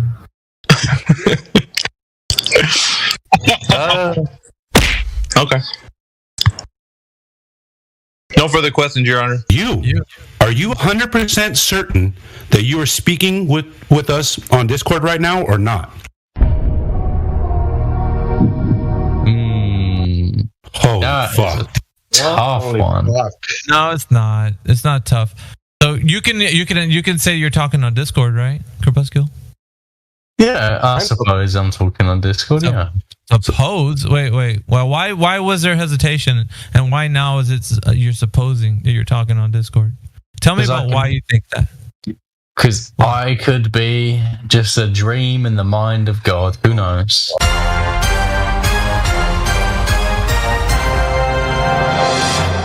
You're doing something like if okay. I'll ask you this: what are you doing right now, Crepuscule? Standing up, sitting down, laying down? What is it? I'm sitting down and I'm about to eat some bread. Okay. Can you tell me that you're doing that 100%? With all certainty. No. Hello? What did you say? No. I said no. Why? Because I know that I can't fully trust my senses because I'm somebody who's literally delusional. Okay. I've literally had false memories. So you're the wrong person to ask that. Shut up, bitch! I'm not 100% on anything. Right, but I am more than 100% sure. Excuse me. You're not 100% that the Earth is a globe. I'll tell you nothing's 100%. Nothing's 100%. What? Nothing's 100%. What are you talking about? Okay, so let me ask you a question. Just because you said that, you need to answer this question. This next one I'm going to ask you. Have you ever eaten anything? Oh yeah. I might have eaten something, right? Okay, and then now I remember eating that. Now, what if there's a very small possibility? Let me finish. There's a very small possibility that my memory has been altered. I'm schizophrenic. I'm suffering a psychotic episode. Yeah, I can introduce factors that I'm completely unaware and oblivious to. So, if I ate something, there's a high probability that I'm correct that I ate something, but it's not 100%. Nothing's 100%. What are you talking about, man? But let me finish the point here. Quantum mechanics, the most technical field of science currently, is not 100%. They use probability. Why would I talk to a psychopath?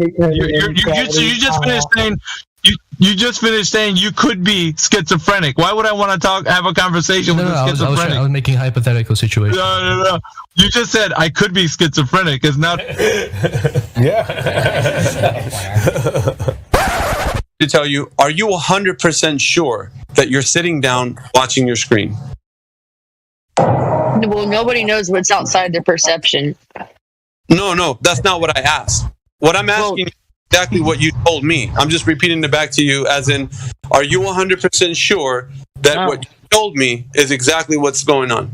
No, because you don't know what's going on outside of your taste, your smell, your hearing, your sight. Okay, so this is the issue that we have. Are you swimming in an ocean? Probably not. What? Probably not. Well, that's He's not even sure of that. He's whispering in your ear again. That professor. You would have to define what an ocean is and what. No. You know. No. We don't have to get into semantics. So for the reason of this conversation, we both understand each other in a way we know what we're saying. So you know what I mean when I say ocean, right? Excuse me. You can roast me for saying this, but I don't think I can touch a ball before, so. He probably is. Hey, man, are you talking on Discord right now? Yeah, I think so. I didn't even get the second one. You're already caving. What the hell, bro? I think so. This is madness, man. Yeah, all you guys, you live in your own fantasy. Have you ever eaten before? Bomb has been planted. Yeah, I think so. Look at this guy. I don't think he remembers his last meal. You don't remember when he's eaten? Or if he has. What the fuck is this piece of shit? I can prove that. Oh, he can't. How big is the jar your brain in? Are you a brain in a jar sitting on some shelf somewhere? No, I don't think I have one of those. Shut you! I don't have one of those. Listen to this guy. Not if you have one. Are you one? In one? Are you in a jar? I think he's just a jar. He's not even in the.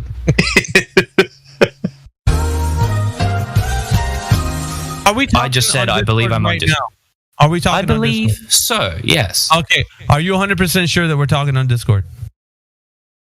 I can't be necessarily. There you go. To be plugged in to a simulation, something like that. There you go.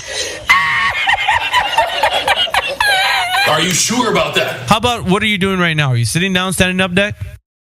I'm sitting down right now. How sure are you of that? Are you 100% sure you're doing that? I'm pretty fucking sure. As sure as I can be about anything else. There's damn good evidence, isn't there? Guys, it's not that fucking hard of a jump to understand that if you don't know if the world is real, then you can't know if anything's real. Like, it's not surprising. Stop the cap. Stop the cap right now. Stop the cap. No bullshit, bro. Are you staring at a computer screen or a phone? Computer screen, yeah. Okay.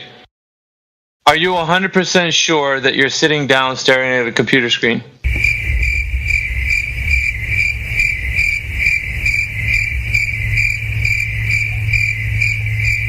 I mean, that's a pretty philosophical question. Not really. No, it's not really. It's not really. Definitely folding for the globe. A few moments later. As a logically thinking human, you would then tell me, well, I'm sitting down and I'm staring at my computer screen, right? And then if I was to follow up and tell you 100% certainty, do you know that you're doing this? Without the professor's voice in your ear, what would you tell me? Sure. I'm 100% sure. Right, and what would give you that inclination to tell me that?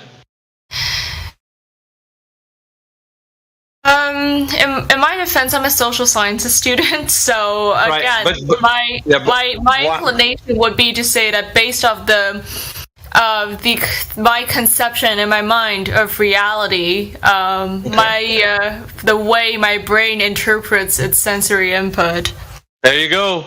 Because of your senses, you start to realize the world around you, and you're able to navigate. So you're telling me exactly what's going on. Ego, are you 100% sure that you're speaking to us on Discord right now or not? No. Bruh. Oh, there you go. Fuck. Yeah. There you go, Levelist. These fucking people, dude. These relativists, dude. What the fuck is going on? I'm telling you, bro. You don't know until you know, and now you know. In my epistemology, I don't believe you can have absolute knowledge. What epistemology is that? Shit for brains? No. Let him finish. Let him finish. You don't think you can have absolute? Your epistemology is what? I'm a fallibilist. Oh, okay. So you don't think you can have absolute knowledge? There's no objective truth. Well, I think I can know that I exist. And I think I can know that certain logical truths are like. True. Have you ever eaten before? I think so, yeah. What? From 1 to 100%, how sure are you that the Earth is in fact a spinning globe in a vacuum with a radius of 3959? I'd say 99.2, something like that. Shut up, bitch! Oh my God! It's all over. It's all over for him. I don't know if you realize it, but it's over. Hold on, not yet. Clear? 24/7 Flat Earth Discord. Go get VC verified.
throwing astrophysicists under the bus, featuring Camille. Gotcha, bitch. Who are these guys that you're appealing to? Who are they? What guys know this? What champion knows this information and is not telling the rest of the world? Who are they, bro? They are telling the rest of the world. It's astrophysicists. Physicists. Okay, so astrophysicists, would you say they would know if the Earth is a globe or not? Those guys. Mm-hmm. Yeah. Okay. All right. I'm going to prove you incorrect because we have an astrophysicist who is currently a part of this server who comes in here and doesn't know the Earth is a globe, bro. He doesn't know. So the authority guy whom you say should know doesn't know. That's weird because obviously they should be able to break it down when they come in here and tell us, okay, check it out, guys. You got it all misconception about this. I'm going to tell you how it is. They come in here and I told them, how can we directly measure the surface of the Earth to be curving? Eratosthenes was his example. And right back to what, if you've never heard of that, but in here, it's the same, just measuring shadows, the length of shadows.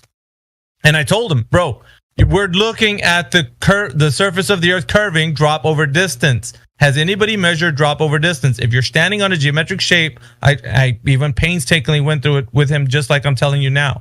And he didn't have an answer to that. I don't know. It's, fine. He's an astrophysicist. He should know because Earth is what he should be knowing, educating people. And he doesn't have that information.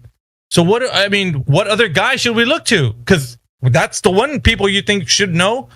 They don't know. So now who we got? We're out of luck. We don't have anybody. So now it just sounds like it's just a made up thing. Because not even those guys who supposedly are to know that information, they don't know. And that's what I'm telling you, Camille. It's like, that's a cool story for you to think in your head and kind of, well, that's fine. I'm not a scientist, neither are you. But they know. Who are they? Astrophysicist? Okay, we have them in here, and it's proven that he doesn't know. What else we got? You know what I mean? Yeah, Camille, these experts you'll defer to, they just defer to other experts. Yeah, same shit. Kick the can down the road. It's weird. A few moments later. We got to play that clip for him, Wolfgang, so he can hear it for himself. That the astrophysicist didn't have an answer. He's got to hear it from his mouth, so he can be like, oh, "Okay, I just heard." Well, I don't really care about one astrophysicist. What you mean, bro? You just appealed to him. There's an entirety. I didn't appeal to that person specifically. I was appealing to the entirety of astrophysics. Not that guy. Some other guy. Some other astrophysicist. Yeah, some other people. Kind of like when you have I don't know if you know anything about studies. When you take studies, you get those studies peer reviewed, right, by other people that are in that field, so they can go through your methodology and make sure that you're doing everything right. That's the appeal to authority. So authorities appealing to other authorities then too. Yeah, 90% certainty based on an appeal to authority.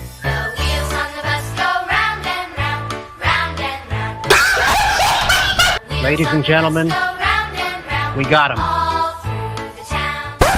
That's messed up that you would, even as an astrophysicist, the guy who supposedly you were appealing to right now that we said was in this chat. His name is ITR. He's an astrophysicist. He's been there for 5 or 6 years, bro. So he should already know that. But you said, no, not him. I don't want to hear him. Let me hear another one. And you want to hear one that's going to be like, no, Camille's correct. The Earth is a globe. That's the one you want to hear. That somebody confirms your bias.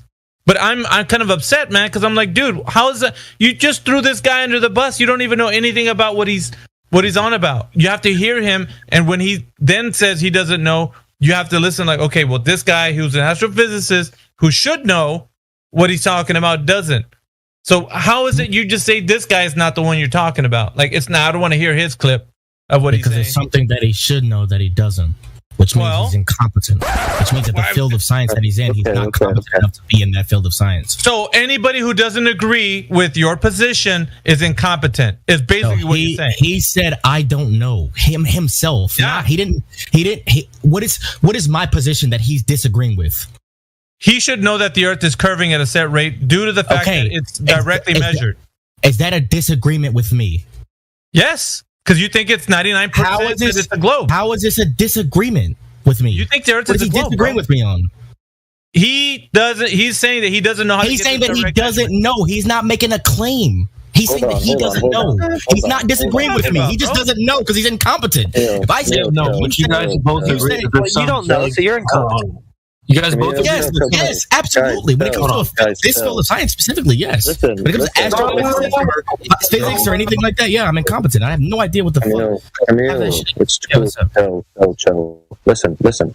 That's fine. If you want to go and find another astrophysicist, I don't know, Neil deGrasse Tyson or something, who you think has proven it, you can show us what their proof is, if that's what you think it takes. But it's not even just that field of science. It's it has to do with like a bunch of fields of science. But we're talking about the 90% of you. You said you're 90% astrophysicists can explain astrophysics, right? Oh, so now he can't tell you about the Earth. Hey, can I ask Camille one question, please? So we can't tell you about the Earth, Camille. Well, I kind of want to get through. Probably can tell you about the Earth, but he probably doesn't understand certain things in different fields of science, right? So, like if you ask an astrophysicist about geology, he's probably let's not just write off astrophysicists altogether. I don't know. You've got a 90% confidence in something. That's high. We're saying, what's the confidence based on? I'm appealing to an authority. Okay, what authority? You're saying I don't know. The multitude. I didn't say that. I said the multitude of scientific things that we're talking about. That the Earth could you name one? I can name one. Astrophysics. That's a problem. Good one. What science is done in astrophysics? Can I pop that balloon real quick? Oh, go on there, dear. I can pop that balloon. Astrophysics does not assume Earth's a ball. So when they do their observations, they assume Earth is a point at the origin of coordinates. So what the hell does that have to do with the Earth being a ball? Yeah, and you actually already just said before it has to do with the Earth. Proving a globe. Has nothing to do with the Earth. Nothing. It does have something to do with the Earth because if you can prove, like I said, there's certain ways that astrophysicists prove that other celestial bodies are spherical in shape and they have a gravitational pull, which would mean that the Earth itself couldn't be that much different than those celestial bodies. Okay, so give us the reasoning for that. So you just made a claim. Now give us the logic behind that statement. Bro, I'm not I don't know that much about regardless, you said if the other things in the sky are celestial bodies that pull things into a ball, then Earth must also be a ball. What's that logic? Yeah, what's that logic? So essentially, if we see that there are other if we see like there's planets or whatever the fuck outside, and they have their own moons that just like the Earth, which is observable, you can see those things. They have their own moons. We see why are those moons specifically orbiting that planet? How do we prove that? So you asked the question. Awesome. How is that logical evidence of what you're saying? Because if you get the answer to that, you would get the answer as to why our Earth. Give me the logic behind this statement, dude. You're asking me to explain to you. You're asking me. Yeah, I'm asking you for the logic behind it. No, I'm asking you to explain the logic. I'm not asking you to explain astrophysics. The logic. Planets are balls with moons. Therefore, Earth is a ball with a moon. Stupid. No. Answer the question. What's the logic? Because you're using a logical fallacy called a non sequitur. It's like me saying, oh, look, all I see is trees, therefore I'm also a tree. Either way, you'd have to demonstrate the claim to be true by measuring the surface of the Earth to say, yes, we are like those things in the sky. We can't just say those things in the sky are spheres, therefore we must and can only be a sphere. We must demonstrate that we are physically and measured to be true a sphere. How do you know you're not a tree, Camille? Because you look at your body, right? You don't have leaves. You don't have bark. You don't have a tree trunk, right? Oh, but so we can look at the Earth, and it's measurably not a ball. Is it different than other planets, though? Yeah. Before you came in here, it's not a planet. I'm just wait. I'm just asking you. Wait, you don't even. Bro. Let me talk. I came in before you did, fool. Chill out. All right, bro. The dude. Okay. I'm trying to talk to Indio, not you. Anyways, so I was talking to him and he was telling about the astrophysicist that came in here, right? ITR, the guy that we all know that comes in here. He was saying The guy's incompetent, so he doesn't know what he's talking about. So that authority figure, that astrophysicist, doesn't count. Kick him out. We don't need him. Let's go look for another astrophysicist, basically, that you can appeal to. And that's what he wants to do. So an astrophysicist, just not the one that came in here, because he doesn't know anything, according to Camille. According to himself. Wait, stop. Mayhem. What did he say to you when you asked him how gravity works? What did he say? He didn't. But we went on to the. What did he say? You literally just told me what he said. You told me what he said. Well, we're talking you said about that the he did not know. You said he did not know. Therefore, by his own admission, he's a fucking idiot. He's an incompetent retard. Yes, but you're appealing to. Yeah, but you're appealing. So to that means. So hold on. So Camille, does that mean you know? No, I don't. So then, how are you evaluating his ignorance if you don't know yourself? Because if you're in a field of science that is literally based off of studying these certain things, you go to school for fucking forever to get a master's degree in astrophysics, to be an astrophysicist. If you do that and you don't even understand basic gravity concepts, I don't know what the fuck is going on. So you do know. So you have to be an idiot. So you do know. How gravity works? Yes. Yeah. How does gravity work? Tell us. And the explanation that we get from people or from physicists that how gravity works is a bend in space time. That things with more mass tend to have a more pull because they're bending space time. That's the question. That's what they tell me. No, you just mixed and matched Newton's model with Einstein's model. There's no pull in Einsteinian gravity. There's no pull in general relativity. There's no pull with space-time. There is no force. The space-time creates the pull. That's what you are. Wait, do you know? No, it's not a pull, dude. Google. Hey, go on Google. Go type in: is gravity a force? Real simple. Go ahead, Camille. Do that. Camille, you should understand that these are subjects that we've spent a good deal of time discussing. So, maybe just keep that in mind and ask. Gravity is the force by which a planet or other body draws objects towards its center. The force of gravity keeps all of the planets in orbit around the sun. Yep, that's in Newtonian physics. So now add general relativity. Is gravity a force in general relativity? Because there's no bendy space-time in Newton. There's only bendy space-time in Einstein. And Einstein, yeah. Sure. And it's not a force. You're not qualified to evaluate. I can't even. You don't know enough to evaluate whether the other guy knows anything. What did you just? Wait, he said that he said that he didn't know himself. If you say that you don't know something, I'm going to assume that you don't know it. Nobody knows. Nobody knows, dude. Bro, okay. Wait, hold on. You're saying that I can't verify if he doesn't know something. He literally said he didn't know. How else do I verify that? That's because he was talking about are you losing your mind? So if I say he doesn't know because nobody knows, you think people know, and you're wrong. That's your problem. You think people know. If you ask me what 2 + 2 is, and I say I don't know, isn't the same thing, dude. And then you say false equivalence. Well, he doesn't know. False equivalence. It's not the same thing, dude. 2 + 2 is an objective fact. I understand what you're saying. 2 + 2 is an objective fact. What it is. Okay. It doesn't matter where you are. It doesn't matter what language you speak. It's an objective fact. Okay, it's never changed, right? Since the beginning of time, it's always been 2 + 2. What causes gravity is not an objective fact. There's a bunch of theories. Okay, I'm going to finish my analogy so you can understand what I'm saying. It's a false equivalence, so no. It's not a false equivalence. You're just throwing around a lot of technology you have no idea about. You didn't even... You just explained why it's a false equivalence, so move on. 2, if I ask you if 2 + 2 is 4, and you say... You're not going to recover. Someone can prove their point of globing the Earth.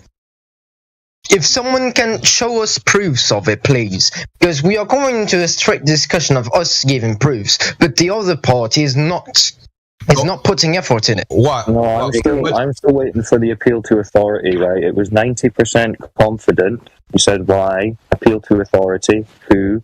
Astrophysics. We've kind of explained how that's not to do with the Earth. But if you would like to, you could tell us the name of the astrophysicist that you're appealing to and what he did to prove the globe. Could you do that? Well, you guys be safe, okay? Hope you guys have a wonderful life. Yeah. Stop being so emotional. One sec, man, before you go. Are you still there, Camille?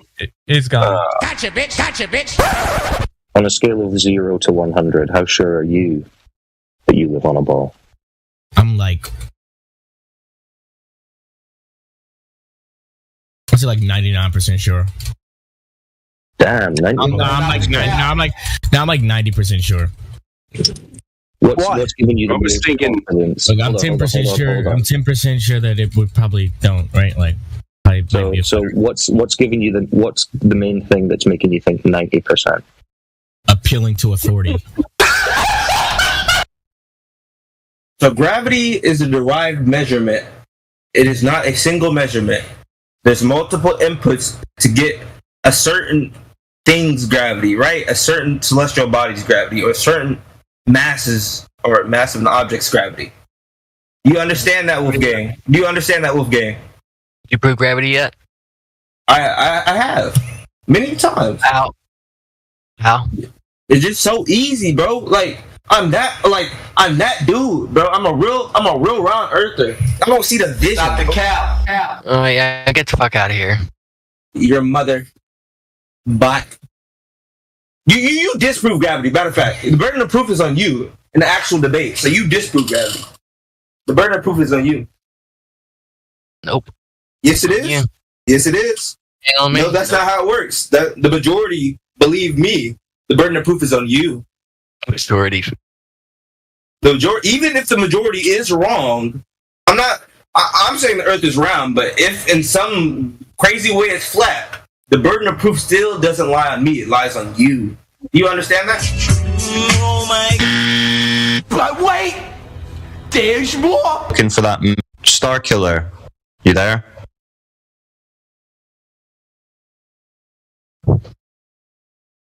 Star Killer, we're looking for that measurement that you said you used as a calculation for the radius. What was that? I think you're talking about gravity. No, we was talking about a calculation for the radius, so we're asking what the measurement. You muted me. Yeah. The calculation. Yeah. What was the measurement that was used for your calculation of the radius? So, yeah, that's the whole point. That's what I said earlier. If we're using that 672, I think, for the radius of Earth, that means every single calculation wrong. Your calculations are 672. What do you mean? I don't know. I don't know it by heart. All right, so you don't know the radius of Earth that you said you calculated and proved to your friend. No, by heart. I never said I don't know by heart. Right, so you don't know it. I know it. So what is it? It's 6356. What? Or is this the? Yeah. Oh no. 6378. 637. Okay. So what? So what was who measured that? I actually don't know how that's measured. That's a great question. Right. Okay. Well, do you want to go and figure out who measured it and then come back? No, I really don't need to know. If multiple people are using it, it's verified. Well, what if it's never been measured? Well, no, you'd have to measure it to verify it. But then, how do we measure things too large? We use angles to measure things too large. Well, you tell me because it's your claim. So who measured it? Well, I would never think I need to measure it, but we can do it with angles. Well, someone would need to measure it. Well, I'm saying we could do it with angles in here. Do you want me to screen share and do it with angles? With angles of what? With the angles around in the world around us, bro. Angles of what? Things, the Earth, things in the angle of Earth. What is that? Relativity. Angles in relativity. Angles in relativity. No, the angles in relativity. I'm not saying the law of relativity. What are you talking about, man? I'm saying relativity as a concept. I'm saying the angles from what? Concept. The one that you learn in like first grade, bro. Not the one you learn in an angle from. What are you drawing an angle to? You can draw an angle from anything. Yeah, but what are you drawing an angle to? So an angle, right? You can make it out of fucking nothing, bro. You can make it out of fucking nothing. You can just So make an an angle, bro. So okay. So- Let me say it like this. Okay, you can put a square inside a circle, and you made a fucking angle, right? Is that easy to understand? You How can would make an this angle tell from you shit. the radius of the Earth? You would have to know trig and calc. See, this is fleeting. I know stuff that you don't know. Trig would use a flat baseline, wouldn't it, for an angle? No. Yeah. Well, that's what they technically do for the Earth. Yeah. So they give the it a flat flat baseline base. of the angle. Yes, they give it a flat would be baseline. Right. So it's a flat Yes, baseline. yes, Right. yes. So how does that work on a globe? You just chop that bitch in half, bro. So the baseline would be flat. Yes, if you split the globe in the middle. Right. So not curved. Then. But then the same trigonomic rules still apply, though. You just have to double it back. It's simple algebra, bro. No. But You you don't have didn't the pay curve. attention in class, bro. Yeah, because it requires. Wait. Listen. The flat baseline, right? The same thing is on the top and the bottom, right? The same exact thing is on the top and the bottom in this calculation, basically. What are you talking about? Bro? You are spazzing out. Do you not get it? You have just Did you not pay completely attention in spiraled class? into incoherence. I did not. Let's go back. Let's go back to that radius. No. Listen. Let's go back to that radius that you claimed. Wolfgang. No. Listen, you've already had long enough, and you're already embarrassing yourself. You claimed a specific radius value. I asked how that was measured. You said you don't know. Has it ever been measured?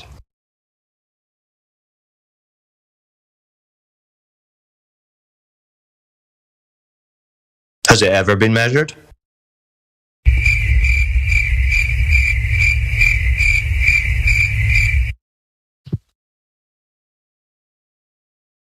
Star Killer.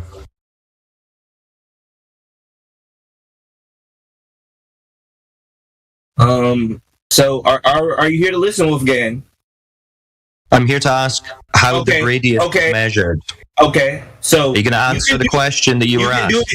You can do it yourself. You just turn the Earth into a circle. But if you don't believe it's a circle, you can't do it. And then you use trigonometry. So we have to turn the Earth and flat. angles. So we have to turn the Earth flat. Is that what you're saying? Angles to find the radius. You don't have to turn the Earth flat. You can. You just said you have to turn it into a circle. For this measurement. What measurement? Not this way. There's multiple ways. You haven't given us a measurement. So who's going to measure? You want me to take a picture? I can't. Goes all over the joint. I can't even understand what he's saying. Like, what's he saying? I don't know. God, he's absolutely insane. He came in saying the black swan is debunked because it's a rare event that happens during a specific temperature and pressure. So I asked, okay, what was the temperature and pressure that day? And he doesn't know, and he just instantly started spiraling. And I like the one ankles. You just measure ankles. Any ankles. Any angle. If you put a circle inside a square, it's an angle, and therefore it's a globe. Like, what the fuck is this guy even talking about? Yeah, these guys are funny. Absolutely insane, bro. What the what are we dealing with? I like the lowest of the lowest.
Go ahead.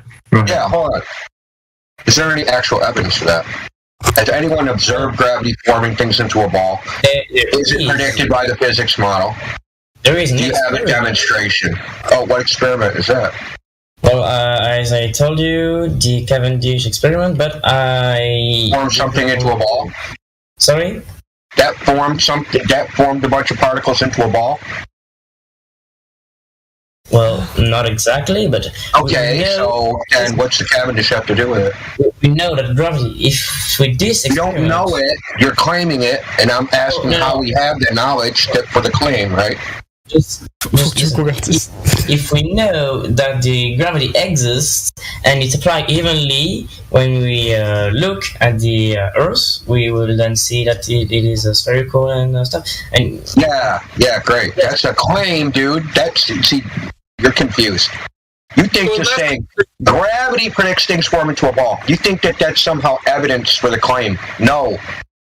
If that was the prediction, what would you have to go do? You'd have to go test it. Right? You'd have to go test it with an experiment. Yes. Okay, so what's that experiment?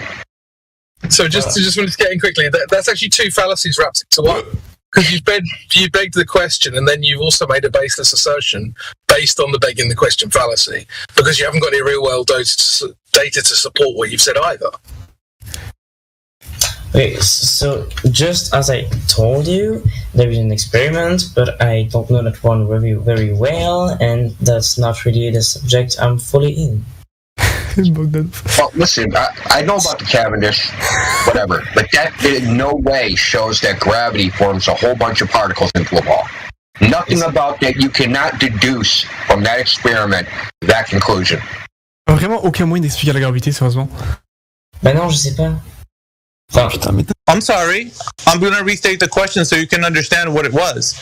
My original question, the one that I said before, it wasn't moving any goalpost. It was the exact direct question that I needed you to answer, which is, who has directly measured the curvature of the Earth? And you said Eratosthenes. I said no. So back to the question, who has directly measured the curvature of the Earth? Anytime in history. Neil deGrasse Tyson. Okay, what did he do? He went and he did the calculation they learned in school. What did he do so that we can know that there's drop over distance? Tell us the method. I don't fucking know. What do I need to know? I know you don't know. That's why I'm asking the question. Yeah, but I don't fucking know how cancer works, and I still believe in that. Because of the fact that you're stating that the Earth has this curvature, but you have no knowledge on anybody who's directly measured this curvature of the Earth, as in drop over distance, right? How have you measured the curvature of the Earth or lack thereof? That's not the question. That's not the question here. The question is your knowledge, as your baseline knowledge, as how it's been done. You have no idea. You have just a belief that someone's done that. You don't know it. All right. So you hold yourself to the same standard. All right. Yeah, that's fine. But listen, I'm not the one that's saying that the Earth is a globe, because I know that it's not. What's your claim? I don't have a claim. So you're a coward. I'm not a coward. I don't have a claim for the shape of the Earth. You do. All right. So second question. They're saying that the Earth is rotating, right, on its axis at about 1,000 miles per hour at the equator. These are very simple. You should know these. Who has directly measured this rotation, as in per the axial rotation, anytime in history? Listen, man, I'm gonna bow out. You have a nice night. Yeah, believe me, this is what I love. I'm not being respected right now, so I'm gonna bow out. Love everyone else of you. Later. Does the Earth look flat or round? Does the Earth look flat or round? It's definitely round, dude. Hey, does it look flat or round? What does it look like?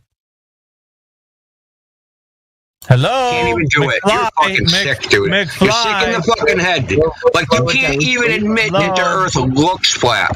I refuse to incriminate myself. How about that? I refuse to. Look at this, Indio. Get the fuck out of here. Yeah. I refuse to incriminate myself. A few moments later. I know. Have you been outside before? Yes. Okay. What the Earth look like, flat or curved? I am not answering that question. Yeah, you need to. No, I don't. You need to. Why not? Why? It's not proof the Earth is flat or curved. I'm asking you what it looks like. Like, what it looks like. I don't know how to answer that question. It doesn't. Are you allergic to the word flat? I am allergic to you. No. No, I'm not. I'm just kidding.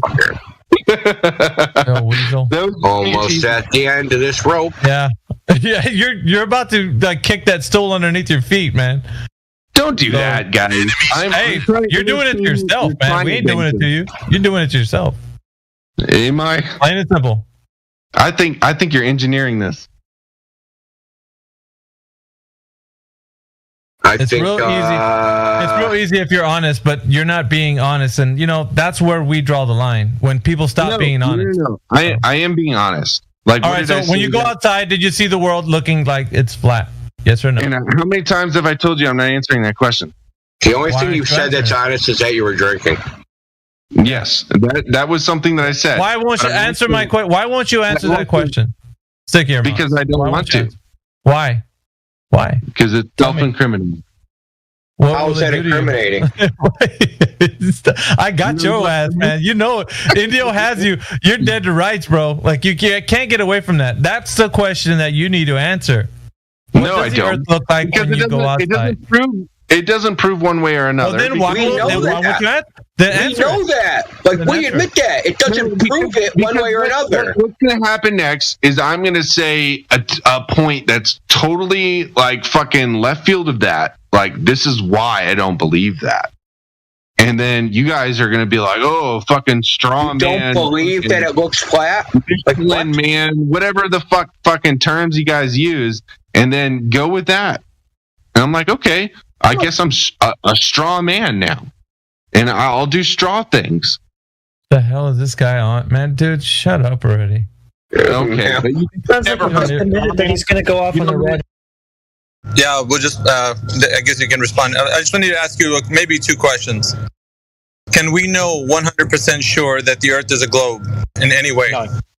No. Okay. Second question. Has anyone directly measured surface curvature? Yes. Okay. Can you tell me who? Transcontinental arc, the parallel. Who? No, that's not what I'm asking. I'm saying who directly measured it? Was there what persons were there or people? Was there a group of people? I could find the people that did it, but I know that, but I'm saying, do you know? That's called a genetic fallacy, so it doesn't really matter. No, I'm asking you a question though. Either you know or you don't, right? Not off the top of my head, no. Okay, so you don't know.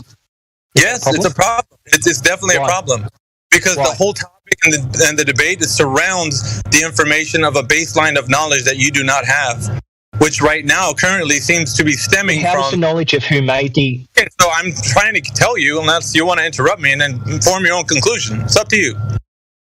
So the knowledge base of what you have right now. You lagged there, so I interrupted while you were lagging. Oh, all right. So, can you hear me now? Hello? Can you guys hear me? Yes. Okay. Yep. So basically, go ahead. Okay. So the knowledge base that you have right now is built on derivative topics that's surrounding like a giant puzzle piece that you're trying to put together. They're like all these little clues are going to equal to like curvature. That's what I've been listening to for the past, I don't know, hour and a half that you've been in here. That's what it sounds like to me. You have a lot of evidences that are going to equal to your answer. Is that correct? That is correct. What's wrong with that? Because it's not one single direct measurement of the thing in question. So let's put it this way. I'm just going to give you an analogy, right? Like the ones you've been using. So basically, if I have a basketball and I tell you it's a cube, you would be telling me that it's incorrect. And I would be saying, how? You said, because we can directly measure this thing, which it turns out it's going to be a sphere with a radius, diameter, and circumference. And you can show me how in math, also in principle, how this actually operates in reality. So if I was to tell you to do the same with the geometric shape that you're actually standing on, it would not be the same. And I would ask you why? Because it's the same thing in reality, something tangible, something you can actually look at, and you can actually apply maths and then directly measure the thing that you're in question, right? So in this instance, it feels like it's a bit more obscure, and all these little clues that you're talking about don't seem to add to the single direct understanding that we know that the Earth is curving with the set rate that they're telling us with the diameter and radius. So what we're doing right now is we're going round and round and arguing about derivative topics, never getting to the underlying premise that the Earth is indeed measured curvature, because we have all the metrics, as you may or may not know, they're made public to everybody, so we can pull those up and we know what they are. So what I'm saying is that it's a fruitless endeavor that you're on right now, this quest, to actually try to prove the thing that you're actually trying to prove, but without proving it directly, but indirectly. And so maybe to you that makes sense, but to everybody here, knowledge works. I know, but I'm saying, but to everybody here, it makes more sense to directly measure the thing in question, and that hasn't been can done. you directly measure something that is as large as the Earth? Yes, absolutely. With the variable. Listen, because I'm going to tell you. Can you do it the same as a basketball in your hand? Yes, absolutely. No, you can't. You can't because you're big, and you can have bigger things to use as measuring tools for that Earth, right? For that basketball, sorry. But for the Earth, you can only measure a small patch of the Earth at a time. So that's the thing, though. How did we do it in the first place? Because we have these metrics. Continental arc, the parallel. Okay, so is that how we derive the metrics of the Earth?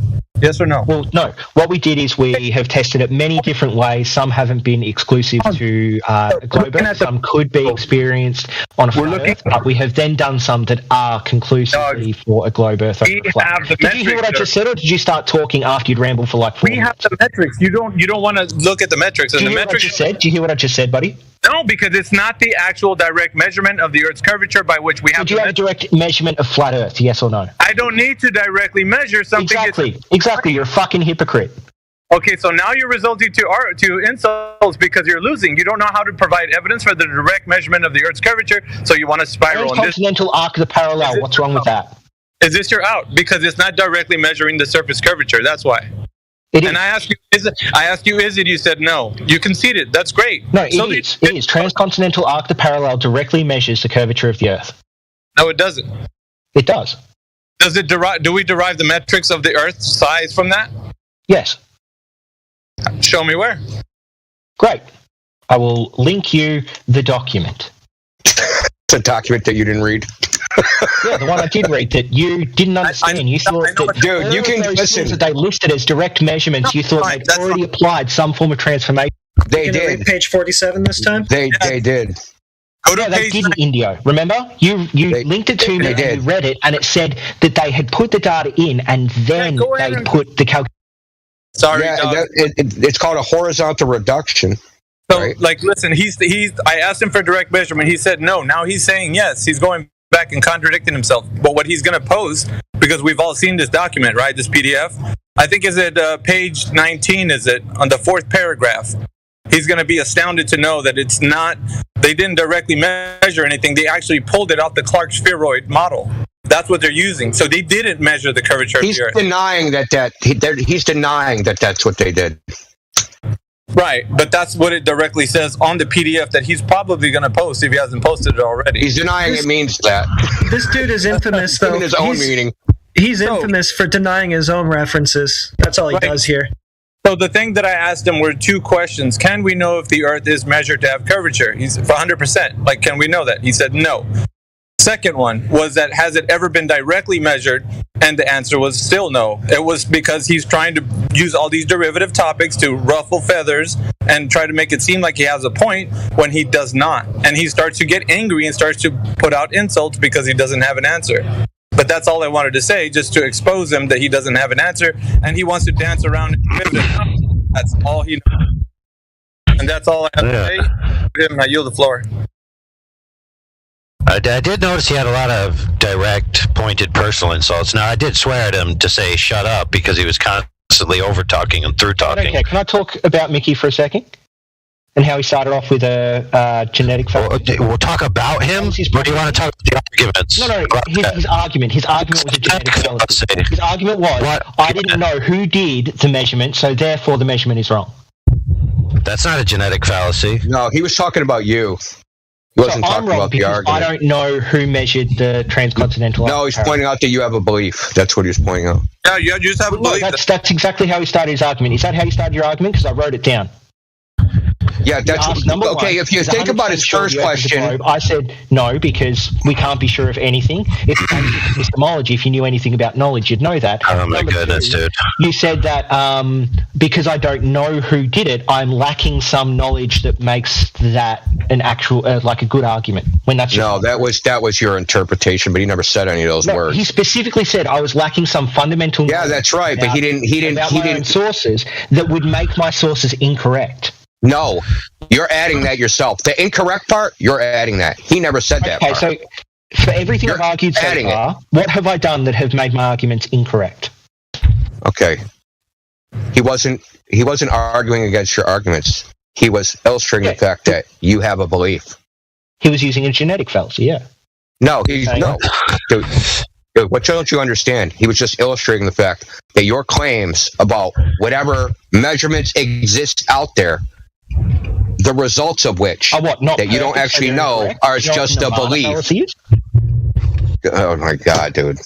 Anyway, it's about you, dude. This isn't about the measurements. It's about you.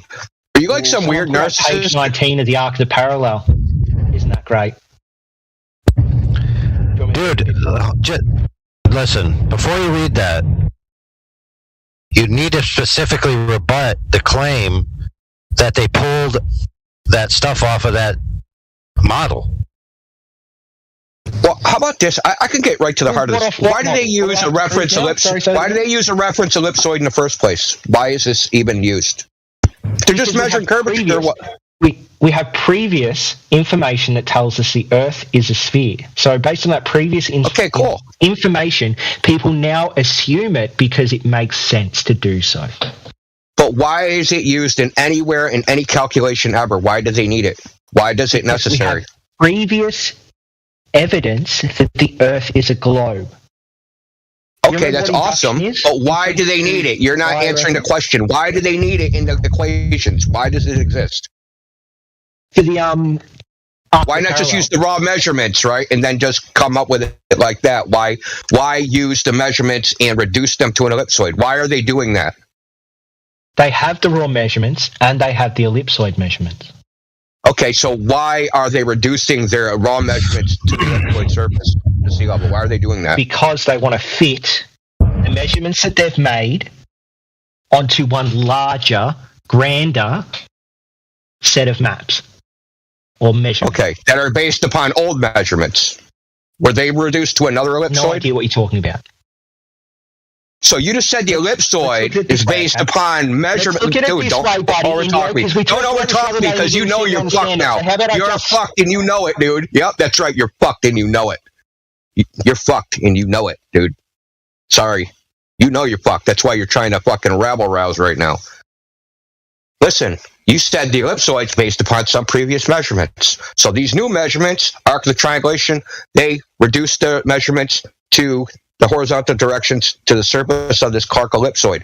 Where'd they get the Clark ellipsoid from? And when they took those measurements, did they reduce it to some other ellipsoid? How far back does it go? Assumption upon assumption upon assumption. To the first measurement of the radius of the Earth, you fucking moron. When was that? When was that? How stupid you are? When was that? I don't know. Maybe I don't. Oh, you don't know. That's probably prior to Eratosthenes, but Eratosthenes did the first one, and then we. Wait, sorry, I missed that. I missed that. Actually correct, using different styles. He's going to talk about Al-Biruni? We've done it dozens of different ways. How do you guys not understand? When was this measurement, dude? Hey, the radius of the Earth's never been measured and can't even be measured in your paradigm. His whole argument is based on he doesn't know. That's it. I've been saying I don't know this whole time, dogs. You blow your father with That's embarrassing, bro. Look, you know what the answer is. Look. Should we just It's embarrassing. It's embarrassing. You're embarrassing yourself, dogs. Yeah, you're so emotional, man. What you talking about? AI's emotions? Go back and learn some more. Let's have a good cry. Yeah, I got a shoulder you can cry on. Go on.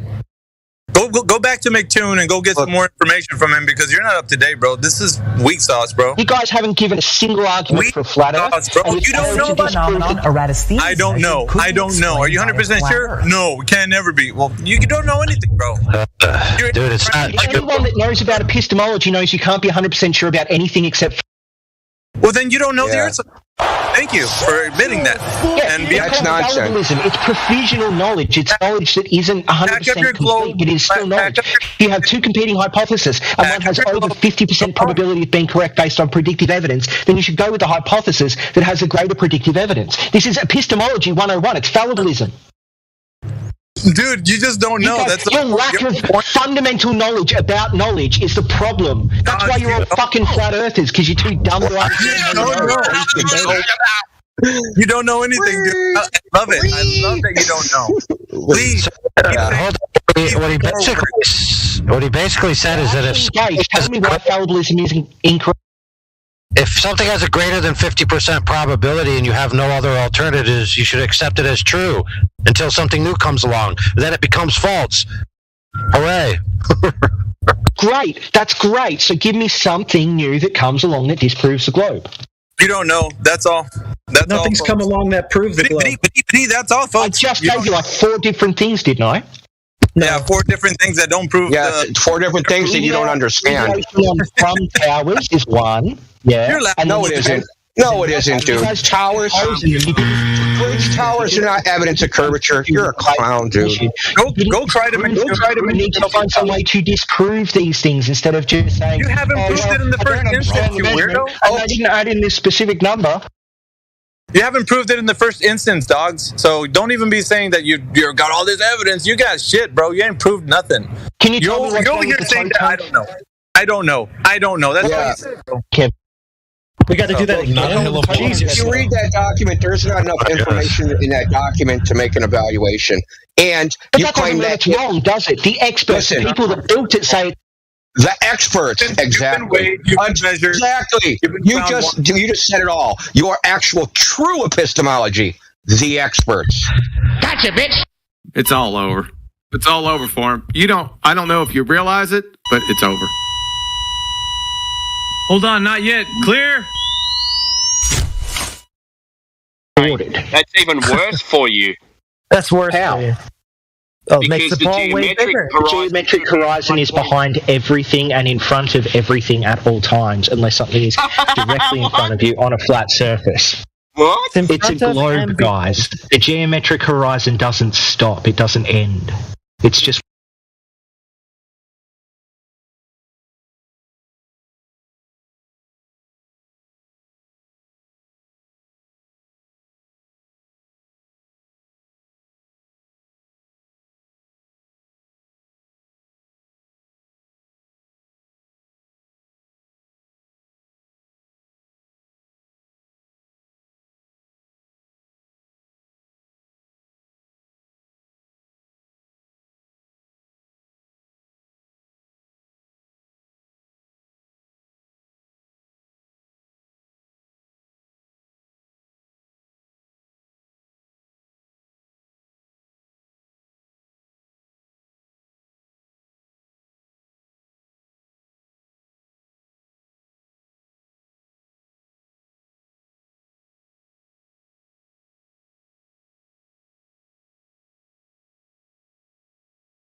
So I asked him to participate. He said, sure. I said, okay, go to YouTube.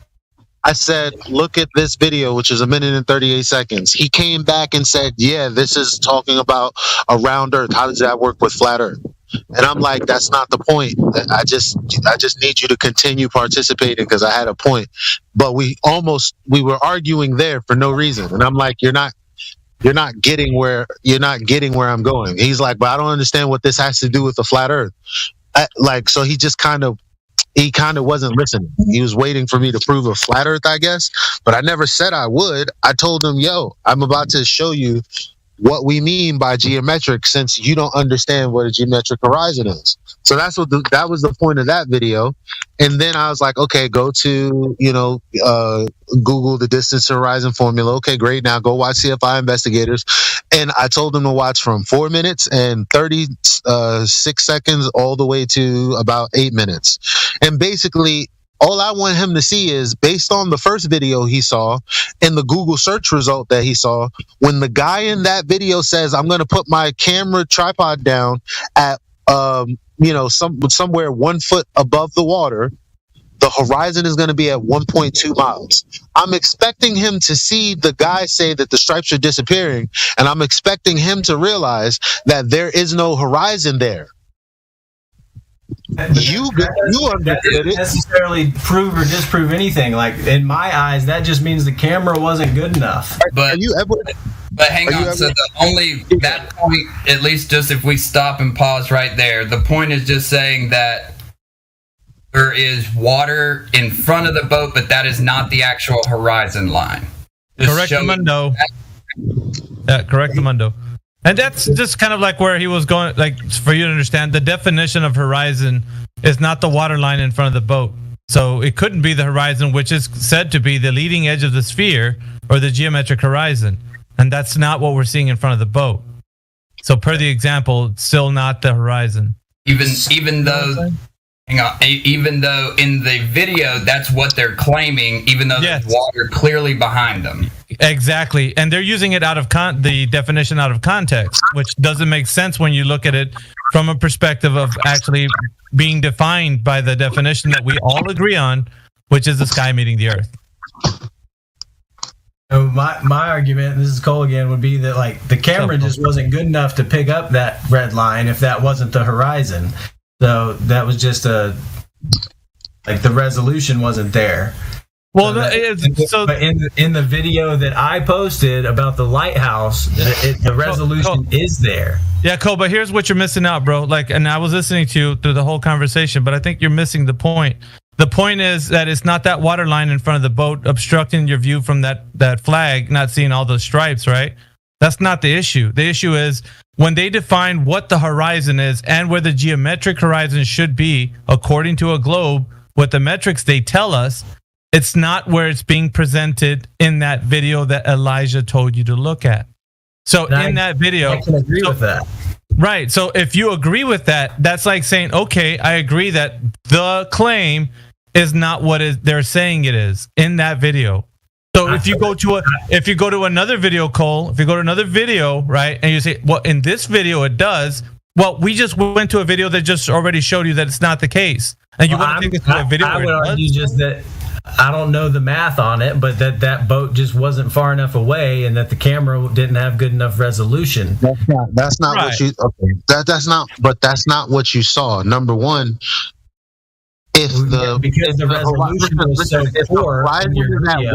Listen, if the horizon is at 1.2 miles, there is no resolution problem for the kind of camera that he put on that tripod. You have to understand that. If there was a physical blockage at 1.2 miles, what you're looking at is at the boat at 3 miles. Okay, if there was a physical blockage at 1.2 miles, that would be very clear, not fuzzy wuzzy. Yeah. And the physical blockage can only be, according to the globe, right, can only be that you would not see anything behind that. It would be the geometric edge of the sphere. That the leading edge of the sphere would be right there where you could not see the bottom of that flag. That's from the rest of whatever would be behind it would be hidden behind the curvature of the earth. Like in the lighthouse video that I showed you. But you guys didn't want to take the time to watch. Right, but here's so there's two contradictory points. On the one video that you see here, there is this obstruction, like the one you're telling us with Wolfie's video, And on the one we're showing you is that there's a water line, but then you can still see things behind that. So in this case, right, it would be like we're showing you something that contradicts what the globe would actually be talking about. So therefore, throwing everything into question. So you can't have two things that disagree with each other according to the globe math and geometric size of it, right? So like you're showing me something that confirms a bias that you have with Wolfie's video. He's an anti-flat earther, by the way. Something that confirms that bias. And on the other hand, you have a video that shows you something that debunks that. So now you have 2 points that are contrary to one another. You can't have that. It all has to coincide with the globe metrics occurring at the same place at the same time. There shouldn't be any discrepancies, is what we're trying to tell you. And because there is, that's what we're elucidating. So it doesn't matter if you come up with 1,000 more videos that are confirmation to your bias. We can show you only one that actually debunks all those other ones. So if I can only show you one, that's all I need. I don't need 10,000 videos. I can just show you one that shows you exactly that it's not according to the globe. Hopefully that kind of makes sense what I just told you. Because you can't hold two contradictory worldview points of it saying that, well, one could be flat and one could be curved. That it all has to be curved or nothing. That's what you have to have. You're not going out specifically looking for a horizon line that cuts cities in the distance, because you already believe that that's Earth curve. What you want to be looking for is that Earth curve is actually physically, tangibly the distance that you think it is. So when you look at the horizon and you look at things behind it, guess what? You can't tell how far away the horizon is because there's no reference point like the boat that I'm showing you where you could be like, okay, it's before or in front. Because the thing is, you want to know the distance. So if you have buildings behind the horizon, nothing is telling you how far the horizon is. So you're just going to confirm that, okay, well, the horizon is exactly what I expect. Look at me looking at things that I've always seen, when I've been out in the water, I've used my cameras or my binoculars or whatever I have, and I see things cut off. But what you're not questioning is how far away that is, because how far away that is the actual claim, not that things get cut off from the bottom up, because that can happen on flat surfaces as well. So what we need to understand is the actual claim, which is why I showed you the videos, that the horizon is actually a specific distance. Now, we can go the way that you were trying to go, which would be a completely different conversation, and there would be a contradiction there again, where you're like, okay, look at these buildings, they're cut off, and then I show you Chicago. I'm like, look at Chicago, it's supposed to be under hundreds of feet of Earth curve. You're not supposed to see the top of any building.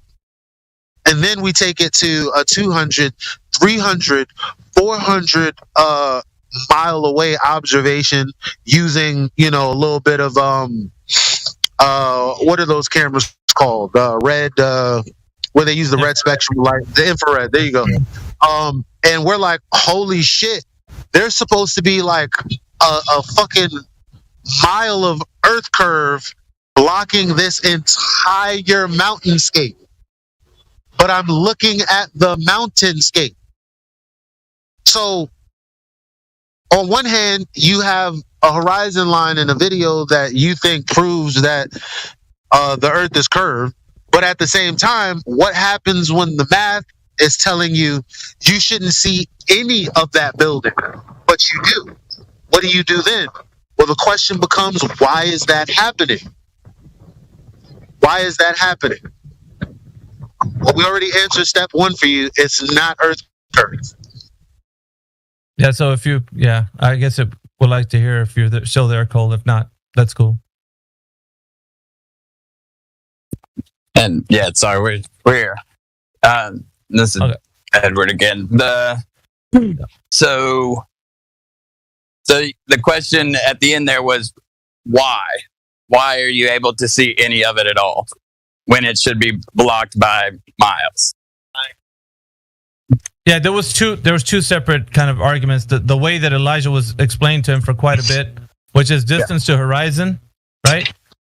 And so the other argument that I engaged with him, which is like, you got a contrary point to like what he's claiming with Wolfie's video, saying that you can see the Earth curve where it's expected to be, but on the case where Elijah's video was showing that it's not where it's expected to be, then it's contrary to the other one.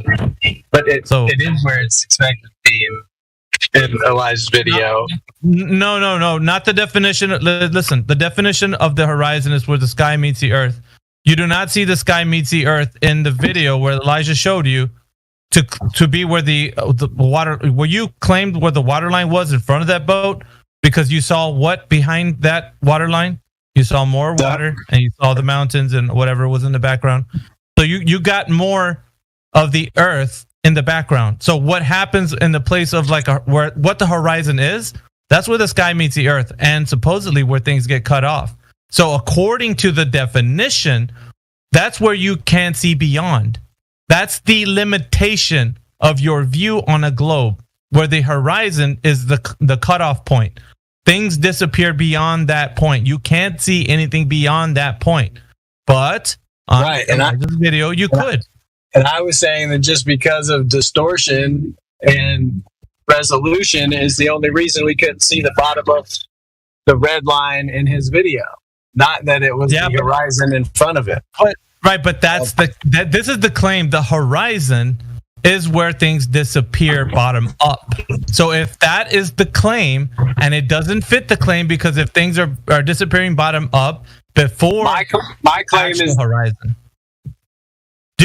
My claim is just that the camera wasn't good enough.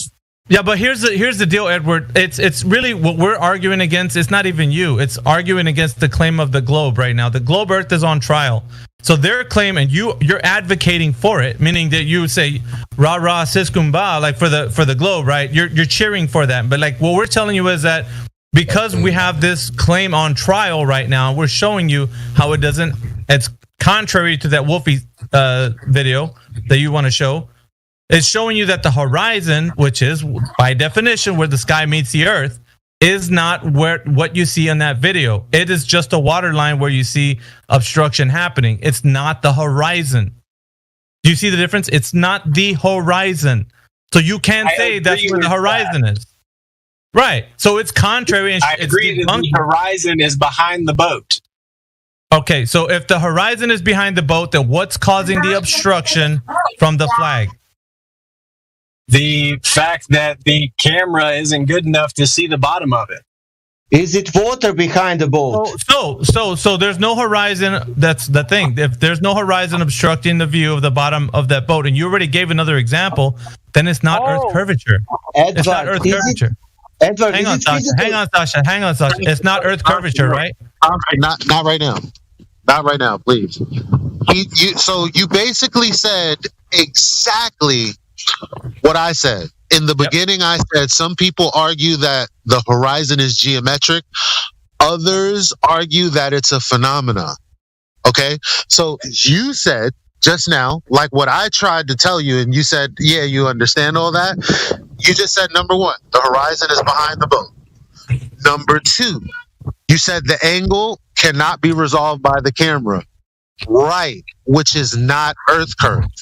So you're saying, let's get a camera that would better resolve it. And I'm saying, no, the problem is not resolution. The problem is there is no horizon there. Because if it was physically at 1.2 miles, we'd see it. But we actually see behind the boat. So there's nothing wrong with the resolution. No, you can see you can't actually see exactly what is at the horizon. But Cole, that sounds like mental gymnastics. Even at the actual horizon line, with your eyes, you can't see that. Brother, he just explained something to you, Cole. Like what you're not getting is you also agreed that you still can see something behind that, right? That water line that's obstructing that flag. You can still see something, even if you can't resolve it like the perfect clarity, but you can still see something there. So it's not. Right. I'm agreeing with you guys that there is the horizon is not between us and that boat. It's behind it. But I'm saying in my video of the lighthouse, the horizon is in between us and that lighthouse.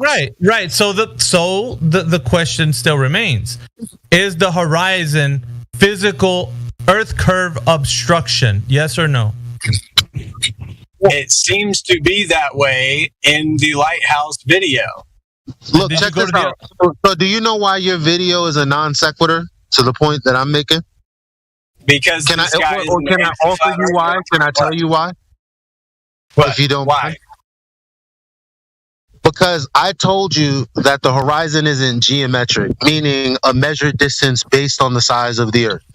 You just basically confirmed that with your lips. I'm not focused. Like the video that you show me is not going to change this fact. The horizon was supposed to be in front of the boat. The horizon is behind the boat. Based on the formula, the guy says the horizon will be at 1.22 miles. So he's lying. You know as well as I know that the horizon is behind the boat, so it can't be at 1.22 miles. That's all I'm saying. Yep. Why can't we just agree that dude is wrong?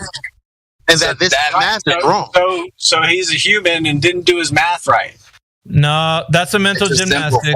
No, Cole. Did you hear what he just said though? I mean, what are we not getting here, my good sir? Like, what are we not getting here? Because on the one hand, you see it in the video with Wolfie showing you, well, that's Earth curve, and then when you look at the other video, like, well, that's not Earth curve. There's an issue, bro.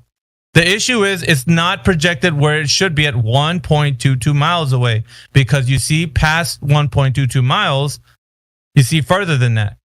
So it's not the obstruction of the Earth's curvature.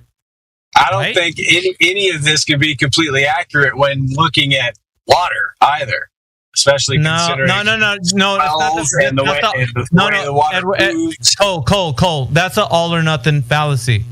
You can't throw the baby out with the bathwater here. It's you have to understand that on the one hand, it's being shown to you that it cannot be the Earth's curvature. If it was the Earth's curvature, it would stand to reason that in every single way that you can take a look at this, obstruction would occur at the specific place it should on a globe, because you have a ball, right? And if you have a ball, you couldn't see past that curvature on that ball. But what you see here, everything on that ball is at different heights. It's not a smooth sphere.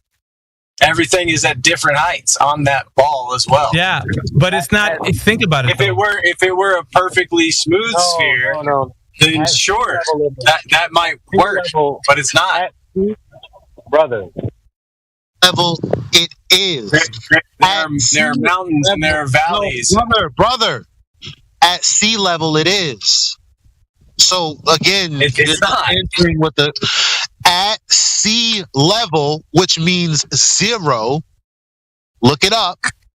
It has nothing. I understand what you're saying, but when viewing things from sea level, we're talking about height.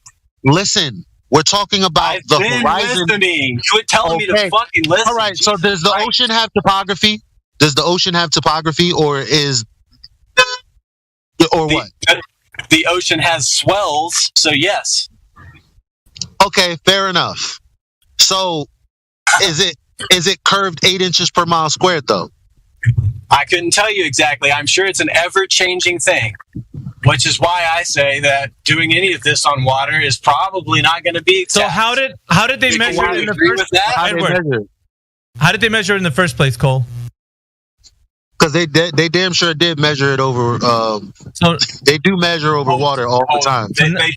They measured every point in the ocean, and they gave us the metrics. That's an ever-changing thing. Cole.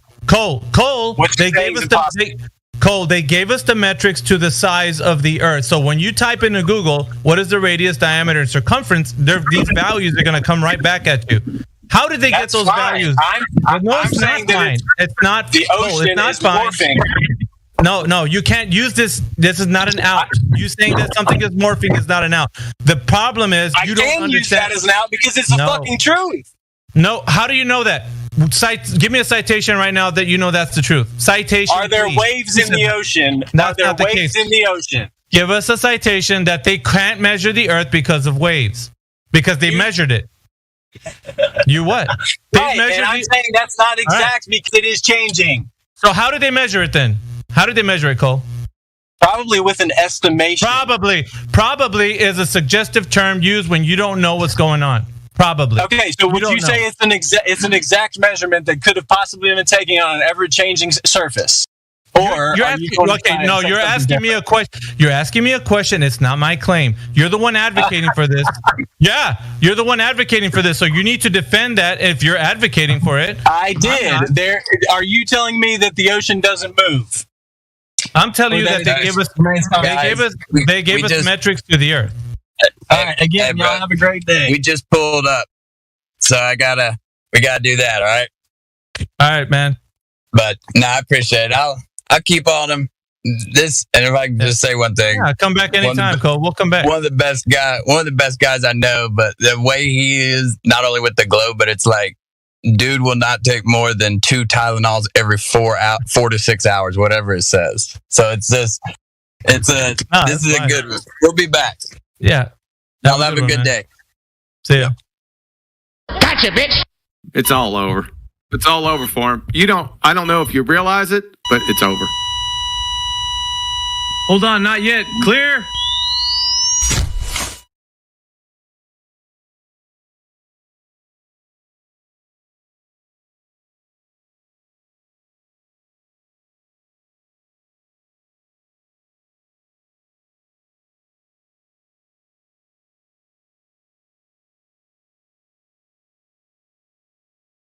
I wonder if Cole still's convinced about that.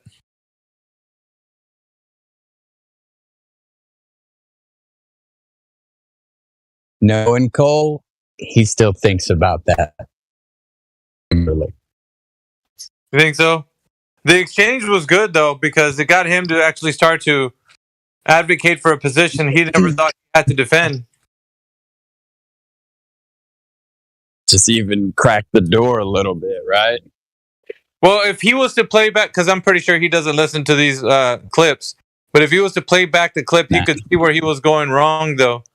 At least to the part where he was trying to make excuses for the Globe. It's like, it's almost these mental gymnastics where we don't understand like why we're doing it, but we're lying for the agenda. Like, why? If you're truthful about it, like, and there isn't any, like, it should actually make you stop and think, like, well, shit, that makes sense. How come the horizon or the definition of the horizon doesn't exemplify my argument? Like, my argument sounds like I'm making excuses for the Globe, you know? Like, why? You know? And I think that having to be in there, kind of observing it, he's always, whenever he and I talk, he kind of ends up on the defensive anyway, because imagine it's not just the Globe, right? It's every single thing that you've seen in the news or world events, anything like that, right? Past few years. So having to and I've been on the opposite side. So I know whenever he came in, he showed up and I was getting ready. I was like, hell, talk to him. And so at that point, he was already very much, the walls are up. These people are fucking nuts, probably crazier than Dylan because someone must have started a server, whatever. And so whenever he actually even saw that first video, he had already forgotten what Elijah had said. Like, I want to do this, I forget how he words it, not process, but exercise. He had already forgotten that and like latched onto the first video of like, this is proof, see? And I think the part about the actual equation of measuring the horizon, that almost was just not even in the brain at all somehow. That was like a simple, wasn't paying attention because he was too busy thinking about what he was saying to himself.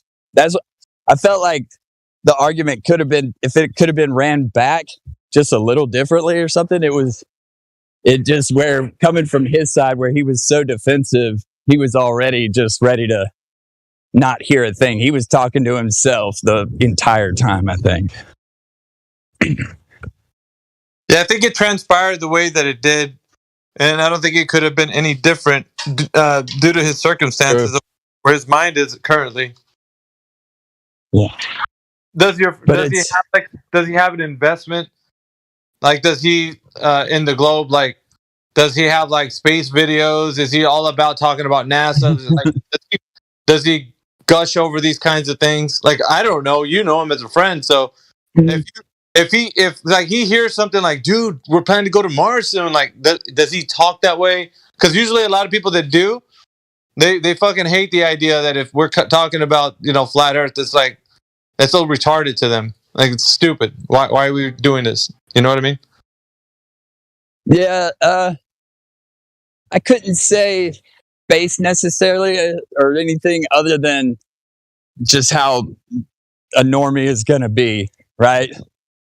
There is space. We are rotating. We are going around the sun. That's like the same as saying the sky is blue.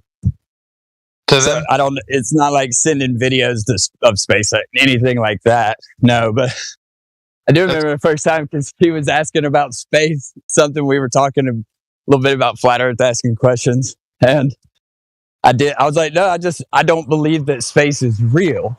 And that looked like ended the conversation. I do remember that. So there's definitely some, I don't know what it's like to be in that headspace, right? I've been out of that kind of stuff for so long that can't even imagine it anymore. But I haven't hit him with the 3 questions yet, but that's coming soon. I've been kind of doing practice runs with that on a few people because I think you can do it and it doesn't get the defense or the walls up real quick. You know what I mean? I think a conversation like that should be like, at a nice function with where you guys are kind of like 1 or 2 beers in, just kind of relax. And he's not so defensive, like he's on edge. So when he's not on, it'd probably be like, I could see that happening. Like, where he's not too defensive. Because like, I think before you guys even went to the function, I think he was just like on, just full, like, defensive mode. Like, he was not letting anything come to him. I don't know. I just think a different environment would probably suit the conversation better. Maybe this next goal. That is, and it'll be me and something just like that. And I like the 3 questions because you can, if you don't like stage it so much, it can actually just fit right into the flow and come seem like it's this might be bad or manipulative, but it's like it's coming from a place of curiosity. Like, oh, do you know who measured the curve of the Earth anyway? Like, who was that in school? I can't even remember. Yeah, who did they say did that? I was gonna tell you that it was meant to be a conversation kind of plug. It wasn't meant, like, I'm using it a bit more rigid because I think that in this arena it becomes rigid because of the fact that it's basically the topic of the server. So it's like one of the things we're going to ask you is what you know about the Earth. So it's rigid, right? So, but in an environment where you can make it your own, it becomes fluid. It's not like you're not going to jump right in and say, okay, all of you guys, how do you know the Earth's globe? Show me your baseline understanding. You're not doing that. You're basically like, the conversation sometimes gets around to NASA or like whatever, the topic of the day is. And you're like, oh, by the way, what do you know about this? And it flows into that. And so that's why there's a moment to strike, and, you'll find the best opportunity to do that, and so that's why when I did the 3 questions, they were meant to be that way. It was supposed to be a flow into the conversation to where it doesn't sound like you're aggressively coming at the person saying, I have some points, you got some points, let's see who wins. Like, that's not what it's supposed to be. It was supposed to be like, well, tell me what you know. Just everything. I don't know. Whatever you know. And based on that, you can get a sneak peek into their mind is this all you know? Is there anything more? And then you can, like, after you get all of that, you're like, okay, so you're saying this is it. But where in all of this did you find out they measured it? You know what I mean? Because that's what's really gonna, like, to them, they're gonna be like, oh shit, I don't know what I thought I knew. And if someone's at least just remotely open-minded, that part can come up where it's like, oh, okay, so we can't at least just both agree because I don't know either. So if I don't know who measured the Earth either, someone's like, oh, so we both can sit here and say like we don't actually know anything about this. If we're being honest, we just remember what some little glimpse of a memory from 8th grade. So yeah, I'm really appreciative for those 3 things. By the way, I don't think I've actually said that, but there's been a couple where it's been not full on flat earthers yet, but definitely at least willing to just concede a little bit. And that is kind of weird that I believe in something that I don't know it. That's just if they'll take that moment of self-reflection. Yo, Levelist, what up, bro? Hey, I saw you server muted. I don't know why you were server muted, but if you're there. Levelist. Yeah, it's been kind of like a revelation ever since I, actually started making the 3 questions like just a staple in here, because like I've actually had like a moment where I was sitting and thinking about it, like, wow, like not anyone knows this information, like the fundamentals, like, and it's the most important part about someone's knowledge of the Earth being what a globe is. Yeah, the most basic. Yeah, the foundation. And the fact that people don't have it. No one, not anyone in academia for sure. Not any regular Joe out in the street. No one, dude. Like that's. See, that's where I feel like it's a little weird, because you go over to Flat Earth Debate or whatever, and they'll just be like, "Oh, there's 10 people, 10 different ways they've measured it." I don't know what they are, but they always seem to be very quick to. So when we say drop over distance, though, that's it. How would you? What would that? If that, I don't think, maybe experiment's not the right word, but that measurement. How would that measurement look like if they were on a sphere? Yeah, so it's a measure that you're testing it, so it's a measurement test. Mm-hmm. So the measurement test that you're doing, I use it in a practical way, Edward, because it's like I get pretty hard with it too. I'm like, dude, this is fucking easy, man. Like if I have a cube and I have a sphere in each one of my hands, and I'm showing you, and I was asking you to describe them geometrically, you would say, well, this one has a radius, diameter, circumference. Mm-hmm. That's how I can dictate what a sphere is, because when I'm defining it, this is what it turns out to be geometrically. This works out for my understanding of the baseline knowledge of what this geometric shape is. A cube, it's defined by this, and the points on it and its surfaces, unlike. So the way that I define a cube would be different than I define a sphere, right? Geometrically. Mm-hmm. And based on those definitions that we can agree on, then we can start to understand the physicality, right? It's physical. It's a physical, tangible thing that I can hold, and I know that it does have drop over distance. If I have a point A and point B on that sphere, there will be some drop over the distance of an arc from point A and point B. It's really simple, right?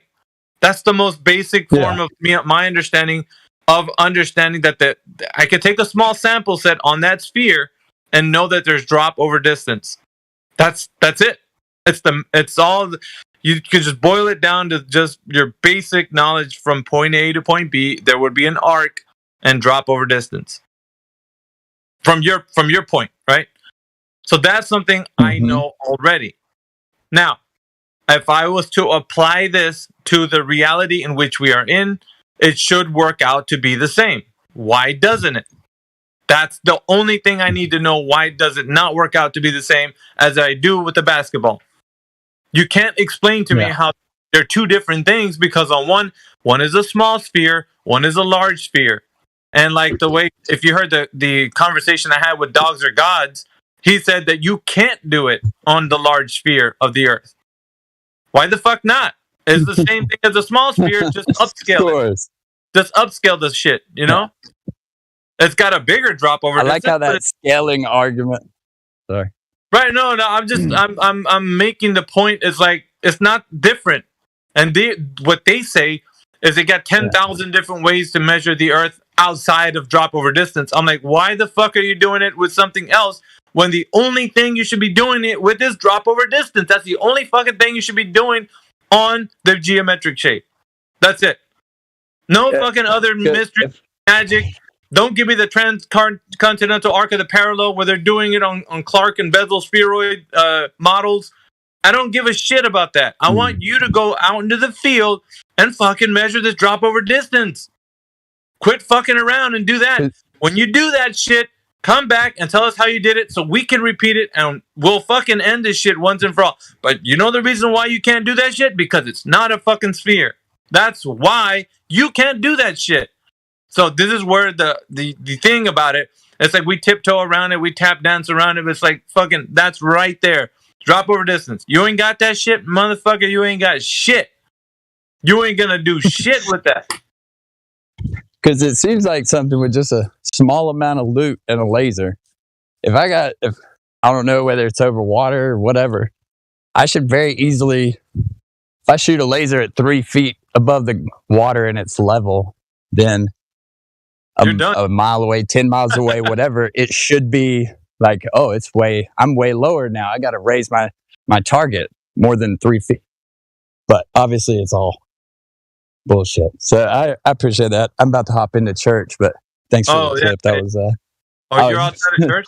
It was a nice surprise. Huh? You're outside of church right now? I just pulled up, yeah. All right, yeah. Have a nice day, man. But like also that's the point though that I'm making is there isn't the idea that they can measure this drop over distance. So that's all it boils down to though. And it is that simple, and it hasn't been done. I don't want your surveys and all your things. Yeah. Well, y'all have a good day. I'll probably see you a little later or something. Later, Edward.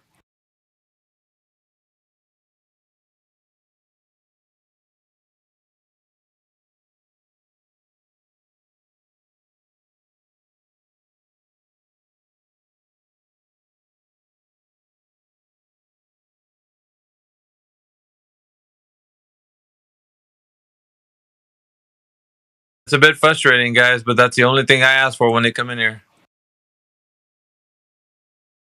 And we got like all these other answers except for that specific one. Weird.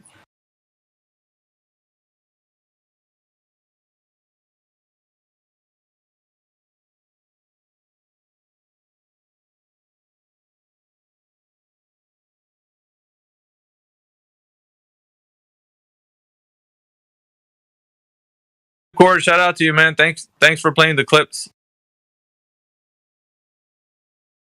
I was listening to them on YouTube.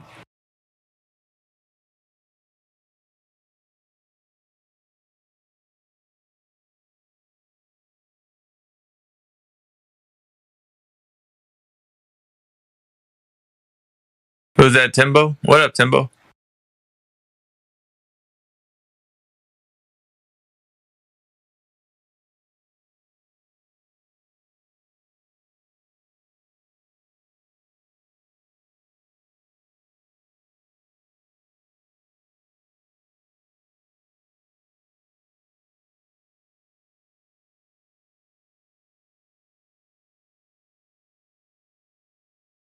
Who else is in here right now? Is it just me?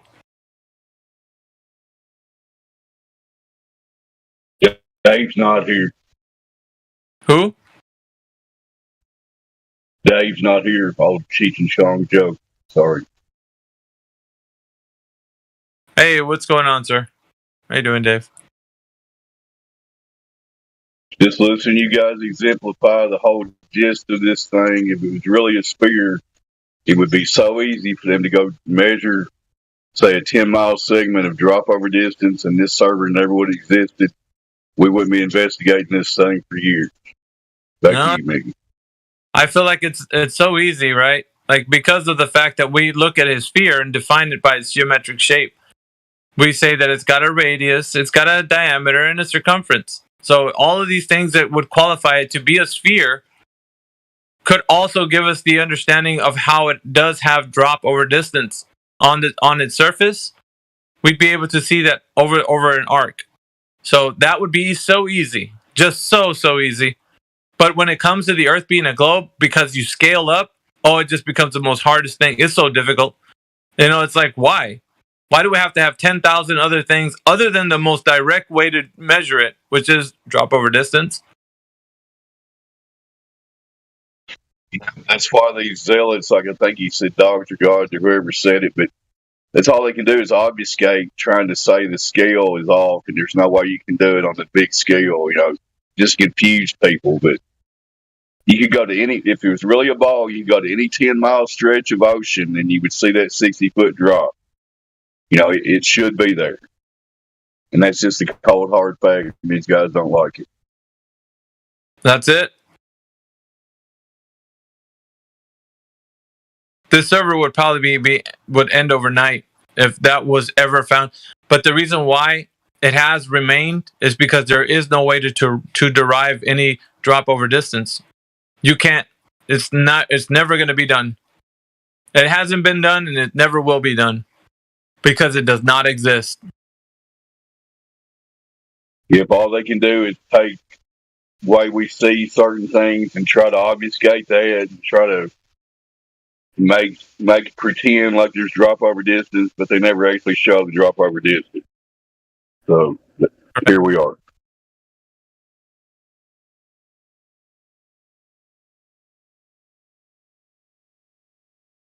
All we're left with is their excuses and their belief system. That's why they will never win.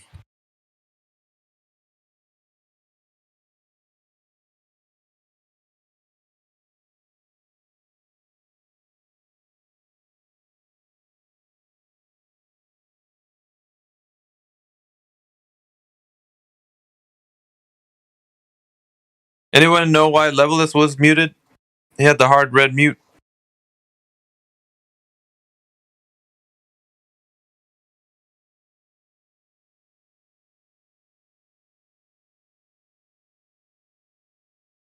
He's probably asleep.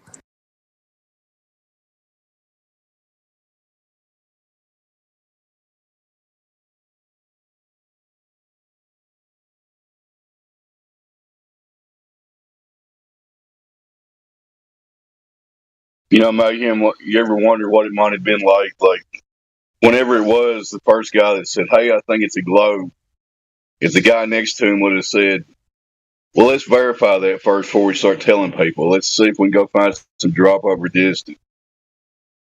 You know, if that would have happened that way, who knows? Total speculation. That seems rational that, like, his buddy would have said, "Wait a second, you're saying we're on a ball? Let's see if it's a ball." But, you know,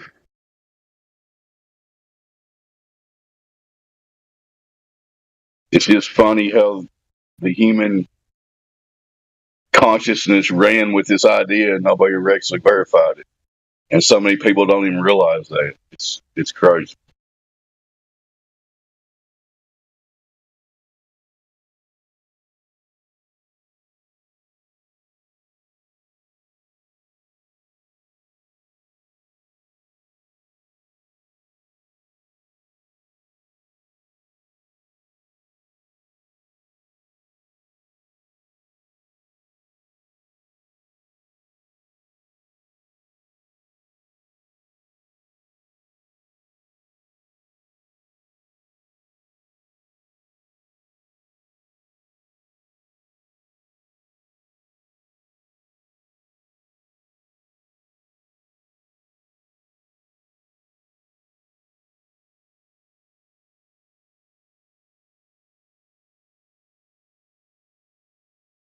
All right, Clipcord, 10-4.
Probably talking to him, right?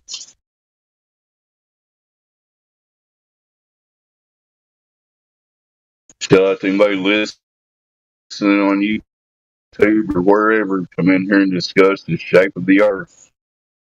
We can have a civil discussion about what you may think it is.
Anybody else in here? Or you guys just hanging out? Like a library, not saying nothing. Shh, quiet. Yeah, hanging out. I just shouted out to anybody listening to come in here and start the discussion, but we'll see if they do. Looks like there might be somebody in the VC. I went to the library section. I went to the library and I found the section on relativity and Einstein, and I've been I found it in the fiction part of the library. So I enjoy reading fiction. So I'm reading Einstein now.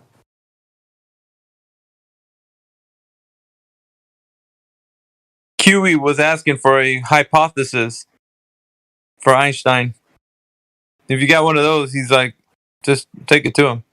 It's funny. When I started looking at relativity, I went to the library here in Michigan City, and they got a pretty decent section on outer space and relativity. They have a whole section of planets. All the planets. It's like 15 or 20 books, on the planets. So, and it's in the nonfiction. It's in the nonfiction area of the library. And I just kind of chuckled to myself. I said, wrong place. Move it to fiction.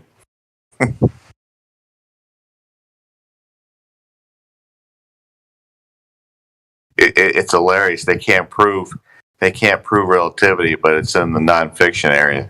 So I just find that fascinating. You know, it's supposed to be like real and physical, and if it's real and physical, you can prove it, but you can't. But they put it in the nonfiction area anyway.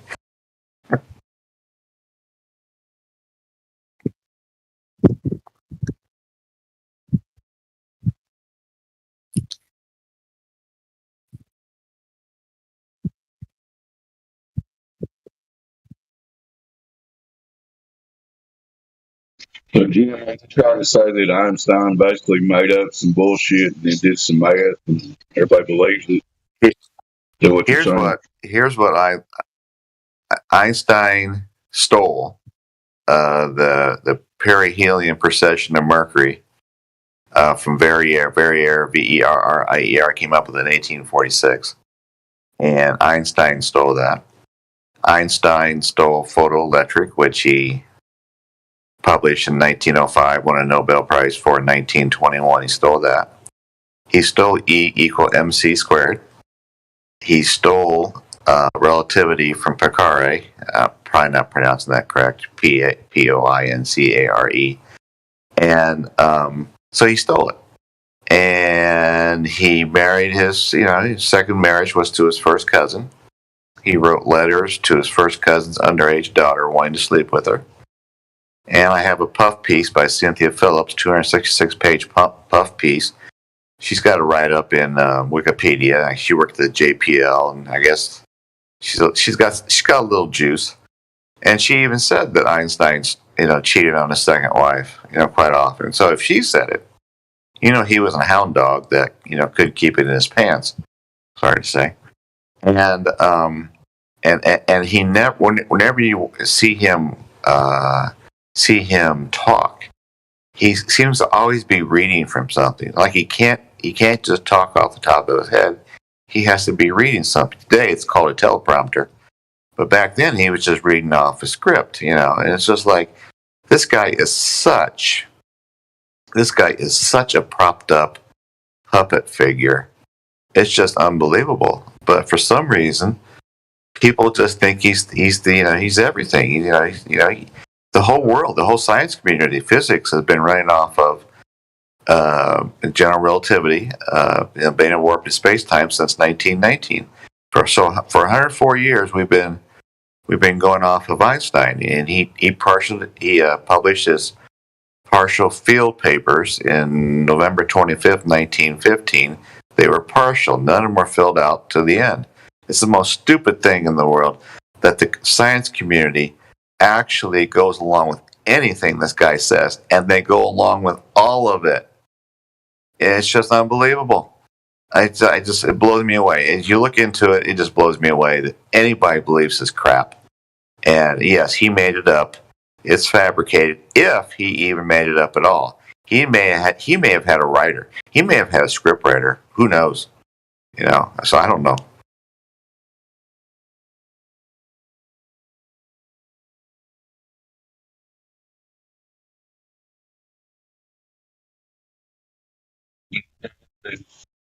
The large majority of people out there think he's one of the smartest guys ever.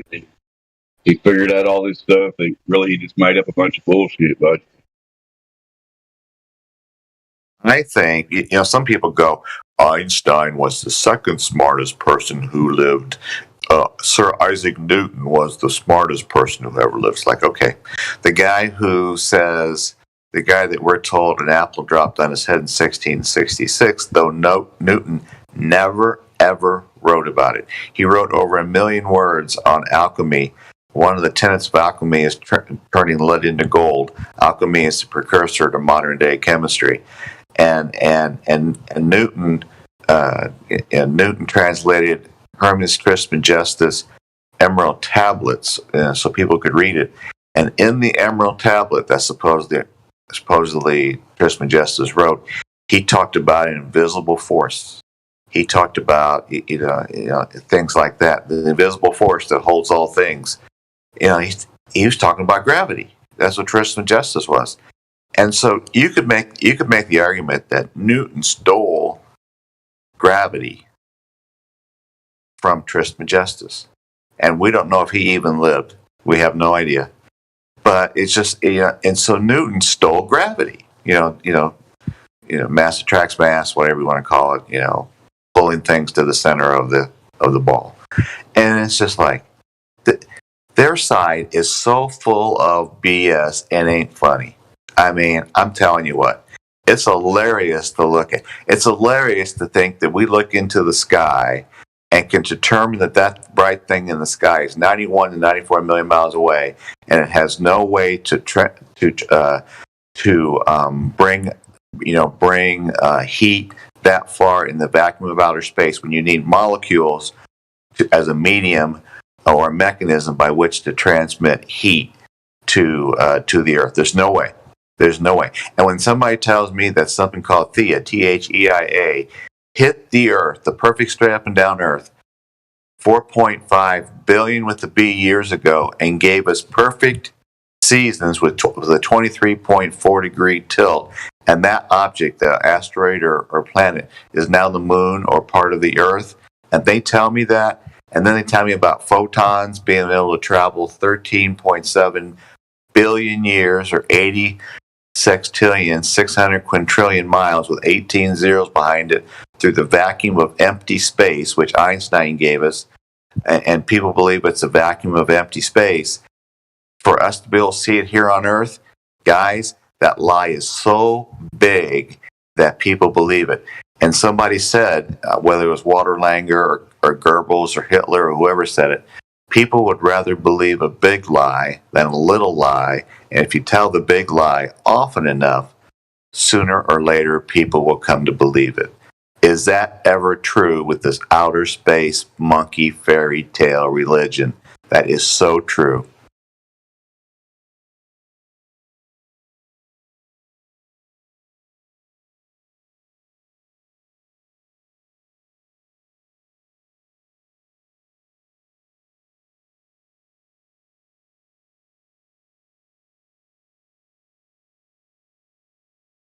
Pretty good run with their water world. I can't disagree with anything you said. Anybody new on here yet? It's been, I normally don't do, I'm older, so I've never really looked into New Year's resolutions. I don't do that. I've never did it in my life.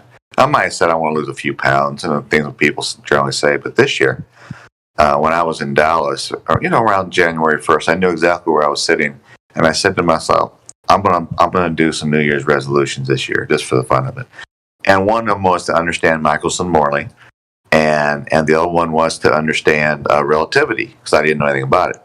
And so I had an opportunity in January to talk to somebody who graduated from an Ivy League in physics, and he was very nice. He wasn't condescending to me. He gave me like 2.5, 3 hours of the general idea behind special relativity and special relativity generally, and he was real nice about it. I still got the notes, and then I started to read Cynthia Phillips' book. I decided to bring it from Dallas up here to Michigan City, and I decided to read it, so I read it, and then I started reading the second time, took notes. Biggest puff piece ever, but it gave me a really good idea about the people that helped Einstein and what Einstein did. Tough piece. It was terrible. And then I met Alan February 5th on a podcast, Troubling Tribunes podcast, February 5th, and Alan came up with how math became reality. He put it in a 94-page PDF, which I ask everybody to read. And so and then you just keep looking into it, and it's just fascinating what you learn. And now I'm working slowly because it's really boring. I'm looking into quantum mechanics. It's really, really boring to look into. But they got as I said the other day, they got quantum gravity. They actually call it quantum gravity. A lot of it's based on the bending warp in space time. And so it's just amazing. It's just amazing with this crap that they give us. Now, I will say Austin made a great point yesterday. A lot of people say quantum mechanics is weird, but it is also maybe the foundation of what we kind of know. Not we don't know what we suspect. And the problem is it's misinterpreted. I think that's the word Austin used. It was misinterpreted. And so I can see how it's been misinterpreted. I mean, big time. But you can't prove a photon. You can't prove a photon travels. You can't prove it. You can't prove the photoelectric effect from 1905. The photoelectric effect is a thought equation. That's all. It's a thought equation, and it's just like Schwarzschild cat. It's a thought equation, and it's just. I think a lot of quantum now QE may yell at me, may get mad at me, but I think quantum mechanics is. I don't know, guys. I'm not going to say it. I'm not going to put it on record what I think, but it's just really interesting. It's been an interesting journey to look into this stuff.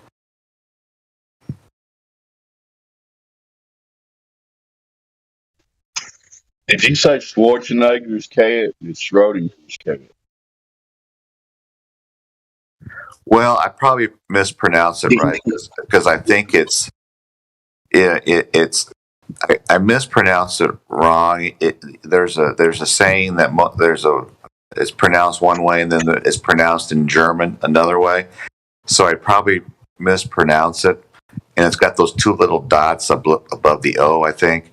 So I probably don't pronounce it right. Someday I will. But Schrodinger's cat is kind of how I understand how it's said. Schrodinger. Yeah, so again, I probably mispronounced it. I don't know about what you're talking about, so I can't really converse with you about it because I don't know shit about it. But it's one of those things. Will we ever be able to prove anything about that stuff? Who knows?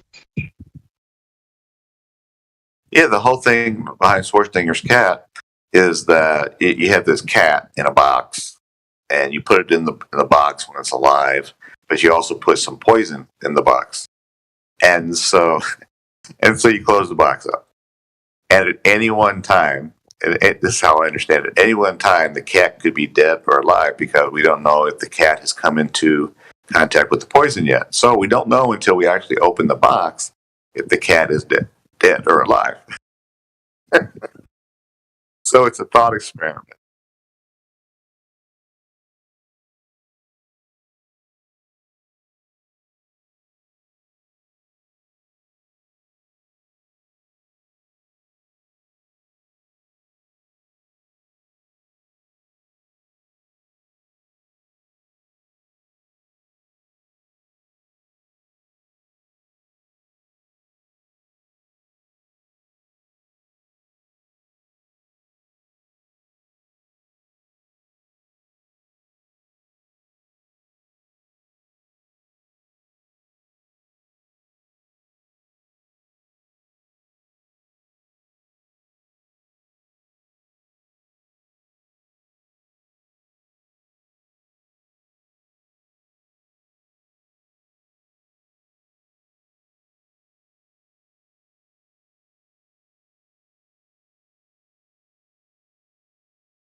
Well, nobody's going to talk while my mic's working. Let's do another shout out.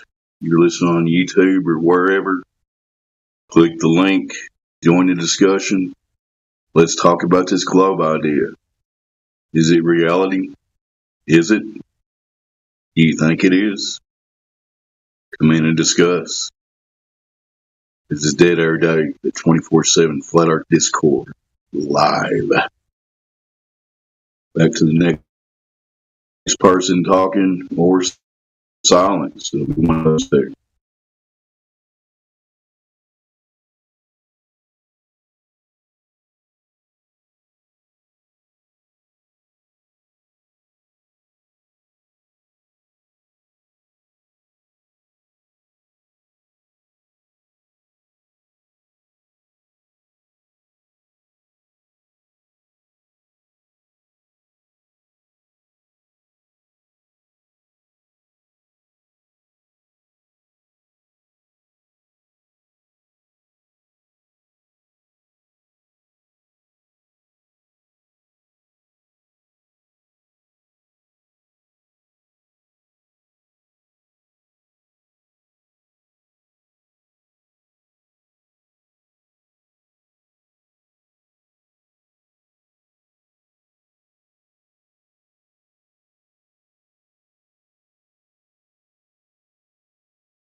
Hello?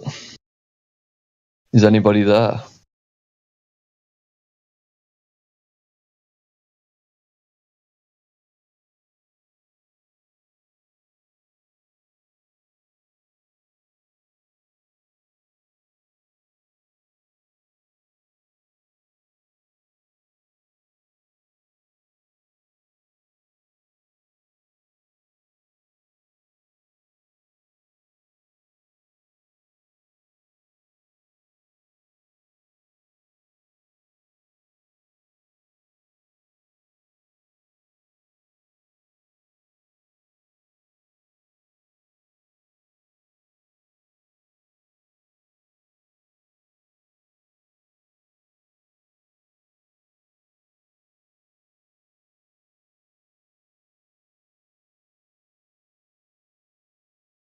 I realised something yesterday. If you want to screw with Globers, ask them this question.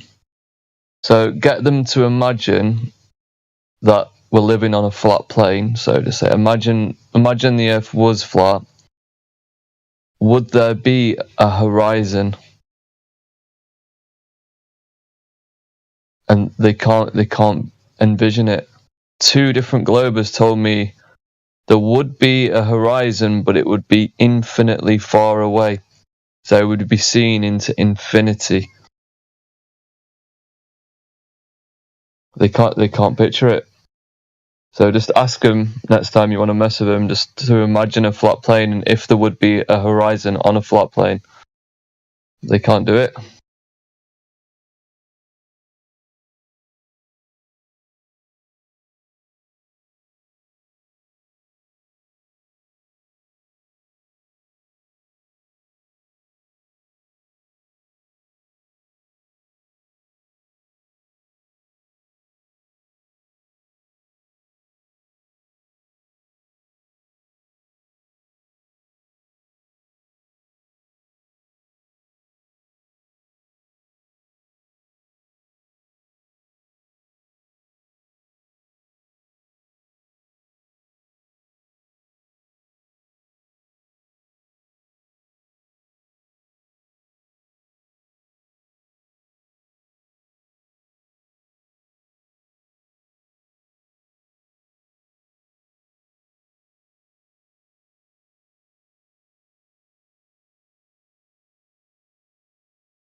Donald C. is not certain of anything. Enjoy the show and get your ass in the server. Discord.gg/flat earth. Thank you. Gotcha, bitch. You don't know that you're on a planet? Oh my god! I asked you for the evidence. You're just saying it. I told you guys it was 20 years ago. I don't have any left. My house got robbed. Everything got stolen. Hey, you do understand that the success rate for spacewalks like exponentially increased once they started training in the neutral buoyancy pool. Oh boy, story time. It's not a story. Yes. Story time. How many spacewalks have you been successful? How many what? Spacewalks have you successfully completed? It's irrelevant. Oh.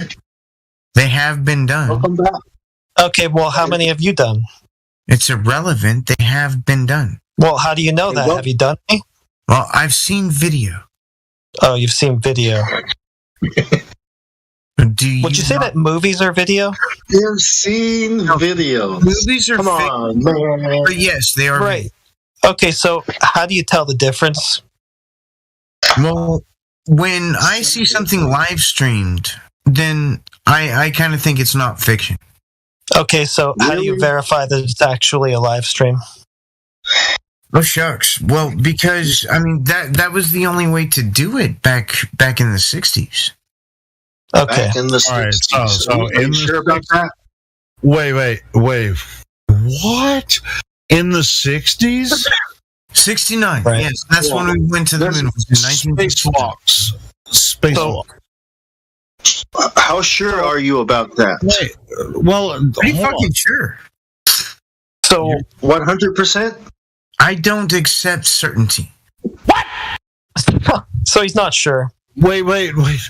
What is? I don't accept certainty. What does that mean? It means that uncertainty is the thing that has been measured in the universe. Uncertainty is the thing that exists. Okay, so you just threw everything. Never been a measure of certainty. There has never been. Hang on. Yeah, you don't know. There has never. Why I said it was story time with Donald. One sentence. There has never been a measure of certainty. Stop the cap.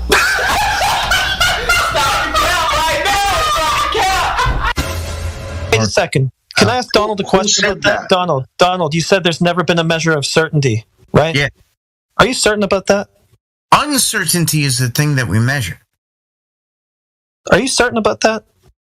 Uncertainty is the thing that we measure. What's your level of certainty about that? Uncertainty is Heisenberg's uncertainty principle is the thing that describes uncertainty. Oh my gosh. How certain are you of that? Uncertainty is the thing that is measured in the universe. Uncertainty. But wait, there's more. Okay, so we have photos from a Chinese satellite that orbits the moon of the landing sites for all of the Apollo missions. Yes. Really? Are you certain of that? Yeah. Well, I mean. Oh, you are. Oh, so there are certainties. Yeah. Okay, satellites. Are you certain I don't uncertain about that? I do not require certainty. Oh, so you're not certain of that? Exactly. Okay, bruh. So okay. Ladies and gentlemen, we got him. I personally have spoken to a person that crashed something into the moon. Wow, that's a crazy story. Are you certain that they did that, Donald? Oh my God, that's a dumbass question. Really? That's so dumb. No, it's how dumb is it, Donald? I don't require certainty.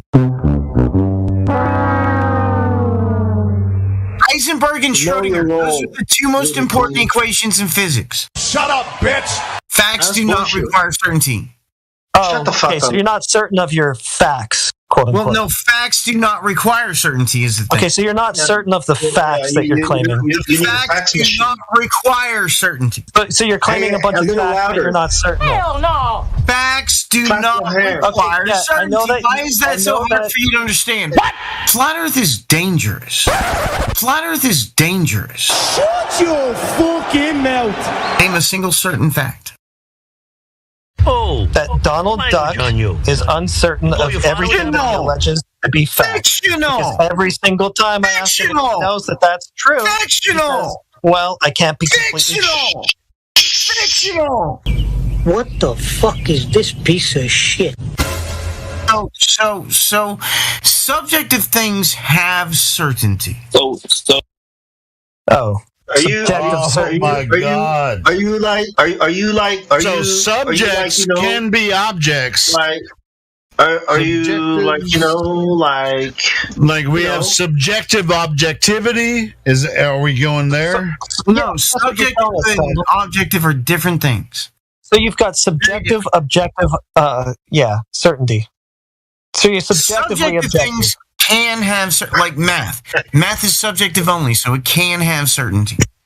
So you're certain of That's that. why we have proof. What? He's certain about the subjectivity of math. That's not how it works, bro. So, are you certain of that, or is this just like a? Is he talking about math magic here? I think that's what he's talking about. Math magic. I don't know what that is. Yeah. So subjectively or objectively certain? There is no such thing as subjective objective. They're very different things. Why are you? Okay, then. Just contradicted yourself, asshole. Didn't know. Not even a little. It's y'all who are contradicted. Just so you know. Well, we can I've rewind. been listening to you talk the whole fucking time, and how many times has he contradicted himself? I can't count it on. Not a single time. Not even a little bit. We can rewind the tape to where you talked about subjective or subjective certainty, Donald. Only subjective things can have certainty. No. How about you say it again? Say it again. Only subjective things possess certainty. Say it one more time. Oh my God. Only subjective things possess certainty. I got it. So subjectively, you're certain. Well, if it's not subjective only, it cannot. Wait, no, just answer the question. Are you subjectively certain? So only subjective things can possess certainty. Are you subjectively certain? Only subjective things possess certainty. Okay, are you a subjective thing? No, I'm very objective. Are you on acid? Oh, you're objective. Are you certain of that? Or would you be a subject who's just I don't thinking require that? certainty. I ain't judging. I've done acid myself. Okay. I'm not on acid. Now, I'm a little drunk, but not bad. So only subjective things can be I'm certain. super drunk, but I really am following the conversation. Only subjective things possess certainty. I want to know if subjectively he's certain of what he just said, or if he's certain of anything subjectively. Only subjective things have certainty. There is no certainty in objective reality. Uncertainty is the thing that we measure with the Heisenberg uncertainty principle. Okay, would that be an objective fact? Yes, because it's math. Oh. There is no such thing as not physical. No, numbers aren't physical, are they? They are subjective. That doesn't make them not physical. Yeah, no. Numbers I promise.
breathing down your neck and walking on fucking literal digital eggshells because you're like, if I say the wrong thing, I'm gonna be fucking smoked. Oh yeah, that's because all the shit that you came up with was all brought to you by the indoctrination. And so you're coming in here spewing nonsense and thinking that we're gonna be like, you know what? I'll give you that. Let me hand this to you. Go ahead and have that. Some people tell me like, why don't you just give them gravity and smoke them on the derivative topic of gravity? I'm like, fuck that, dude. They got to provide evidence of drop over distance. The very first thing that you're gonna need is their ball to have the quote unquote physics that work on the goddamn thing. So when they do that, when they provide the evidence of drop over distance, perhaps I might let them have that. But they haven't done that shit, so why would I give it to them? I'm gonna make this as hard as I can possible and as painful as I can. And that's the thing that, you know, some other people were like, you're too harsh. It's just too much. So what? We're just gonna lay back and just let them kind of kick us down the road because we're just like, oh, well, let's just have the convo. No, we're not gonna have the convo. You guys are making a bold claim that the Earth is something other than what it is. So you're gonna have to come in here and present that. That's just it. Yeah, I thought they could have argued the air pressure, needing a container for the air pressure, a little bit better, but whatever. It is what it is. You sound disappointed in that, Kill. Well, yeah, because even I was like thinking in my head while I'm watching it, dude, why don't you just point out that air can't contain air? Like, point that out, because that's what kind of like what they were trying to say, like, oh, gravity, and then like, you know, the air, because they were saying as the air gets thinner and thinner, right, up into the elevation, that it's the space, it only sucks up or can suck up less and less air. I don't know. They were saying some shit like that, and then I was like, why don't you just tell them that air can't contain air? Like, what the fuck? I don't know. That's why I wanted to see it again to see what you guys thought. I mean, there was some crazy shit on that debate. I definitely agree with QE. It reminds me of that guy you see at the carnival. He can fit in a fucking suitcase, you know? He can bend and move, and like all of a sudden he winds up inside of a suitcase because he can, you know, bend his limbs in certain ways that he can do that. It's like, that's what a Glober sounds like to me when they're trying to make this shit work. It's like, why the fuck are you trying so hard, man? If it's not something you can produce with any evidence or a hypothesis, why the fuck are you trying so hard? Just give it up. And it's just ego. I think it's that ego death that they come to in the server. You know, that ego that starts to, you know, they feel it, you know, just tearing down. They're looking for an out or grasping at straws or whatever you want to call it. I think the problem with that debate was that they weren't the Globers weren't very how can I say it? They weren't like disrespectful. They weren't like they weren't really trying to like. I'll be honest. They were kind of fair, but fair. I think that's what fair in the sense that they weren't like using ad homs and shit like that. But they were. I think they were just trying to be nice to them. I don't know. That's what I felt like. Yeah, and that's their angle. That's their gimmick. Well, see, I'm the nice guy, and this flat earther over here is flying off the handle. Who are you going to believe, the nice guy or the guy flying off the handle? So they're projecting some kind of persona so that they can be likable, so that the audience will be like, based on the person's likability, I'm just going to go ahead and say that he's probably right. Man, fuck that. I don't give a fuck if you like this shit or not. It's the truth. The truth is the only thing that we're concerned about. If that shit has any merit, I don't give a fuck if somebody's like well-spoken and articulates himself well. If they ain't got shit to say and provide evidence, then I don't care who they are. That's the clown fuckery that we're dealing with at this point, because that's their angle. That's there's a few angles. One of them would be that one, the nice guy approach, coming in here with a soft